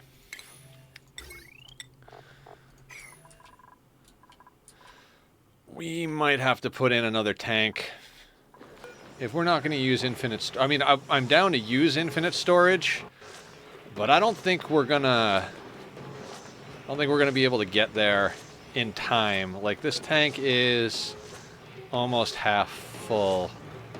Done 10 cycles, we've gotten here. Yeah, we can't afford to not have stuff. Okay, so...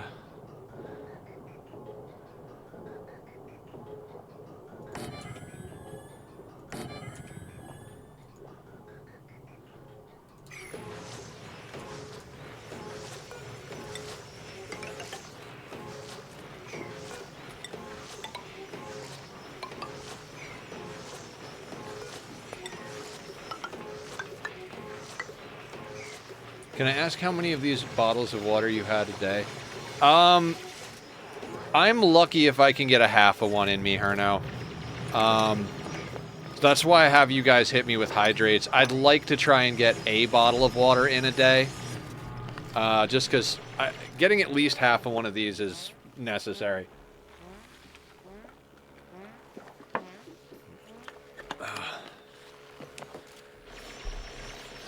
But...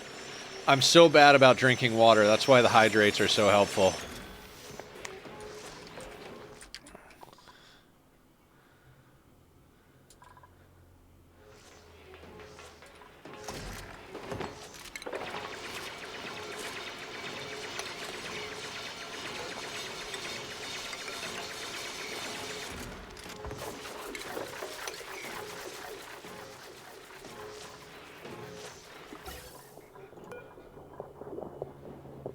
Okay, so...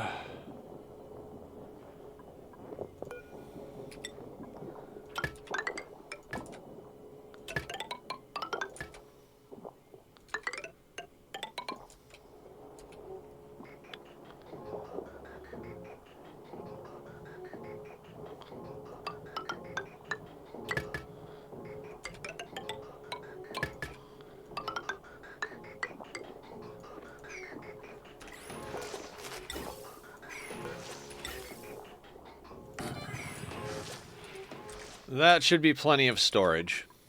Would you consider reducing the cost of redeem then? I feel like hydrate is easier than squats. You know what? I could do that. God, I was just going to put another post-it, but if you guys saw the number of post-its on my friggin' desk... You know it is. Yeah.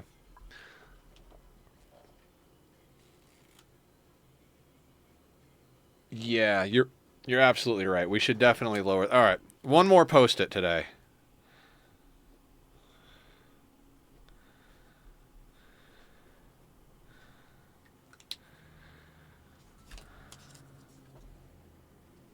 Okay. Also, the 4 combo of the meat suit maintenance. Oh, yes, yes. Let's do that.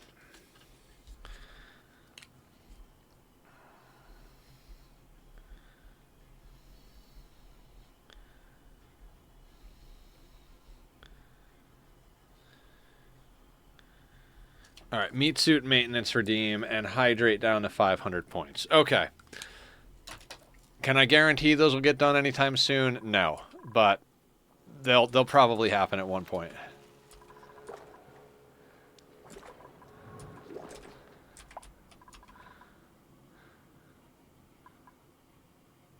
Research complete. We are still working on research. Okay, cool.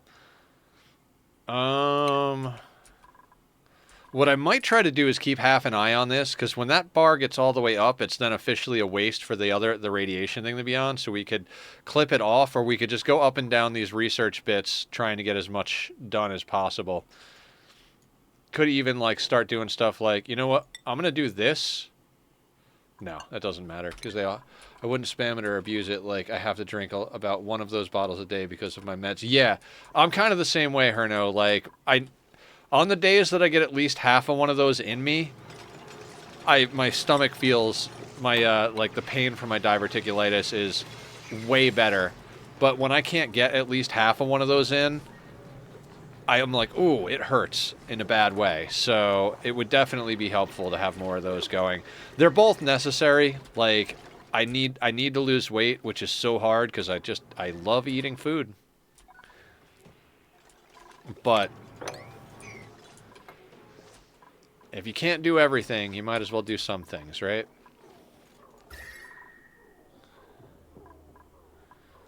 Okay, let's plug this hole with an insulated tile at a high priority. Actually, no, you know what? I'm going to leave it be so that we get access to the plume squash.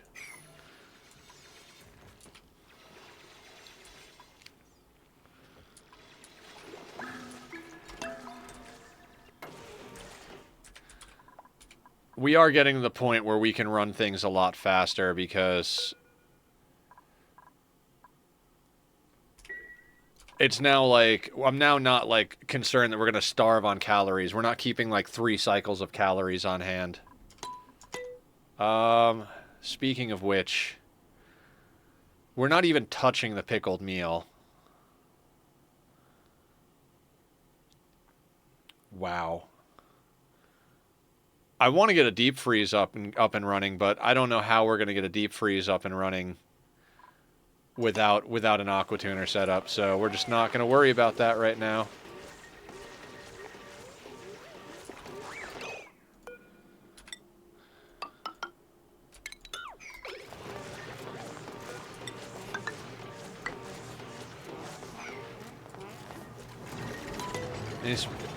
Any spamming usually done is by folks who don't know that the squat equals 3 now. Yeah, I've got 19,000 that are many squats then. Yeah.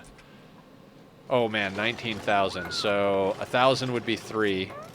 So 3 times 19. You're talking to you, yeah. I definitely couldn't do that many back to back.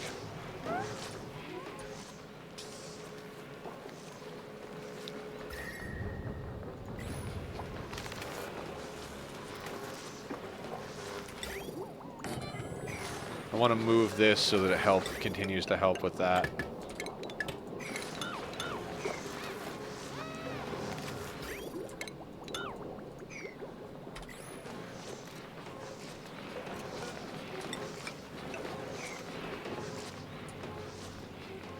$57. Yeah, I can't do that math in my head right now. I mean, I probably could, but given how much math I've already done today, given how much math I've done the last couple of days, so I'm going to say that between our natural gas geyser, the hydrogen runoff from our oxygen production, and the coal that we've dug out with the coal and the coal from the hatches should get us through the next dormancy of Bob over here. But by the time Bob comes back online, we really need to be well on our way to a more sustainable form of power. Again, if we have to, we will do the scary dig our way between 2 lava lakes up to the ceiling and put in put in some solar. I mean, solar would be great, right? Just like all the way across the top of the board, plug it all into a freaking main line, and then put a big-ass battery bank over here. Still doesn't solve the problem of needing plastic.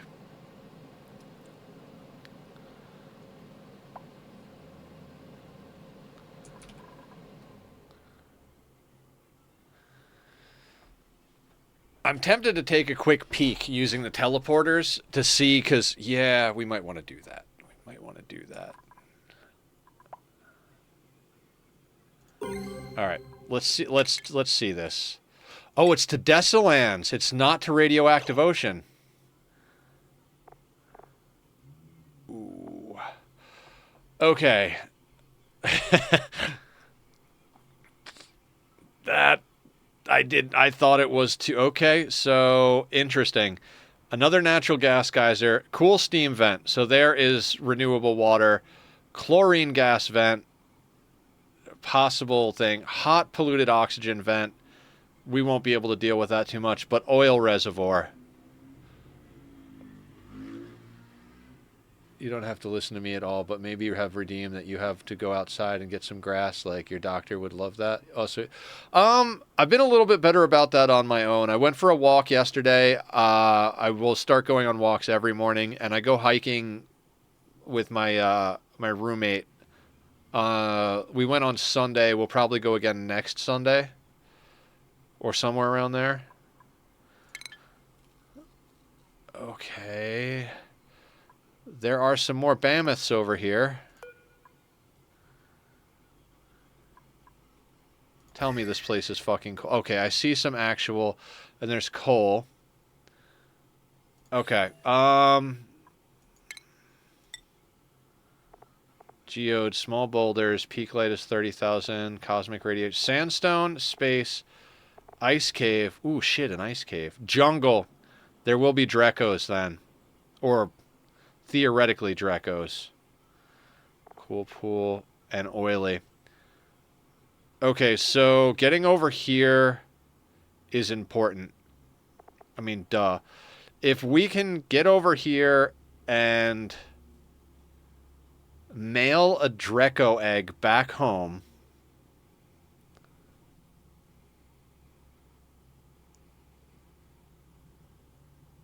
that would be awesome. Just in case if it gets lost in chat, I suggest maybe put squats at 1500 and hydrate down to 500. I think I like that idea, yeah. Oh, yeah, I see it. Maybe put squats at 15 and hydrate. Okay, so kind of like 500 per squat type of thing. I like that, yeah.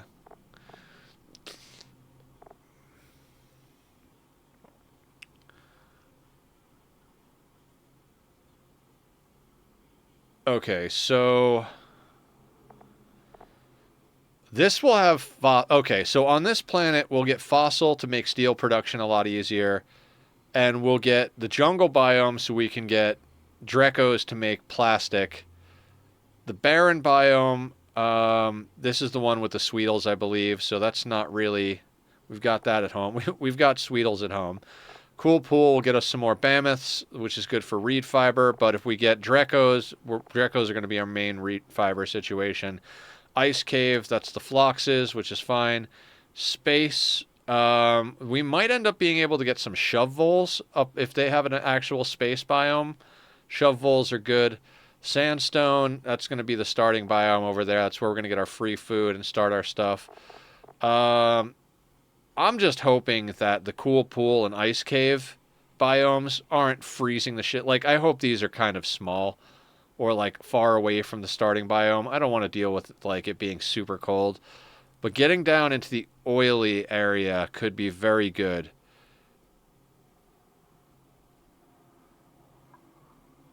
The issue we're going to have for both planets, though, one cool steam vent. We did some math. One cool steam vent and some oil reservoirs, which create a water positive process.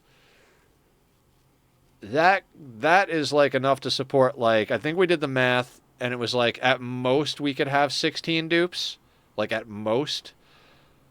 And I don't even know if it's the same math on this. The natural gas geyser means we'll be able to get some power and some extra water. Chlorine is not going to help us with anything. The hot polluted oxygen, we could set up a system for this and cool this down, just like the infectious polluted on our main planet. But we are doing a low water playthrough, apparently.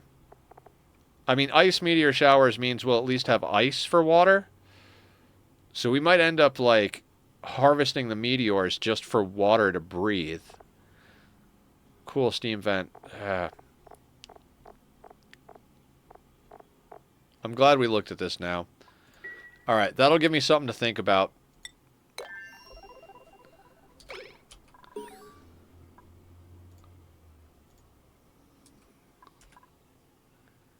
Tasty Desolans. I completely thought that flipped led to radioactive ocean. I didn't think it led to Desolans. Now, we know how to handle Desolans pretty solid, and that oil biome is going to be very useful. It doesn't have a volcano. So guess what, guys? We're going to be pumping oil over here to be used with the magma to make a petroleum boiler.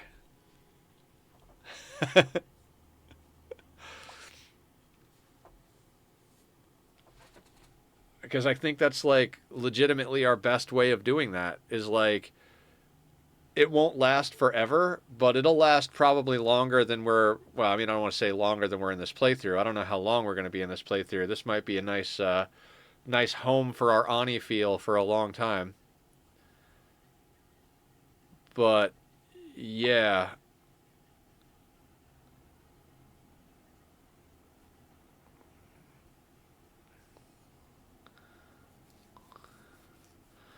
Alright, we've got 2 bald mammoths down there. We're up to 10 reed fiber.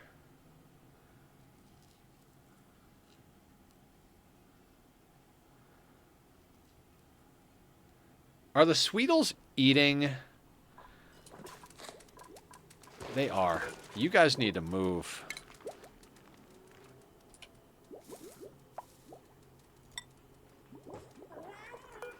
Actually, what needs to happen is we need to move you. They're eating the sulfur out of here. And they're making sucrose. Hey, you know what? I don't care. I don't care. It's fine. It does mean that the sulfur... Oh, no. It does matter. 32 tons. Alright, we need to move you. We're going to move you here.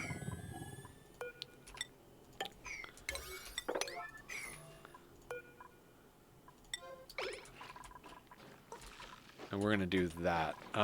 These things. You guys can get deleted. We're going to come over here. We're going to hit sweep only. Everything except liquefiable. Copy settings. Paste settings.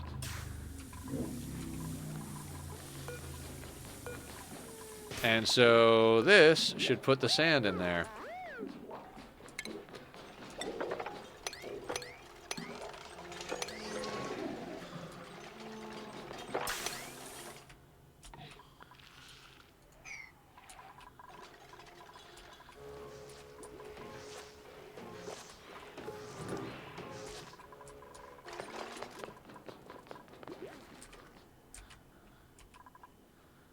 I mean, grub fruit preserves is that's why we're getting good meal bonuses. We keep getting grub fruit preserves.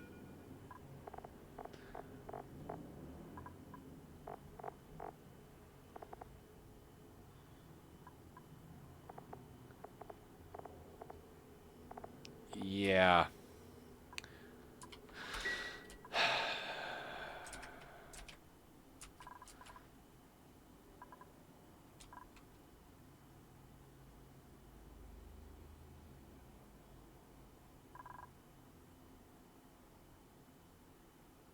I kept being like, why don't we have roast grub fruit more than grub fruit preserves? Because the Sweetles are eating the sulfur out of the storage bin. If they weren't, then there wouldn't be sucrose here. But speaking of sucrose, let's put a box over here for all the sucrose on the map so it's right next to that, because I don't think it goes into these things. I'm looking through here and I don't see sucrose.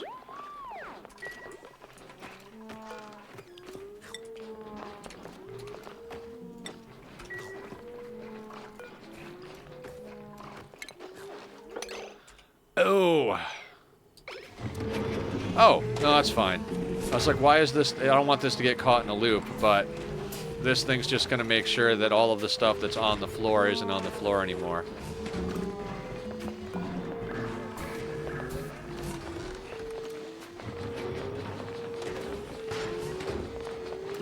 Excellent.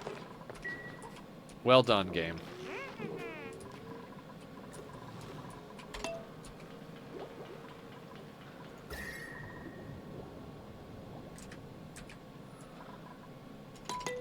I have a question for everyone. I have a friend I am going to gift a RimWorld DLC.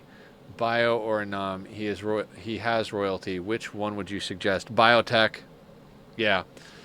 Unless they are specifically a huge fan of horror. If they are the type of person that's like, hey, what movie do you want to watch? And the first thing they say is something with like gore and monsters and blood. If that's the type of person they are, get them Anomaly.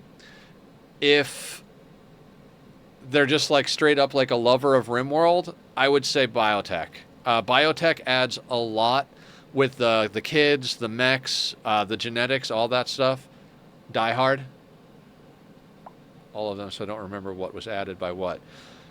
Yeah, so kids, mechs, genetics, different races, that was all added with Biotech. All of the monsters and cultist ritual stuff was added with Anomaly. Die Hard is his favorite movie. I think even though he is a Die Hard fan, Biotech just adds so much that makes RimWorld better. Yeah. Well, Die Hard is not a horror movie. I think Biotech would be the answer on that one. I love ideology. We can throw the classic RimWorld trope of it depends. If your friend is having trouble beating the game, I think ideology is a good one. Because ideology allows you to fine-tune your play style and allows you to really like my colonists can eat human meat and they don't care about corpses. The only way you could do that without ideology is to make sure every colonist is a cannibal psychopath. If you get everyone cannibal psychopath bloodlust, then you don't need ideology to achieve those same goals. But without forcing those traits on everybody, ideology makes that easier. If they're not worried about min-maxing to make the game easier to get through, and they're not a horror die-hard fan, then I would say Biotech. So I think Biotech at the top of the list. I would have a hard time deciding between ideology and Anomaly personally, because they both have a lot of good stuff. I mean, if they have royalty, they already have Psycast, so that's helpful.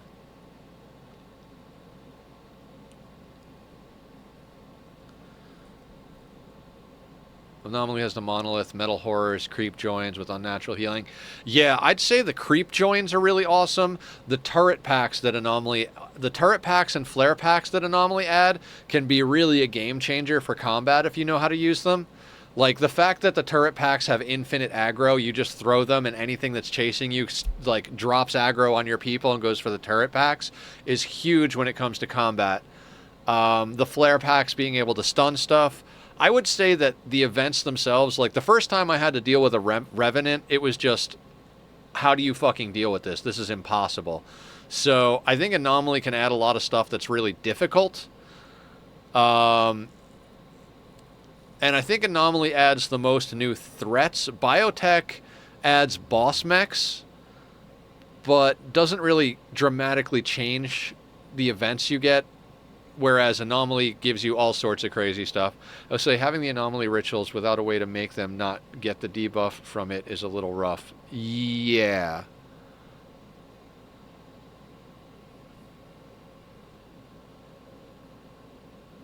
Yeah, ideology and Anomaly work really well together because of Ritualist. Yeah, that's a good point. That being said, Biotech, ideology, then Anomaly. He has thousands of hours and finished every way. Had it from Alpha too. Oh, okay, yeah. I mean, as much as I don't like raising kids in general, I think the kids adds a huge thing. The custom genetics, the new races. The new races really do change a lot of stuff in combat too. Like when you get baseliners attacking, they go down a lot faster than pigskins because pigskins have robust. So same thing with Neanderthals, but Neanderthals are slower. So you got to learn like, okay, we have to kite the Neanderthals. Pigskins, we got to make sure that we get I think pigskins run at normal speed. The Etekines are extremely aggressive, but more or less run reasonable speed unless they're naked. Then they can run you down. Impids being fast with fire. Yeah, the genes are a lot of fun.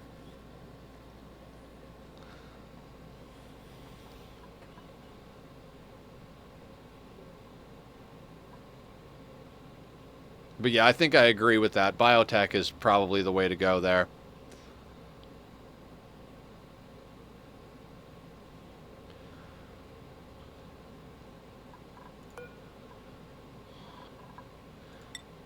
Alright, so that whole thing about us not doing refinement because of coal is over. Because we've got plenty of natural gas coming in at the moment. In fact, we might want to put up a third natural gas generator. Also, since we're setting some automation stuff up, I guess we're doing like minor automation stuff today, right? We're going to put this guy down there.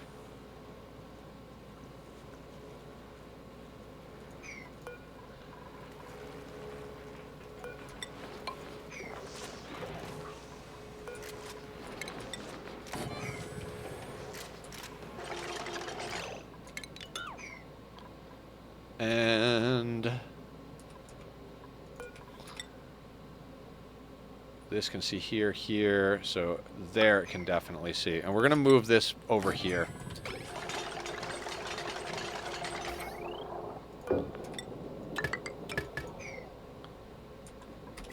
That got put together quick. Is Julie not researching?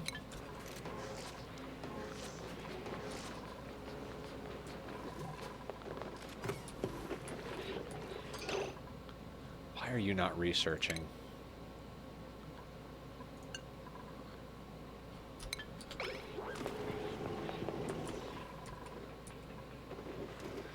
He's a bit of a weirdo in the way he thinks he needs at least 1,000 hours with each DLC to get an understanding of it. He taught me so much. Yeah.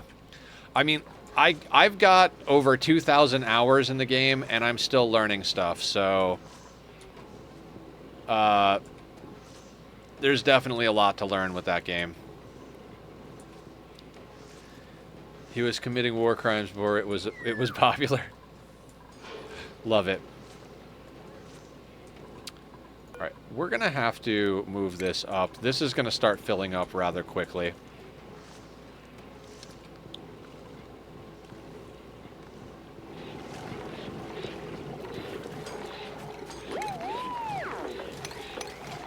Woo-woo!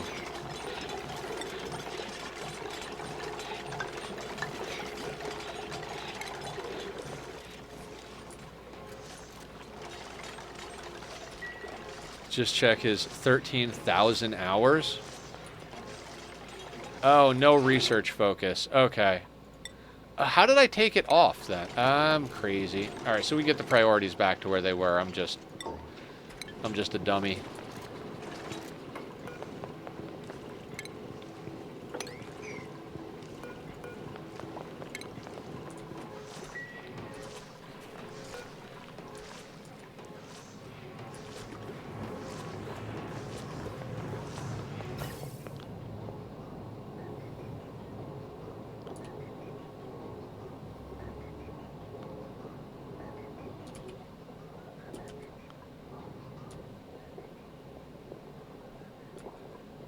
He only added ideology 3 months. Oh, wait, he has ideology? Oh. Then, yeah, biotech and then anomaly.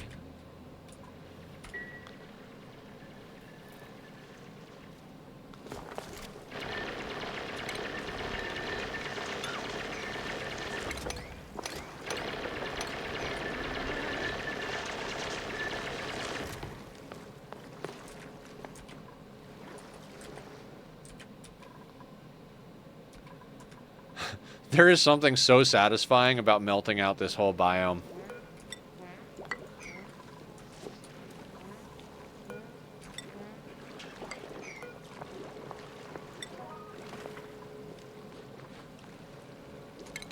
let me build the ladder segment before I build that upper bit. Alright, so the Mammoth is moved.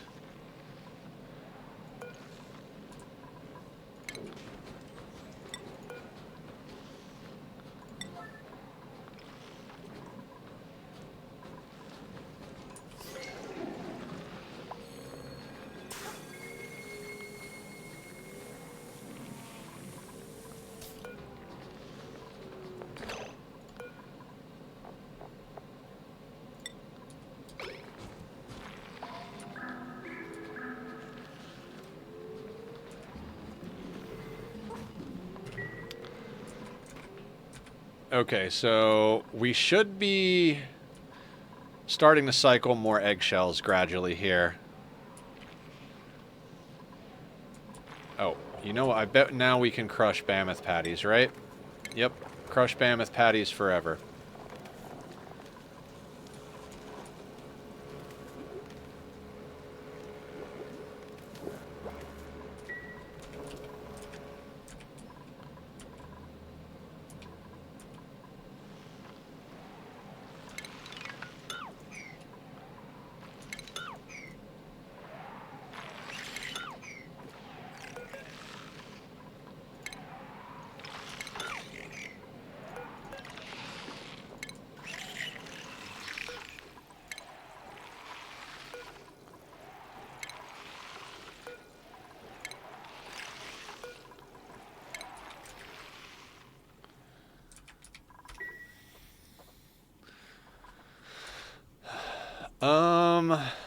What else do we need to get done? Oh, Cycle 99 report.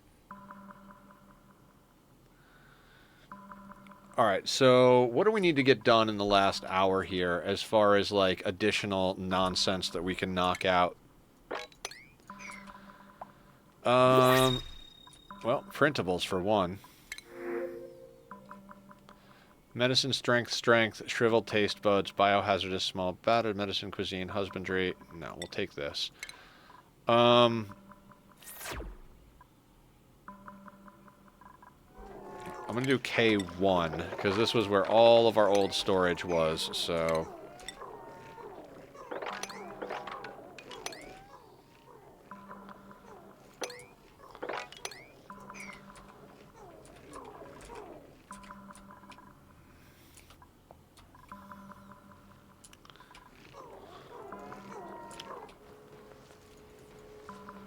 My brain, 99, 99, 99. Don't know what, I hope I was singing that right.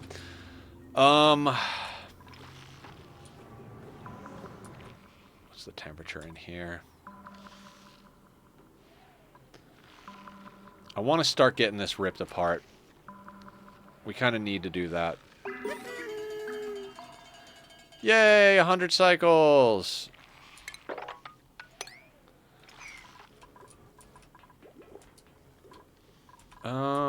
I'm not sure where our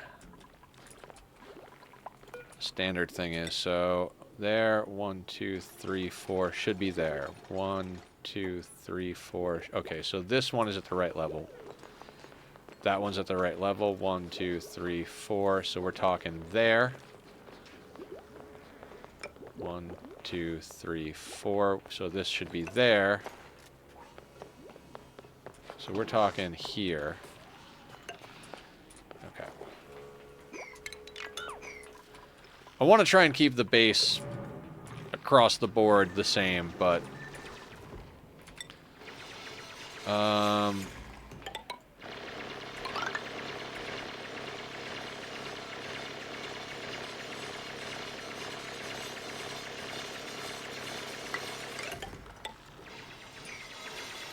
I'm not going to dig out the bits that have plume squash already growing on them, because we won't be able to replant that, but I will...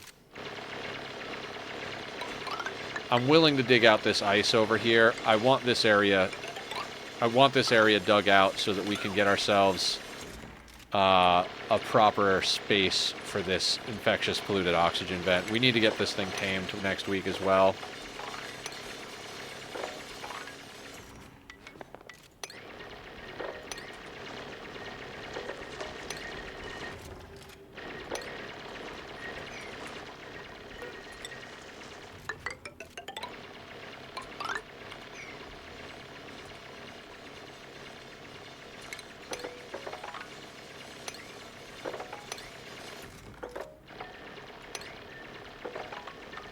Let's not accidentally expose the lava.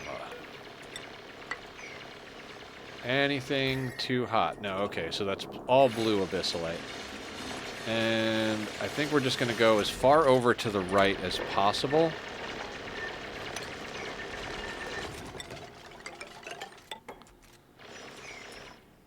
Without breaking into the cold biome here.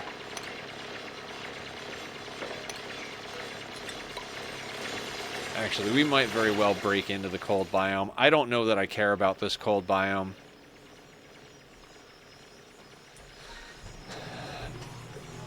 Like, I don't think we're going to be moving... I don't think we're going to be melting this biome out, so we might want to strip mine it.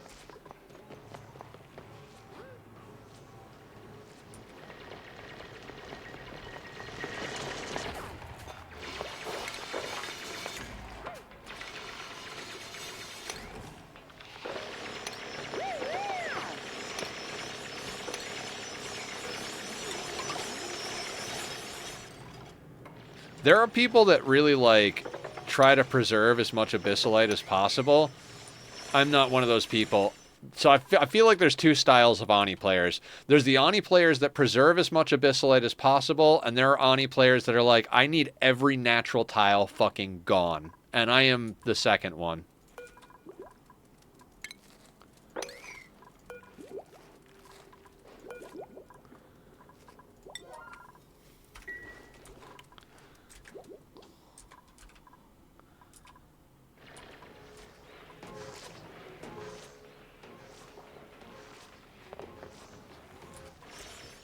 Like, I don't want natural tiles.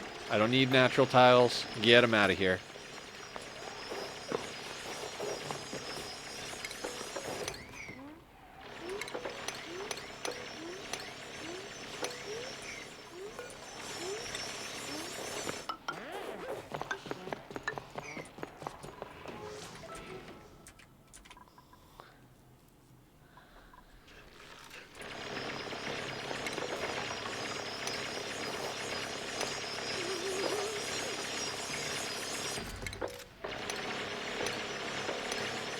I leave natural tiles for food, and that's it.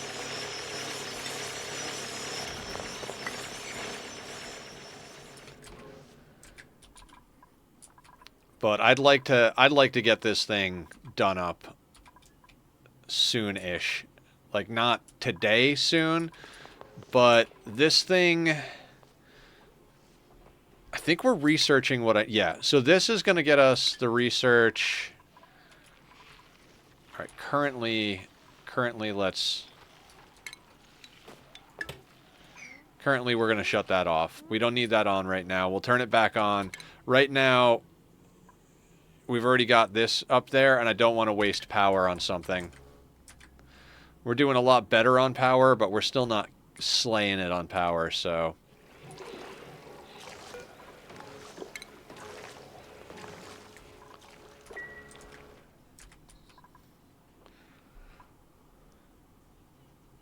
My brain... Oh, silly reboot quote.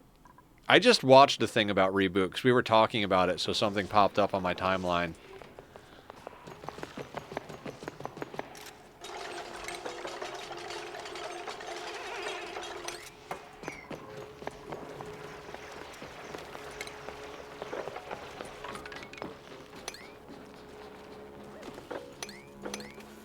I think I might have posted it.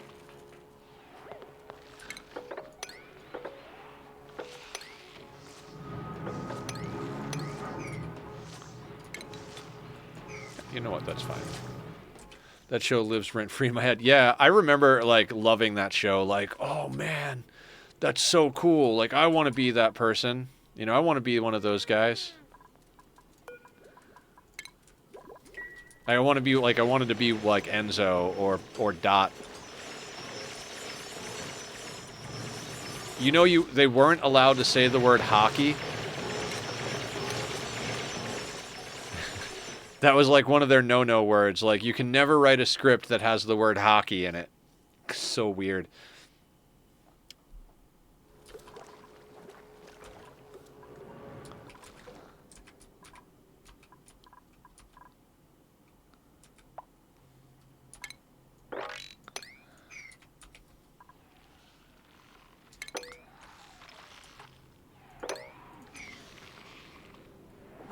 It was fascinating to me how many in-jokes for 3D modeling they had.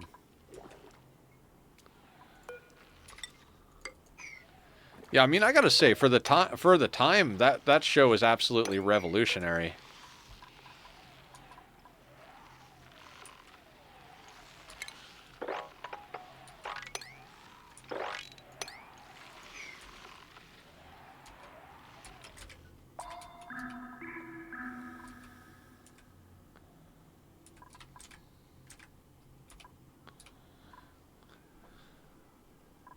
When I started learning, Maya was hilarious to be like, wait, that's what he's calling Fong? Fong?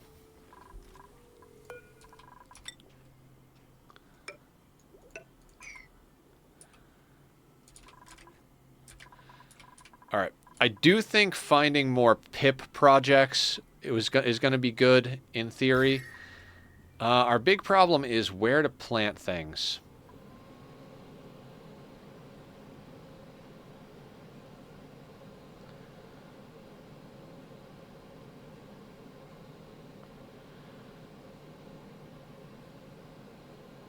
I mean, we could plant the Alvia Veros down on the bottom just for a little bit of a carbon scrub type situation.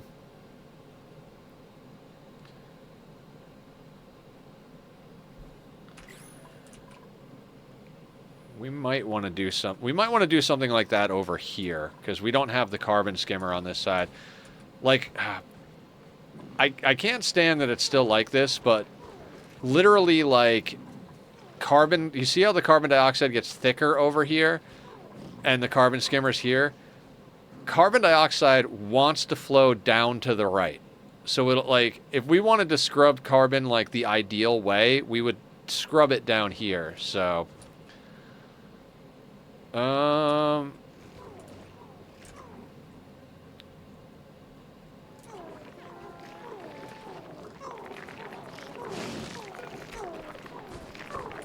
Alright, so we got a stone hatch there. This one is set up for sedimentary and igneous. Okay, cool. Can the stones eat?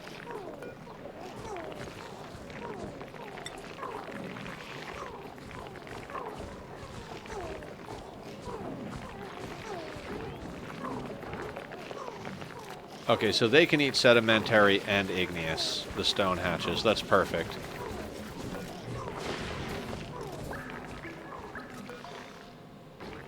Alright, so I want to do something real quick.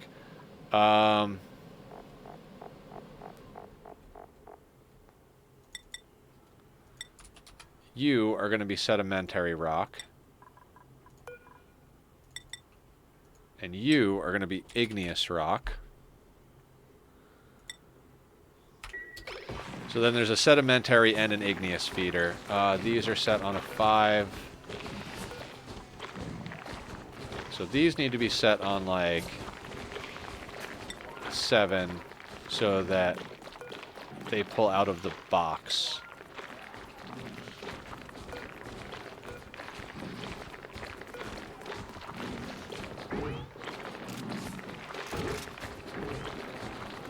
Okay.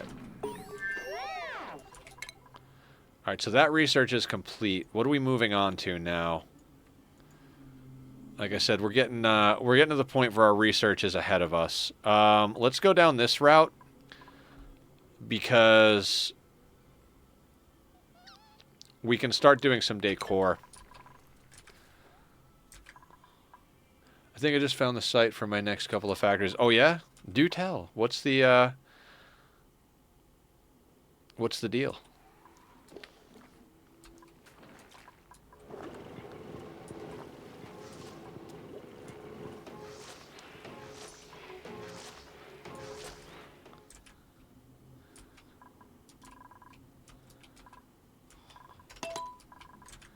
I honestly think we just kind of let this run and hang out, watch the ant farm go.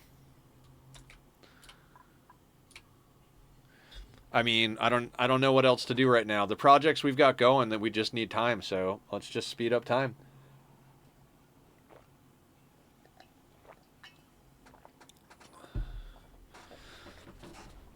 I mean, we could add more projects, but all of them are going to require building. So...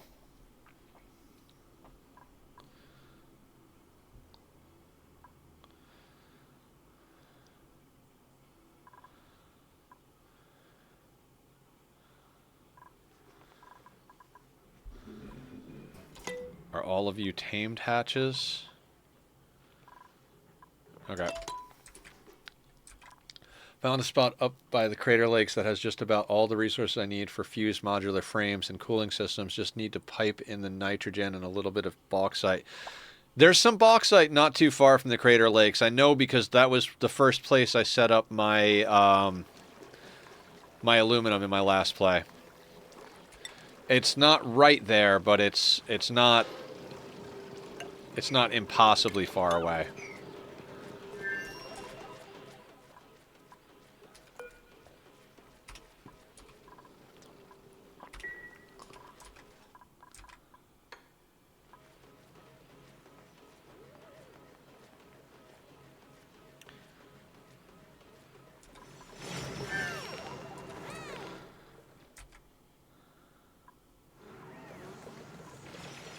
I think I want to put like a little lip here.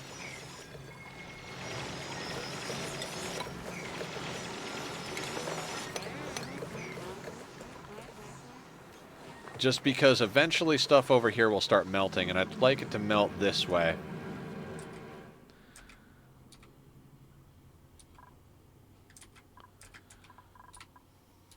Yeah, I'm kind of looking forward to getting on Satis tonight and knocking out some aluminum alclad sheets.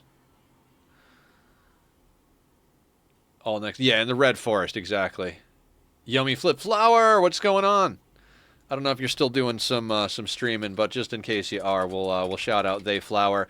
Been a little while.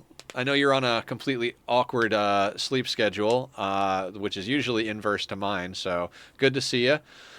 I think this is day 3 that we're on Flipped. We've got a decent little industrial area going up here. We're melting out this cold biome. We've incorporated all of the frosty stuff into the normal one, and we just exposed our second planet. So Tuesday we're going to send over one of our colonists to get out at that. Well, likely, you know me. And we are making too much food. Maybe not entirely too much, but along with a coal node and 2 SAM nodes, you could also make MK6 belts here. Nice. I got to get Mark 5 belts up so that I can do my turbo fuel factory, so that I can actually have more power. I think my regular fuel plant was making 10 gigawatts, but 10 gigawatts is not going to cut the mustard for the next round of upgrades, because I'd really like to start doing pure refinement on my ingots instead of the standard smelters, and that requires a lot of power to get into refineries. Along with the fact that just to get nuclear up and running, even though nuclear is going to create a fuck ton of power, in order to get it off the ground, it requires so much freaking water that you really do kind of need a lot of power already set up. Just to jumpstart the system.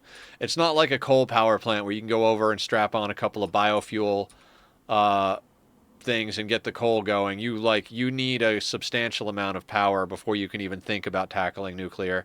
And I would really love to get nuclear done, but I also need a lot of materials, like all like the stuff you're talking about, like the cooling units and radio control units and all that stuff.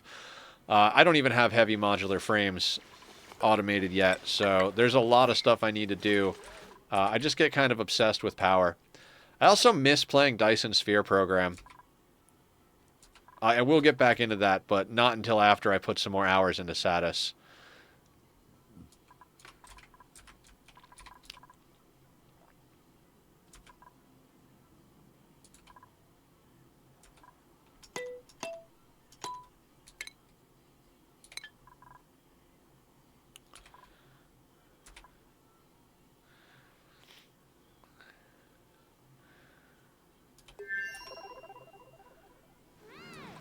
That research is done.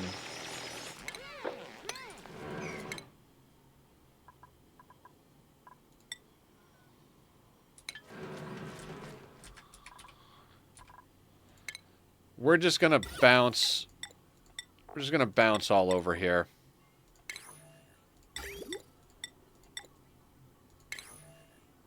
The receptacle is good.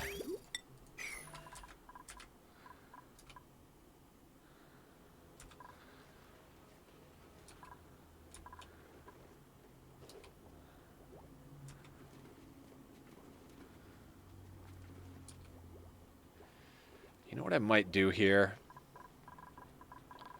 Let me snag some airflow tiles. I'd like to get better airflow going down, so let's start building airflow tiles here. That way we can shave off this side of the cliff. What do we got?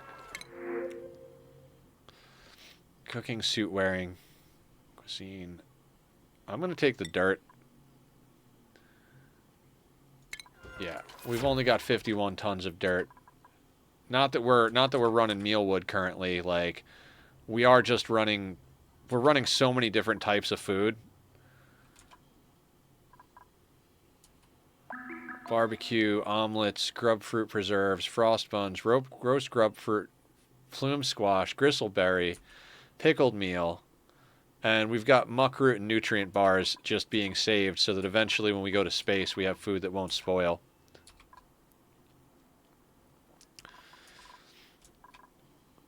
Yeah, we need to get to the second planet.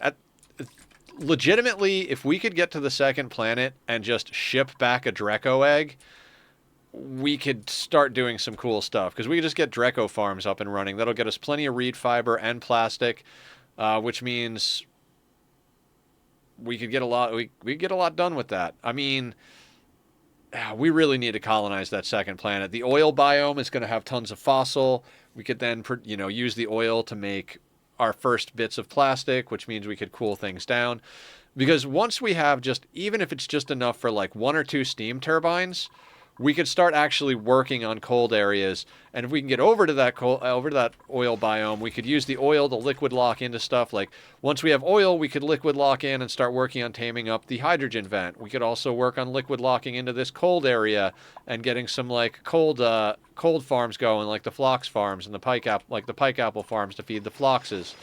Like, there's so much we could do once we get just a little bit of temperature deletion.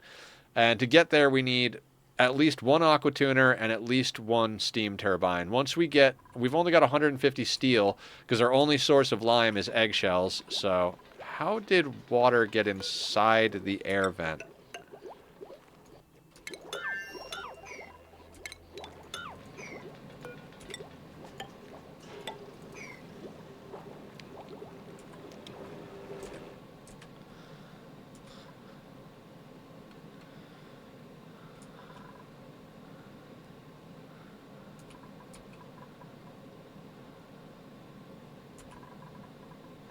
Have we unlocked anything else? Fried mushrooms. Forever.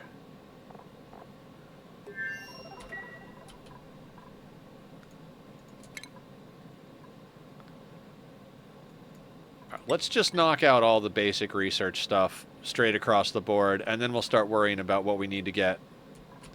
Because, well, we'll worry more about what we need to get research-wise when we come in on Tuesday. Right now, we're just trying to get a few basic things done over here.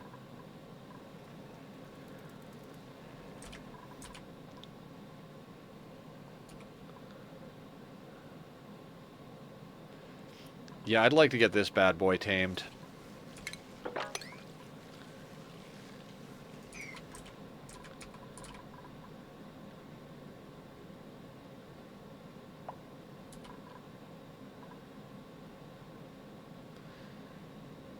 You know what we could do?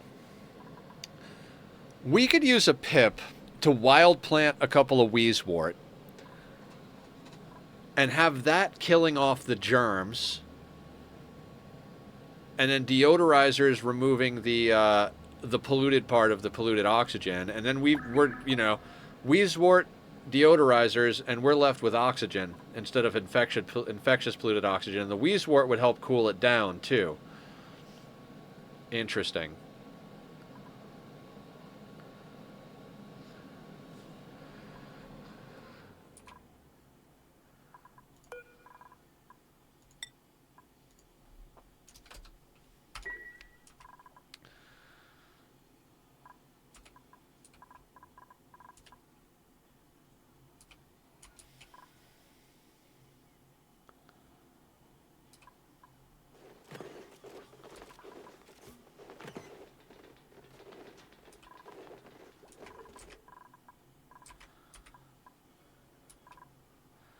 Yeah. So we're just doing some basic stuff today. We'll get a few strip mine projects going. We'll get a few strip mine projects done, and we'll try and think of some other stuff we can do here.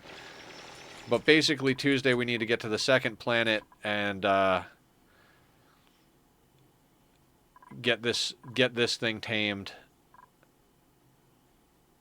and strip out a lot more of the planet. Research is a high priority. By the end of Tuesday, if we could get some sort of at least beeline on plastic. I don't think we necessarily can get plastic fully researched or plastic fully produced, but I think there's a good chance we could get plastic done on Tuesday, and maybe by the end of Tuesday we can get our first ATST set up. STAT, whatever it is. Whatever the proper order for those letters are. Steam Turbine Aqua Tuner, so Steve, STAT.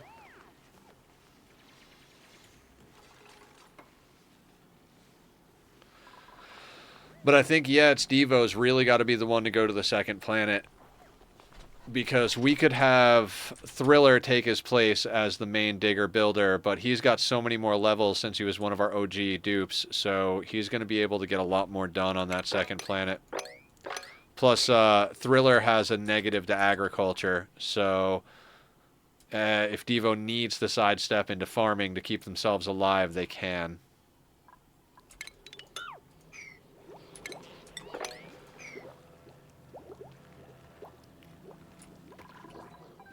Oh my god. Let's get that nonsense mopped up.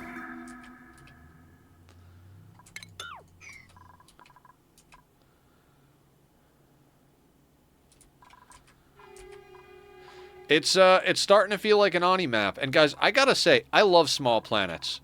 When I first started playing Oxygen Not Included, so much of what I did, like, I watched so much of Francis John and watched him play on the big maps, and I was like, oh, dude, that's so cool. There's so much to do, and blah, blah, blah.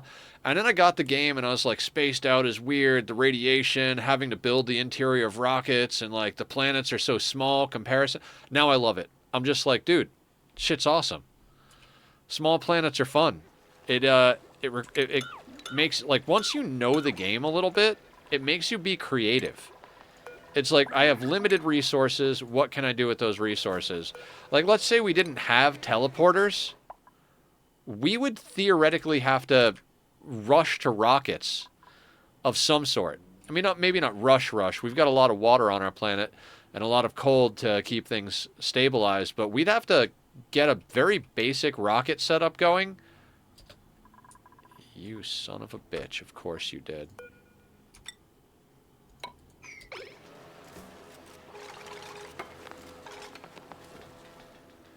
I was like, I don't need these ladders here, so of course they dig it the way that, yep, Screw you, dupes.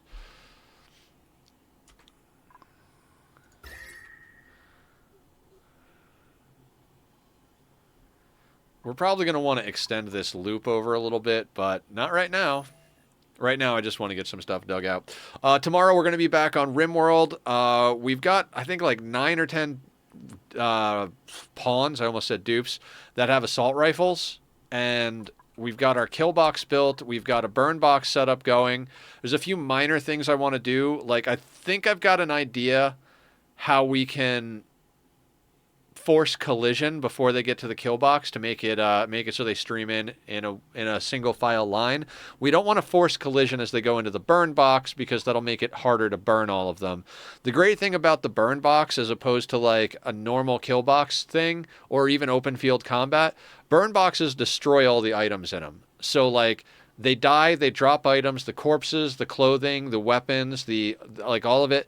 Now, in some situations, you want some of that stuff, so it's almost like, ooh, I wish I, but in those cases, we could, not burn them and just have them come to the kill box if they have stuff we want.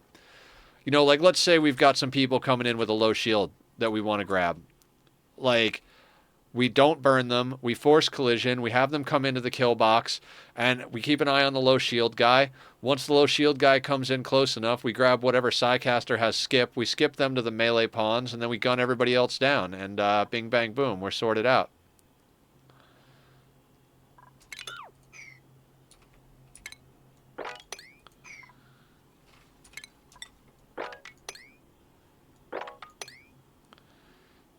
I'm going to go down here to liquefiable.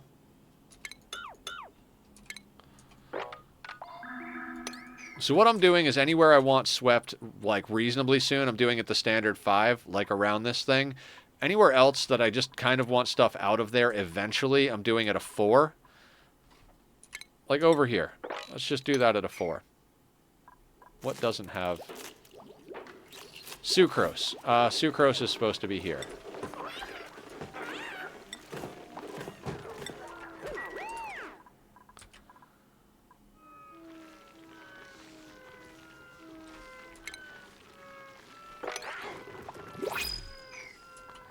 Alright, printables. I mean, the oxalate just evaporates, right? But athletics, science, construction. I don't really like Gosman. The other two I don't like. We'll take the oxalate. Doesn't matter. I guess every little pinch of air is helpful, but...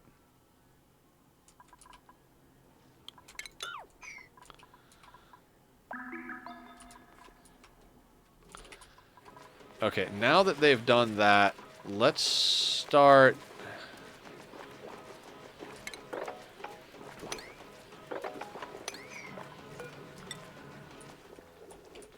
Which one? This one is right?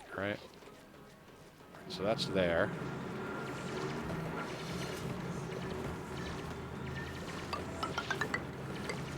Right? 3, 4, 1. Whoa, the vroom vrooms. 1, 2, 3, 4. So it would be here. Yeah, right there. Wonderful. And then we'll just need 1 to go up here. So this is where...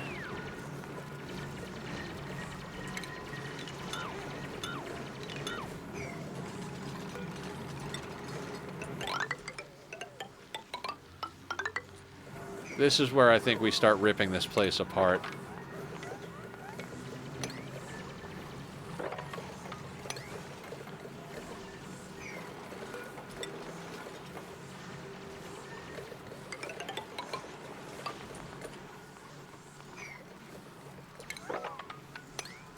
I mean, we will leave natural tiles that are growing food because, you know, free food and all, but...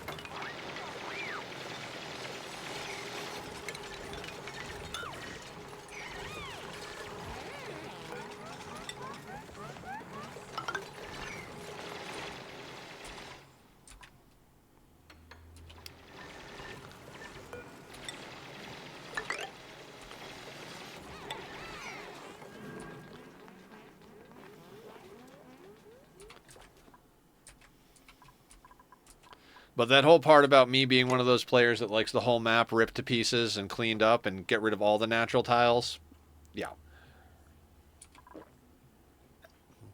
That's where I'm at right now. Like, what can we strip mine?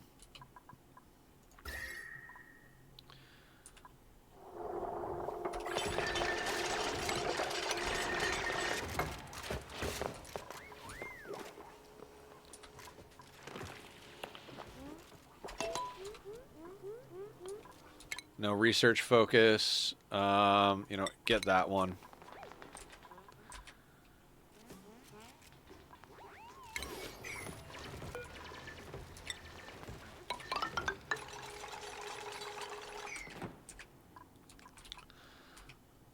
Like, I want as much of the sulfur as I can get my hands on. For the sake of the grub fruits.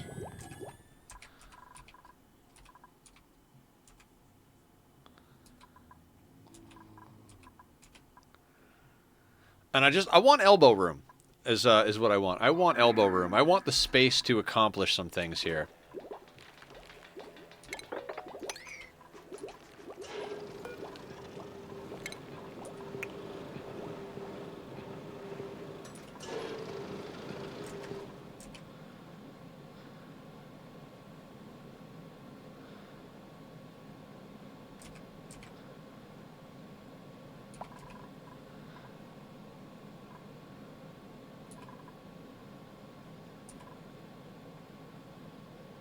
Okay, we've got 10 tons of copper. I will... you know what? I will let them finish this batch. Go to 99 and then go back to 1. Whatever. How much iron do we have?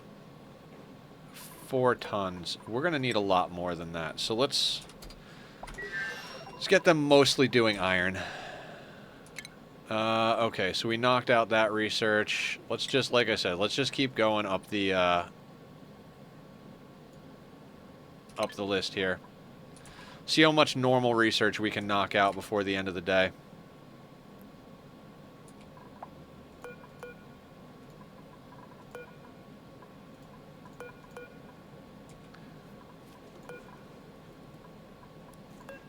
I want to click the grub. Alright,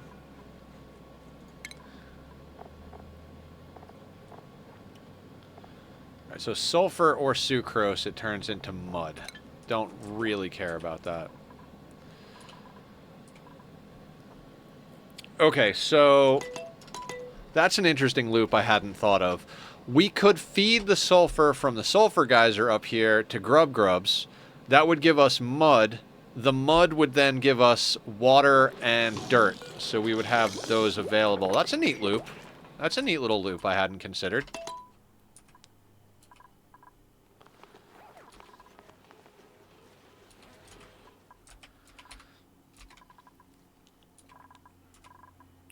I've never messed... like, Sweetles and grubs, I leave them wild all the time.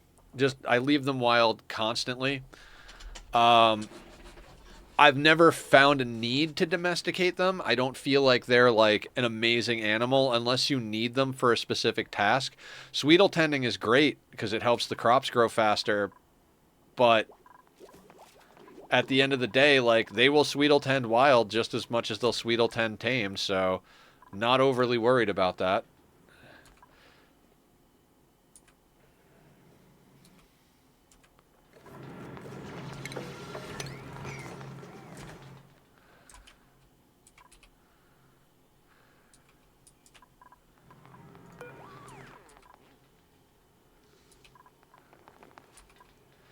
You know, if we come over from here, like, let's say...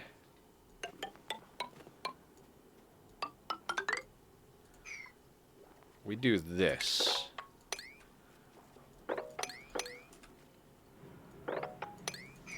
Then we could get some airflow coming. That it won't be great, but we could start chunking it out real quick.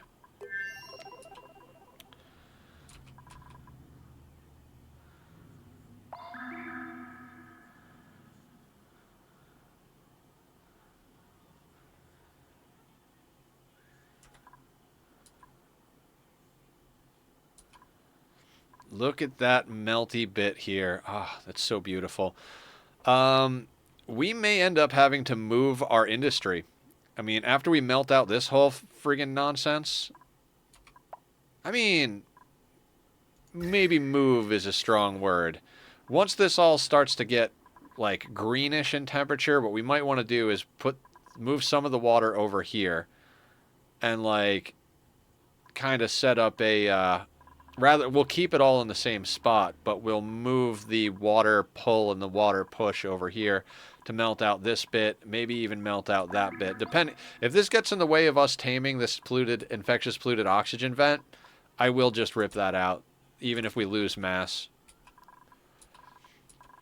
We know what we've got on our other planet, and we've got a pretty long fuse on our water collection here, so I'm not going to get too worried, especially with the natural gas producing extra polluted water. We could also stop overflowing to Bristle Blossom, and we could do a whole radiation thing to purify the water, get rid of the germs in the water. It doesn't really even matter because we're not drinking the water or using it in food. We're not making anything in the press, the micro musher that requires water. We're not cooking anything that requires water, and we've got the water cooler disabled. So I'm about to just unleash food poisoning on the entire freaking map, honestly.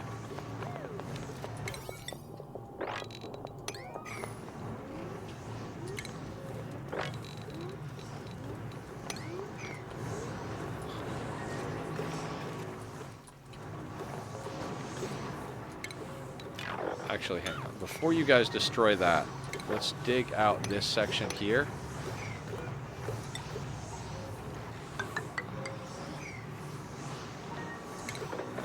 And do that so that we can get these little pockets of water and polluted water out of here.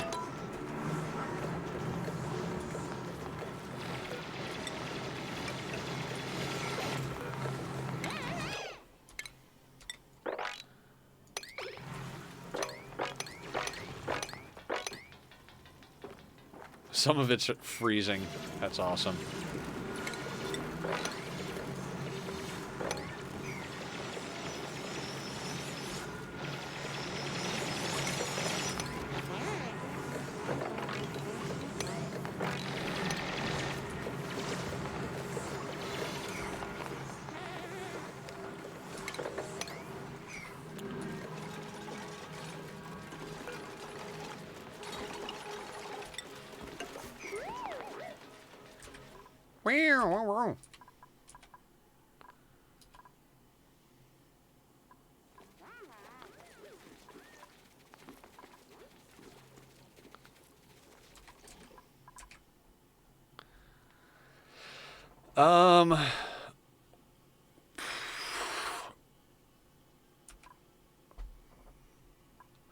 What do we have calorie? Like we're sitting on 124,000 pickled meal that they're not touching because we're making better calories. We've got a bunch of frost buns.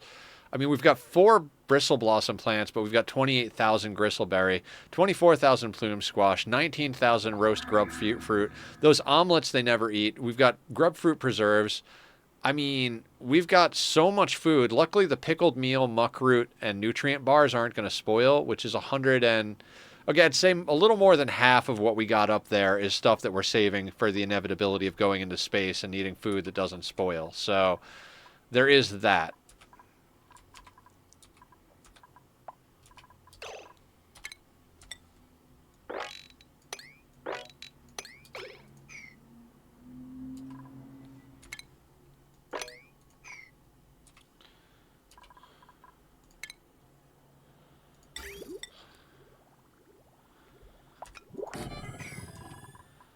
Printables. Man, we keep getting copper.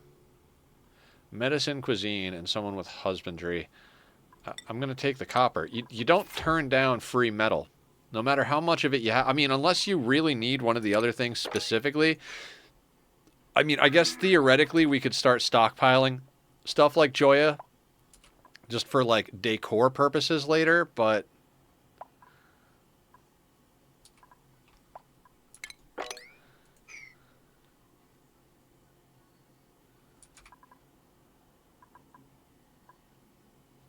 No research focus.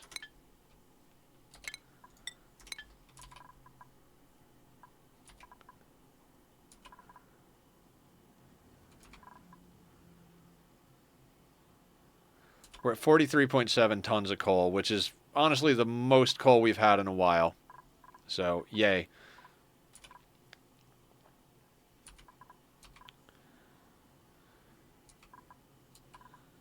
Oop. That can't be put there, so let's put that down a tile.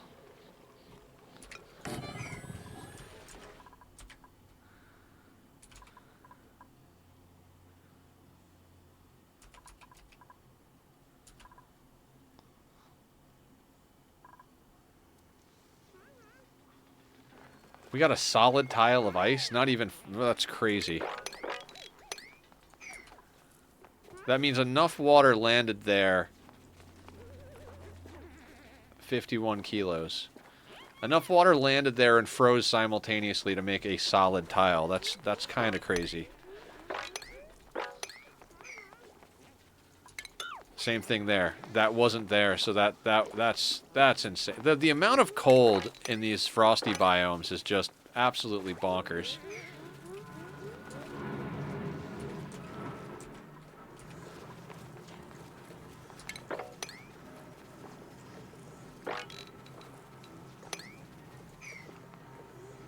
Oh wait.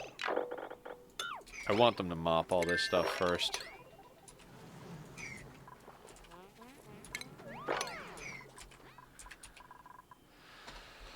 Oh, it's finally starting to look like we own the map, guys. Finally starting to look like we own the map. Like we were visiting somebody else's map. It belonged to the wilderness until now.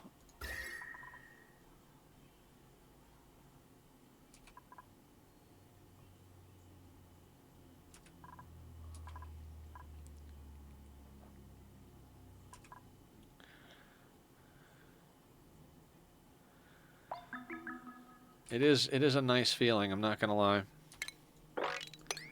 We can even start mopping that stuff up.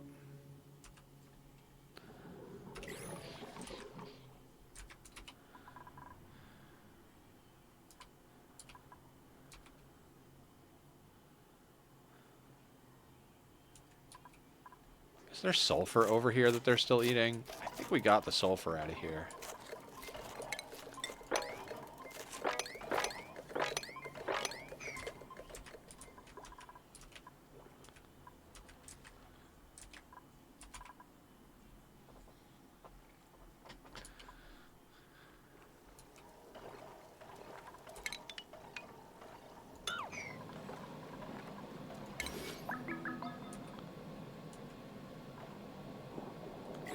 Are there no grubs here? Well then.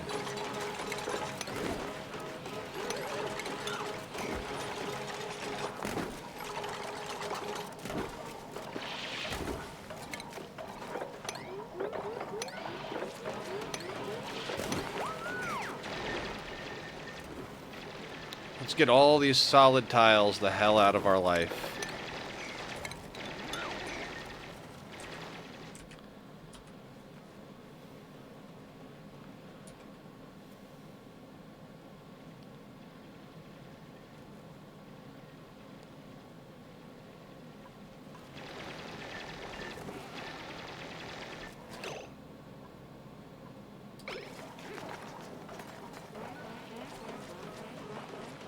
Come on, Devo.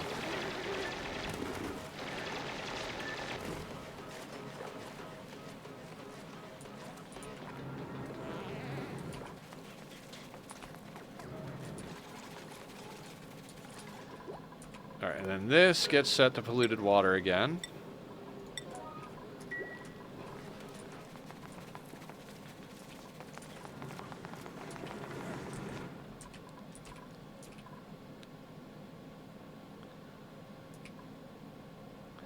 Yeah, now this is all meltable. This is all meltable.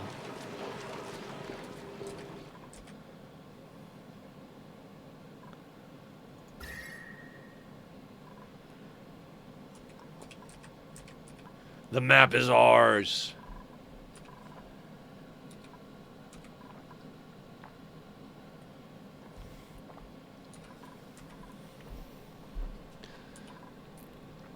Those, natural gas geysers, or natural gas generators, they do give off quite the amount of heat.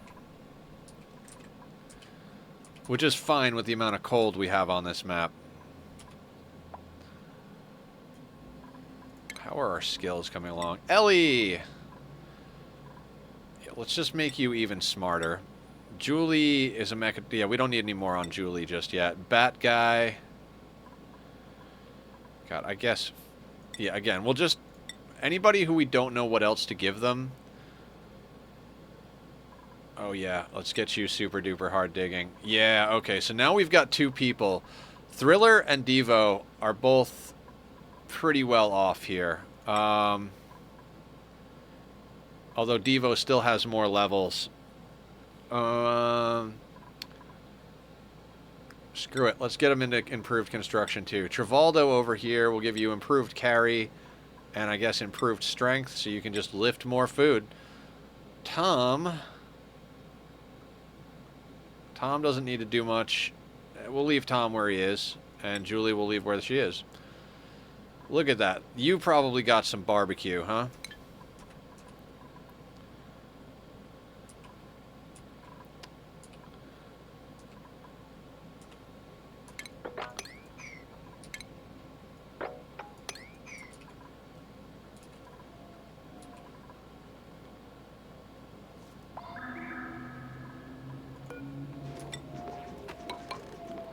Also, maybe time to finally get rid of those natural tiles right there.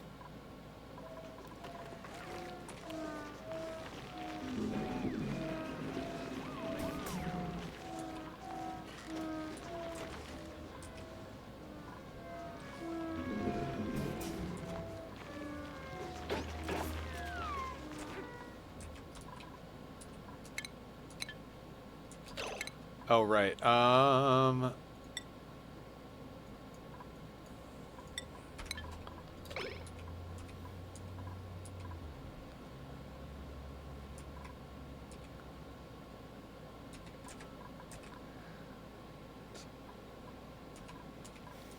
I'm trying, I want to strip out this area as well, but there's a lot of polluted water over here, so I'm trying to let them get the clean water done. In order to do that, we have to consume enough of this water to give some space in our tank here. We could make our tank bigger, but I'm not gonna.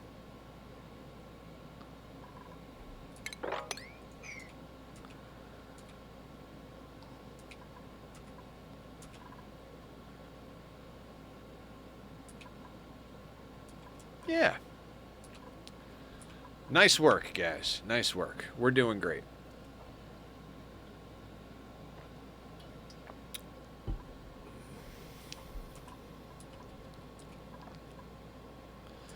Yeah, I do want to put that pip to good use and make a few other things happen, but I'm not willing to go too crazy at the moment.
One, two, three, four. So down at this level.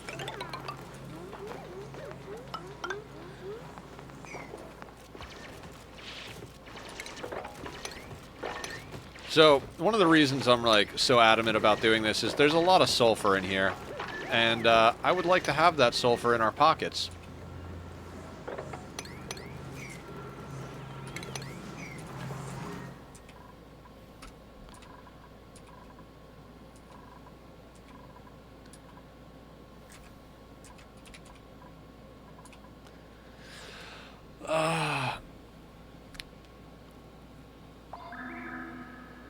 So, infectious polluted oxygen vent, get somebody to the second planet, get ourselves Drecos and oil so we can get plastic. Aqua tuner gets us into...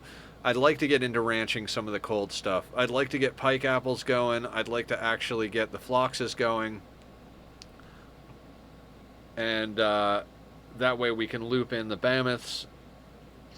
We don't have to, though. If we get Drecos, Drecos are a far easier method of getting reed fiber.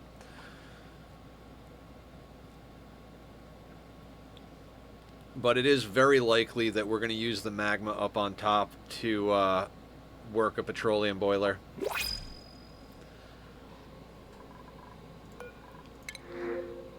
Ooh, pemmican. Lime. Lime, lime, lime. Don't care about anything else. I could have put the most godliest of god dupes. We need that lime.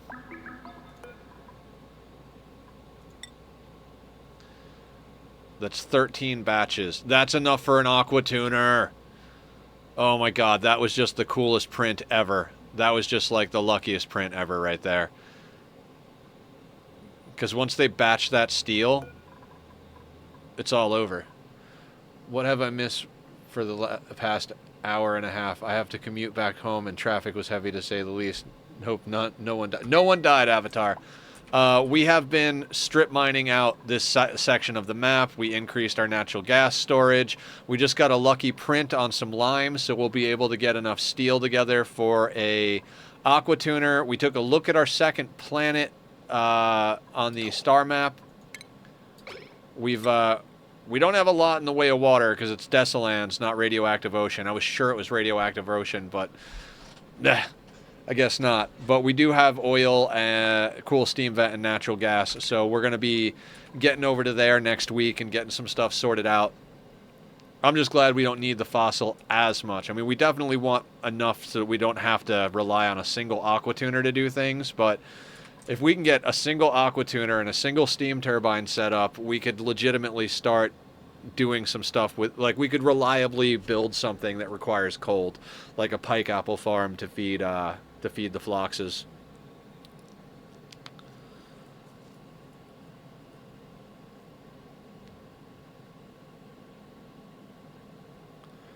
But yeah, we're just kind of clearing out space for next week's projects. We're continuing to consolidate water. We're knocking out a whole bunch of research. We're just kind of running a 3 and doing very basic projects at the moment, so that next week when we come in on Tuesday, we have elbow room and materials ready to go, and we can just start getting at it.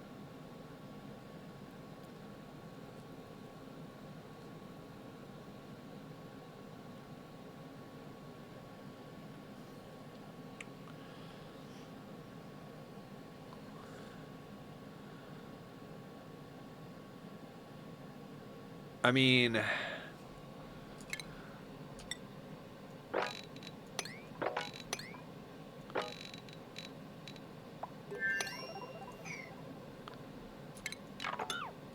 right, research is done there.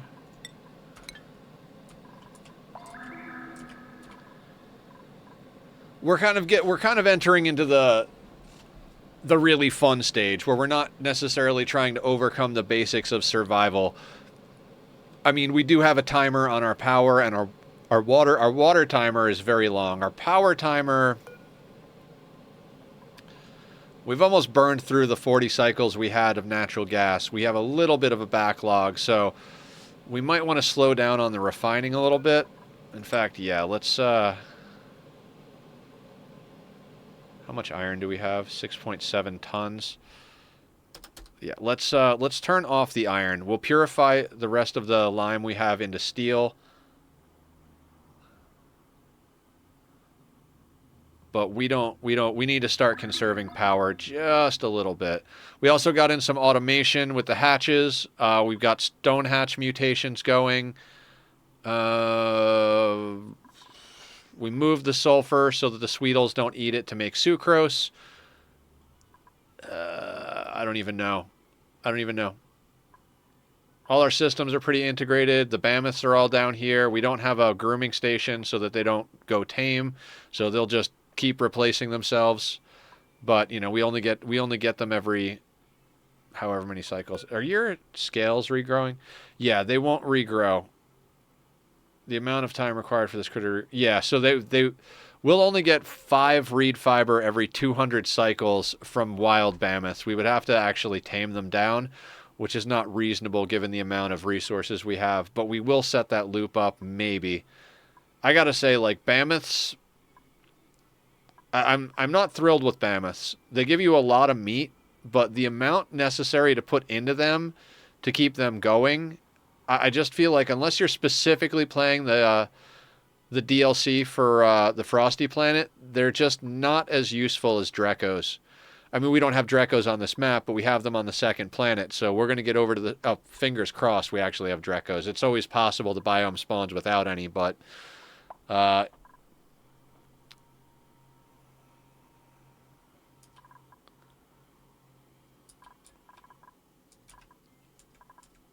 right, what else can we get done?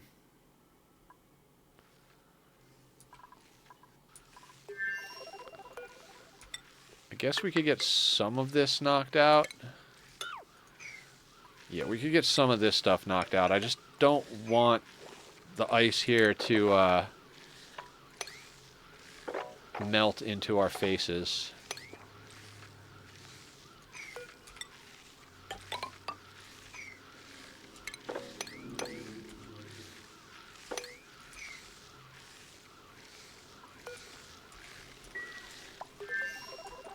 That being said, we could just come up over here.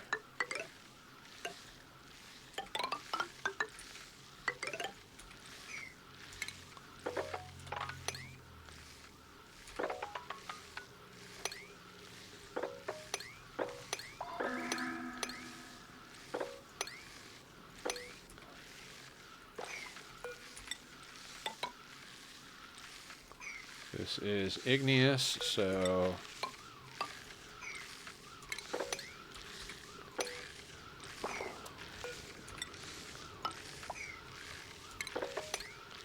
that can all get ripped out. I love strip mining a map. I think one of my favorite things to do in this game is strip mine a map. I don't know why, it's just very fun for me.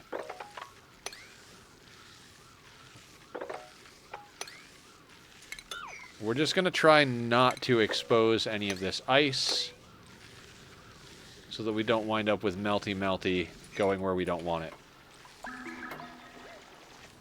I mean, we will eventually, like, get all that down. Like, basically what we're going to do is we're going to create, like, a little...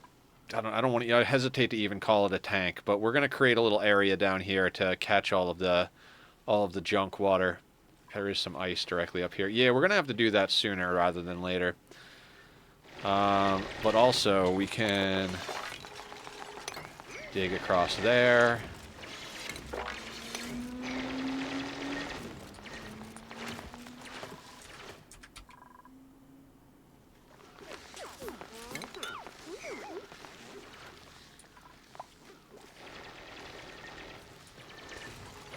Oh, shit.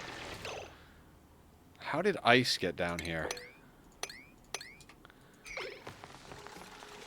I guess... oh, it's cold down here. I guess somehow water got down there and formed ice? Yeah, I'm not being as careful as I thought I was. Tear the map apart.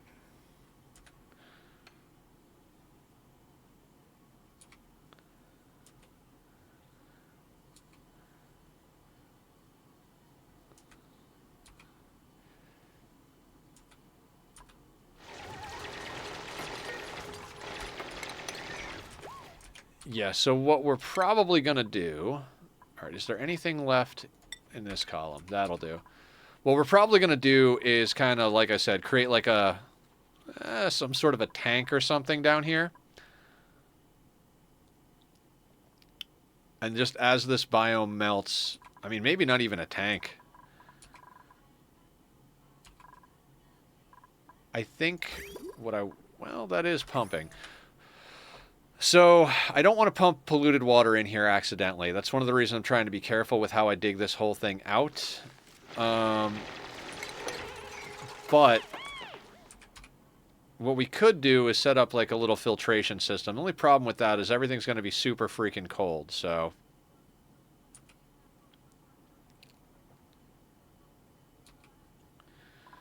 like, our temperature on this map... that's one of the reasons I'm digging everything out, too, is like... you half the mass of the material, but that also means it's half the cold or half the heat. And I'm just trying... anything that's not liquefiable, I'm trying to dig out so that we can get rid of that cold.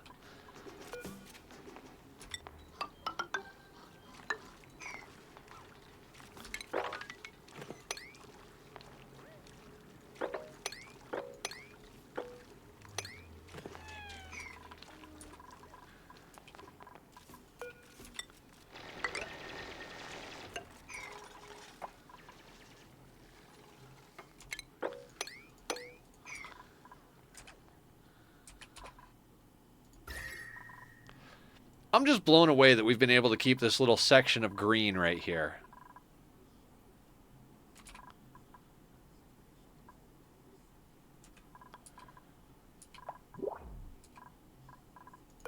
We will have to fix that loop a little bit. I'm not taking single interest dupes right now. Okay, so this bit here...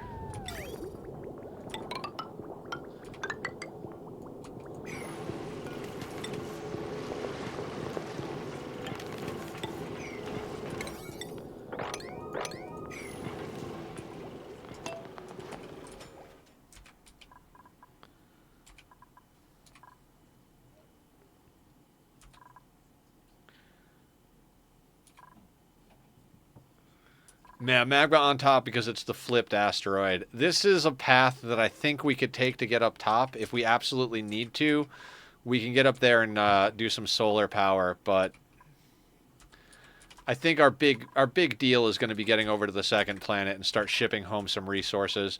I'm not as worried about running out of coal because there's going to be plenty of coal on the second planet. So we should be able to make good use of that.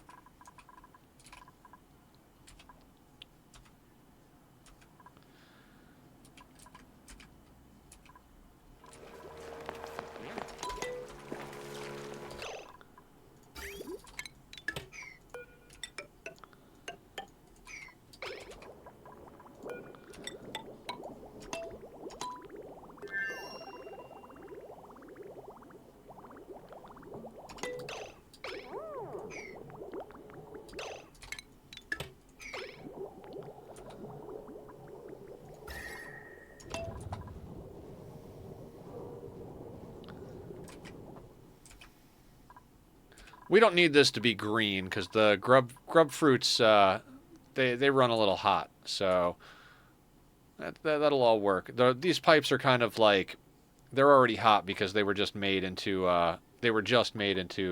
material, which they got a lot of heat from the refinery. That's the word. Look, an anti-entropy thermal nullifier not hidden behind ice.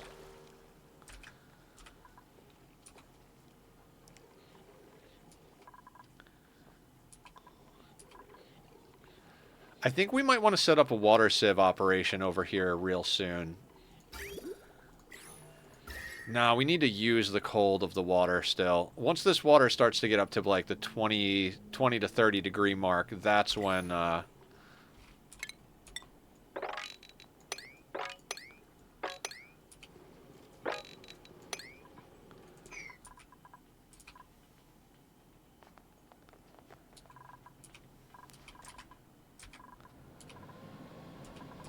yeah. Oh, we're already past the 6-hour mark. I know I kind of got a little quiet there and just started grinding some stuff out at the end, but I think we're nicely prepped for next week. I kind of don't want to stop. How do I stop?